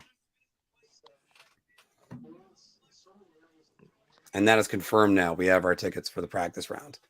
That's just good. That's going to be beautiful. Just going around. Yeah, I like this comment here. I would like Copp re-signed, and then one of Vetrano or Mott to be re-signed. Vetrano probably ends up being the one that walks because he probably looks for a little more than Mott, and Mott just ends up being a bottom 6 guy there that they keep. So James M is asking, are the Devils one of the biggest losers for not getting rid of PK? And I think I don't agree with that because I just don't think anybody would have taken on that contract. They would have had to retain on that, and I just don't think that's going to happen. So the Devils got Subban the year that the Rangers got Panarin, and that was 3 seasons ago. This is their 3rd season with Subban. His contract ends at the end of this year. So, by the way, I would have loved to have actually gone to the game, taken my nieces and my nephews, gone with my brother Dan, possibly. But instead, like I said, we're seeing the Chicago Cubs on Friday, getting at least 1 round of golf, if not 2. And yes, Tony Esposito took you 35. I gotta, Tonio. You know what, Chris? Go ahead. I don't like this because the goaltending market was so dry that no team could have really done anything. I think that's unfair. Varlamov probably didn't want to go anywhere because, I mean, he likes being on the island, and I think he just accepts the fact now that he's Sorokin's backup now. And Marc-Andre Fleury probably only wanted to go to a limited number of places. So, yeah, I don't know. I don't like it. I think that's unfair to the teams that needed goaltending. All right, I got to read this tweet and put it out for everybody. I know we don't have many Islander fans in the chat at the moment, but With Clutterbuck and Parise re-signing, this means in order for the Islanders to change the makeup of their forward group next year, the only two players who could be moved to accomplish that is Bailey and Beauvillier. I suppose Wally too, but I wouldn't advise moving him. That is from our own Mr. Anthony Laraco. I have to say that he's right. I don't like I don't like the idea of moving Beauvillier, but I guess, you know, like, I don't know. I really don't like the idea of that, but Bailey's got to go. I just don't know what, like I said, I just don't think anybody gives up anything big for him. It ends up being one of those things where you can't help but ask the question of how exactly do they change up their team, whether or not it's warranted or not. You have to ask that question. You have to figure they have to do that, because if the Rangers improved, which they did, you'd have to hope Washington takes another step back. And when is Pittsburgh and Washington not going to make the playoffs or take a step forward? Sidney Crosby and Kenny Malkin still have a few good years left worth of hockey. So does Alexander Ovechkin. It'll come, and we'll tell you, when it comes in Pittsburgh, it's going to be bad times again for that team, because they do not have a good prospect pool. Nope. They got no assets, and there's a chance Malkin and Crosby can go at the same time. Yeah, so, there's a very, very good chance. And Evgeny Malkin, the scary part about Evgeny Malkin is, if you're a Penguins fan, is that he could end up being injured and his career ends up being shortened before he's supposed to really go. Yeah. Because he's been a guy that's dealt with several injuries throughout his career. And Crosby, that next concussion could be his last. So you're on borrowed time as it is. I get that Pittsburgh's trying to win another before they go, but man. As reported by our friend Statboy Steven, the Seattle Kraken have 25 picks in the next two drafts. Yeah. Yeah, and as I reported, in the first two rounds, they have 9 between this year and next year. 9 in the first two rounds. And it was unheard of when the Rangers did that a few years ago. Nobody's ever had, I think, more than 5 first-round picks over a span of 2 years. And then now you got Arizona's. I think they got 7 or even more. Pittsburgh, and I'm with Chris. Pittsburgh deserves to have a time where they absolutely suck. Because they went from Mario Lemieux. When Lemieux retired, they had Francis and Yager together for that 1 year, but Yager was there for the next 5 years. Yeah, and then they were the mini Czech Republic. And they were the mini Czech Republic, and then Lemieux came back in 2001, and they had Lemieux with Kovalov until Kovalov got dealt at the 2003 deadline back to the Rangers. Lemieux was still there, and then Crosby, they got Crosby in that controversial draft lottery, and then they have Arizona has more picks than seats in their arena. Oh, but yeah, Pittsburgh went from Lemieux to Yager to Lemieux to Crosby and Malkin, and let them suffer for a bit. Let them suffer for a while. So, and Lemieux sent Lemieux. They sold to Fenway Sports Group, so Fenway Sports Group owns the Penguins. So, I think Lemieux is still a partial owner, though, right? He's still running it. Stake, but he sold a lot of his stake to the Fenway Sports Group. So, yeah. Sorry, Anthony. I think why we're seeing why Brendan Shanahan soured on Lou in Toronto. So, yeah, I think that could be the case. So, I think Lou Lamoriello has I think his time has passed him. I really do think it. I mean, I don't know how he won GM of the year. I really don't. I think Joe Sakic got robbed of one. So, I think last year you definitely, or I think they took the entirety of the season, but I think a lot of that was the offseason moves. That's why I think that happened, that he got the GM of the year. I don't think he should have either, but whatever. Yeah. Fleury going in. Still about seeing that Andrew Copp return. Yeah, this is an odd one. This is an odd one.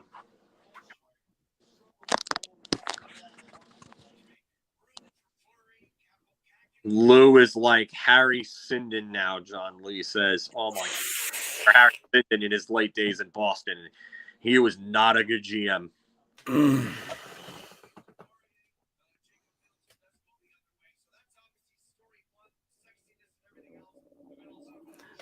Yeah. I love it when teams do that. Davidson did that to pick up Marion Gaborik. It didn't work out, but Davidson did that to pick up Marion Gaborik. Yeah.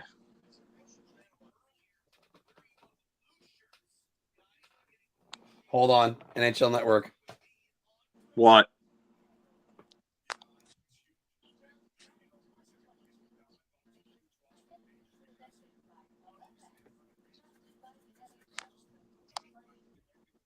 What were you saying about NHL Network? NHL Radio right now, they're Shane O'Brien is loving what the Rangers did today. They're a lot harder to play against today than they were yesterday, is what he's saying. Yeah. He's right. There is going to be a lot of playoff games for the Rangers this year. I'm calling it right now. And regardless who they get in the first round, Pittsburgh or Toronto, unlikely to get Carolina. It's still very unlikely. But they're going to have to break that neutral zone trap for Carolina, and that's going to be huge. It's not just the neutral zone trap; it's the fact that Carolina sends everybody when they press. Yeah.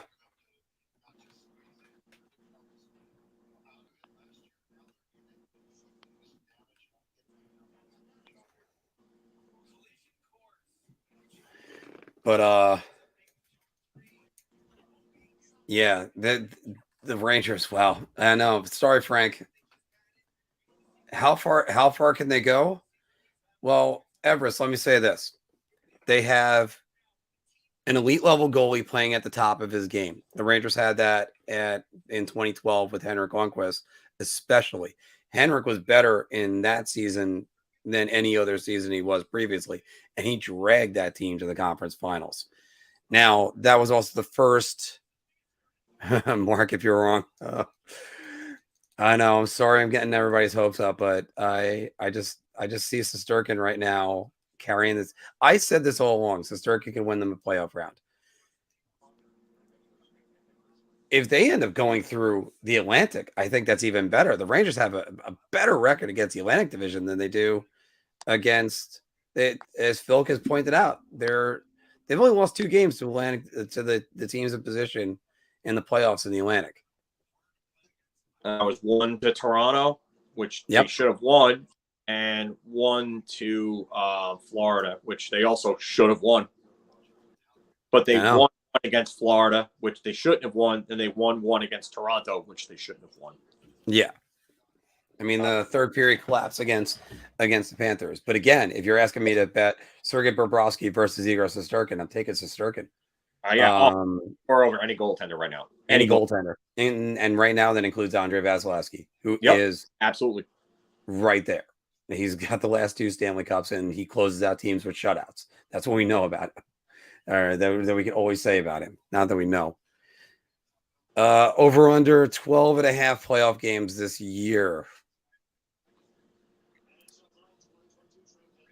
I'm going to say under. I'm going to say, you know what? I'm going to go over. That's how confident I'm feeling right now. We'll play back the tape. But I can say that because then if the playoffs ended right now, I would say Rangers over Pittsburgh in 5. That's how I don't confident I know feel. that.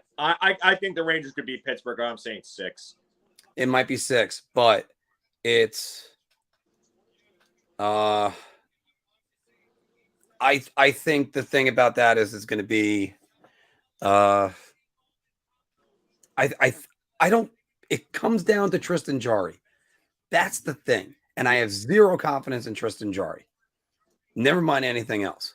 And right now, I think the Rangers have the depth now to really challenge Carolina. And if they challenge Carolina, I mean, Carolina has another bad second round like they did last year versus Tampa Bay, or even if they have trouble in the first round. I don't think it's Carolina. I think Carolina knows how to beat the Rangers, and that's the big thing for me is Rod Brindamore knows that in order to beat the Rangers, you really have to press against them and pin them in their own zone. So I think that's a disadvantage there. And Pops, you're right about that. We're gonna get a playoff preview the next week. Yep. One at the Garden, one at home. You're right about that. Yeah, and 4 hours of streaming, 4 hours 10 minutes, and now the Rangers got Andrew Copp from Winnipeg, Tyler Mott from Vancouver, and of course they had Frank Vetrano, and they got Justin Braun as well. So again, 74 people watching. We're at 4 hours in. We just keep going, guys. And although the max for me is another 15 minutes, unfortunately, don't forget to like us. Yeah, I'm going to be out at that point too. I'm not going to stay on after that. It's a lot to be on all day. So I got things I do have things I have to do. So, and I also got to mention this, Mr. Second Half for the New York Rangers, Mika Zibanejad is heating up and scoring big goals. And I've said this before, that the reason why the Andrew Copp signing is so good is because now you don't have to put Mika Zibanejad against the top line center. Nope. Or the top line. Now, how about this one? And think about this. Now, Mika Zibanejad can go away from that top line center every now and again. You give Andrew Copp that responsibility. And that frees up Kreider, Zibanejad, and Hedl all for somebody else. And then while they're sitting there trying to put their top line up against Panarin, that's just more opportunities for offense. That's what hockey is. Yeah, I really do like those moves for the Rangers. I think that they upgraded the bottoms, the middle 6 and the bottom 6, and I think with Kakko coming back, that's going to help the top 6. I think they've needed a competent winger, and I think Kakko can give you more there than Frank Vetrano can. But I think Frank Vetrano in a third line role with Andrew Copp and Barclay Goodrow, that's not a line you're going to want to play against. That's not. And I'm foaming up thinking about how that line's going to match up and be a matchup line for everybody now. If just think of it this way, if Alexis Lafreniere can just continue to improve at a gradual pace for the rest of the season, Capo comes back and he starts playing around the way that he was when he was playing with Strome and Panarin, you have that third line that I just mentioned. And then your fourth line is Kevin Rooney when he comes back, Dryden Hunt, and Ryan Reeves. Man. And again, all of it trickles down in the lineup. That's why it helps. And it also I totally just forgot. Patrick Nemeth. Filip Hedl. Yeah, Filip Hedl's still on the team. He's still on the team as far as we know. Now, even though I outlined everything of why they should trade Filip Hedl today, he's still here. And again, still like the kid. He can still contribute in some way. And Canucks won't feel like what it's saying. Mott deal's an absolute robbery by the Rangers, yeah. 4th round pick for Tyler Mott. Forget about it. Yeah. Yeah, there's none of that. Some of those fans were asking for like a 1st round pick for Tyler Mott. Are you kidding me? This is just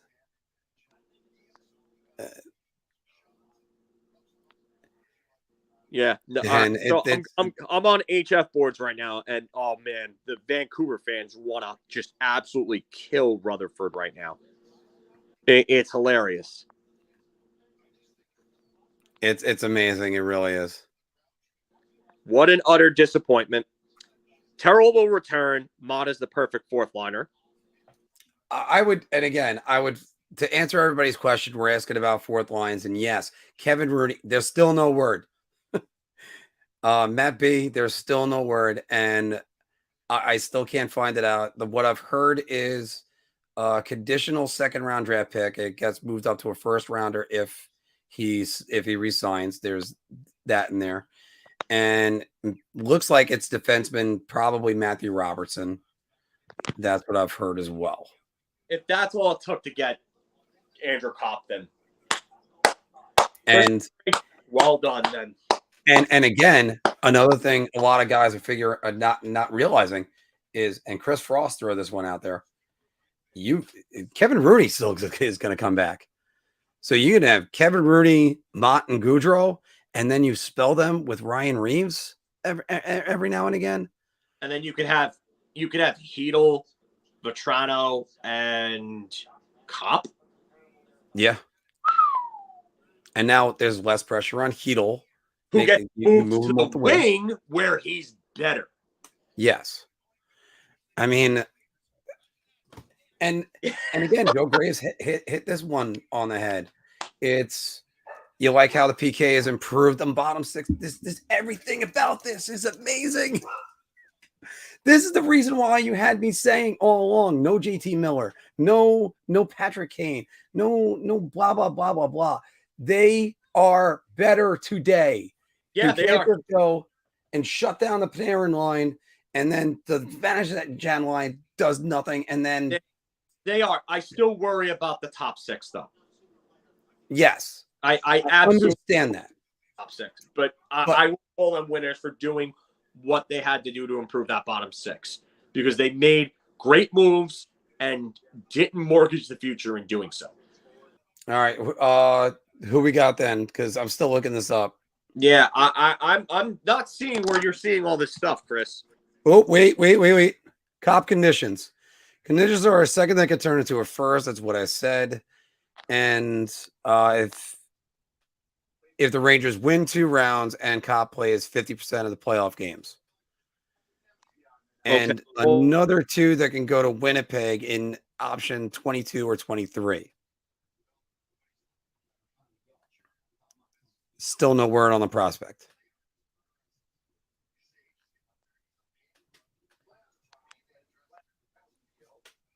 Cord just ended his stream.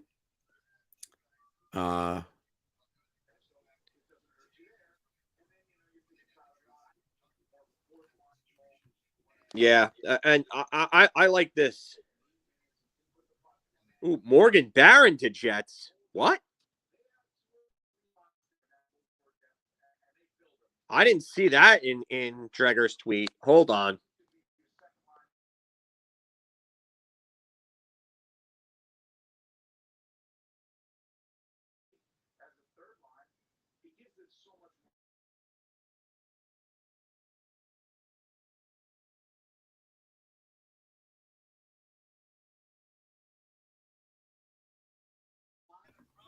There we go. I couldn't hear anything you just said for a while there, Mark. Sorry. No. I mean, I muted myself. Okay. So if it's Morgan Barron to the Jets, okay. Morgan Barron, that's you, Andrew Copp. There was much room for him in the future. If he turns out to be a good third line center, okay. We just got a good third line center. Oh my goodness! So Matthew Robinson is still a New York Ranger. It's fine. How is?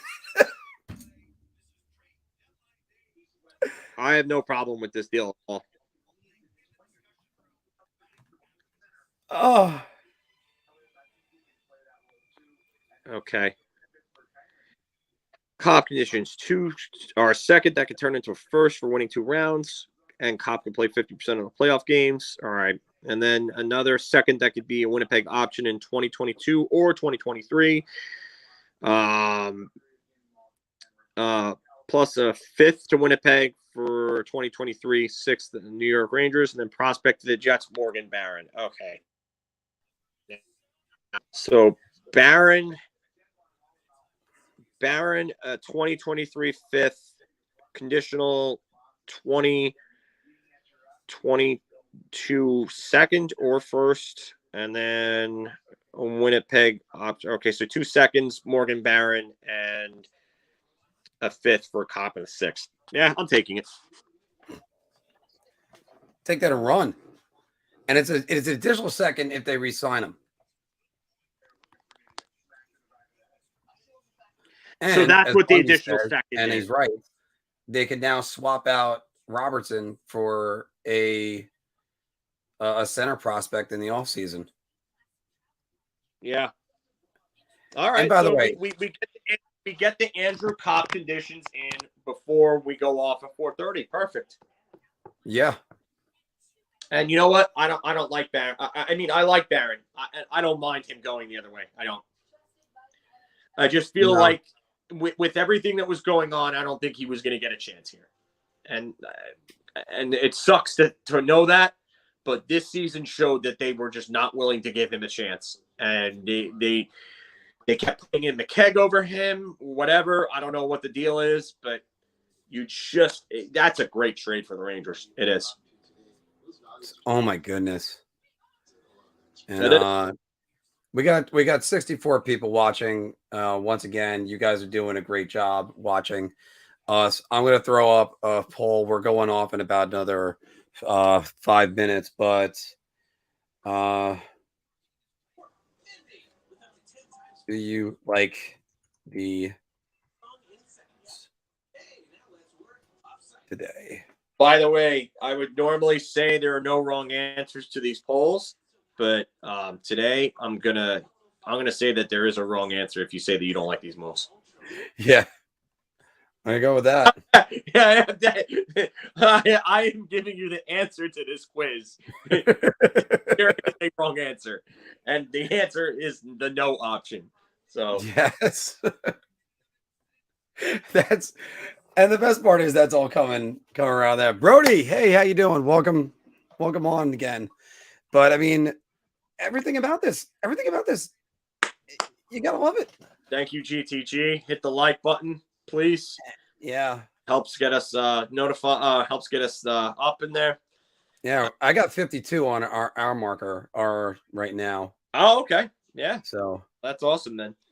Yeah. Core, I agree with you, Core. I agree with you, bud. These moves are great. And Jay, yes, everyone should say yes to these moves, liking them. Yeah. So. You can only say 2 yeses. You can't say 3. Okay. So no, you can say as many yeses as you want. Just don't have it be 3. And yes. Also, you can't say no to the poll because that's just the wrong answer. Yes. 3 is not the number that shall count. So yeah. So you could say yes, yes, or you could say yes, yes, yes, yes, yes, yes for the 6th one. Or you could just not say no, and you're correct. Yeah. I mean, this is the good. Saturday Night Live Celebrity Jeopardy, where Trebek just says, just write any number and you will win. And you wrote down, I heart boobs. Texas with a $sign in front of it. Simply I'll take the penis mightier for 400. No, there's no such thing as a penis mightier. Then why not? You're sitting on a gold mine. Like penis mightiers? No, there is no such thing. Well, you're sitting on a gold mine, Trebek. It's the category is famous titles, not famous titties. Not a fan of the ladies, are you? Now, by the way, correct. I got to throw this one out there. Ladies, are you, Trebek? You know, I got to throw this one out there because I keep saying it. Imagine when Kravtsov comes back. That's another bullet in the gun. And that's something that could work out if A, Kakko isn't healthy, And B, I mean, gotta love it. The like button is on there. If you're watching on YouTube, there is a like button. You can definitely hit that, Craig. We appreciate that. Chris T. Dadonov to Anaheim. I guess it's finally official. Yeah, I heard it was a 6th round pick or something like that. It wasn't a lot. I'll take the rapists for 20. That's therapists. Connery, not the rapists. I'll take what tits now. That is Let It Snow, Mr. Connery. Sean Connery, how did you get on this episode? This is supposed to be a musical episode. Oh, I caught an album of filthy limericks. There once was a man named Trebek who had the world's tiniest. Enough. We get the point. Oh, man. All right. We're going to go for about another minute because we got so much of this that it's unbelievable. And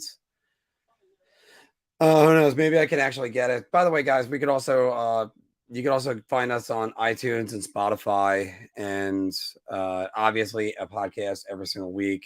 Library of videos. We have ones about what if Jaromir Jagr was traded, like that series. We also have some top 10 lists that there's going to be even more of soon.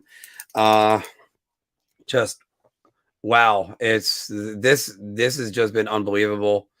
And this is the way Anthony felt last year when we went on. That was back before we started streaming. I had to record it and chop it all up. But the Kyle Palmieri trade went down, and we had to jump on and do this. And yeah, thanks, Chef. And yeah, guys, this has been an incredible day. I am certainly going to feel a lot better as I am completely tired as I go to work tonight. So it's can't wait for all this. It's just phenomenal, and can't wait to see what the next game is. And the worst part is I can't even do that because I'm going to be on a plane. So, and the last time I was on a plane during the Ranger game, Mika Zibanejad scored 5 goals. Didn't miss anything in that. All right, Phil, close it out for us. Oh, I just want to thank you all for being in here. At one point, we had over 75 viewers watching it with us. 4.5 hour stream that we have going, basically just under 4.5 hours.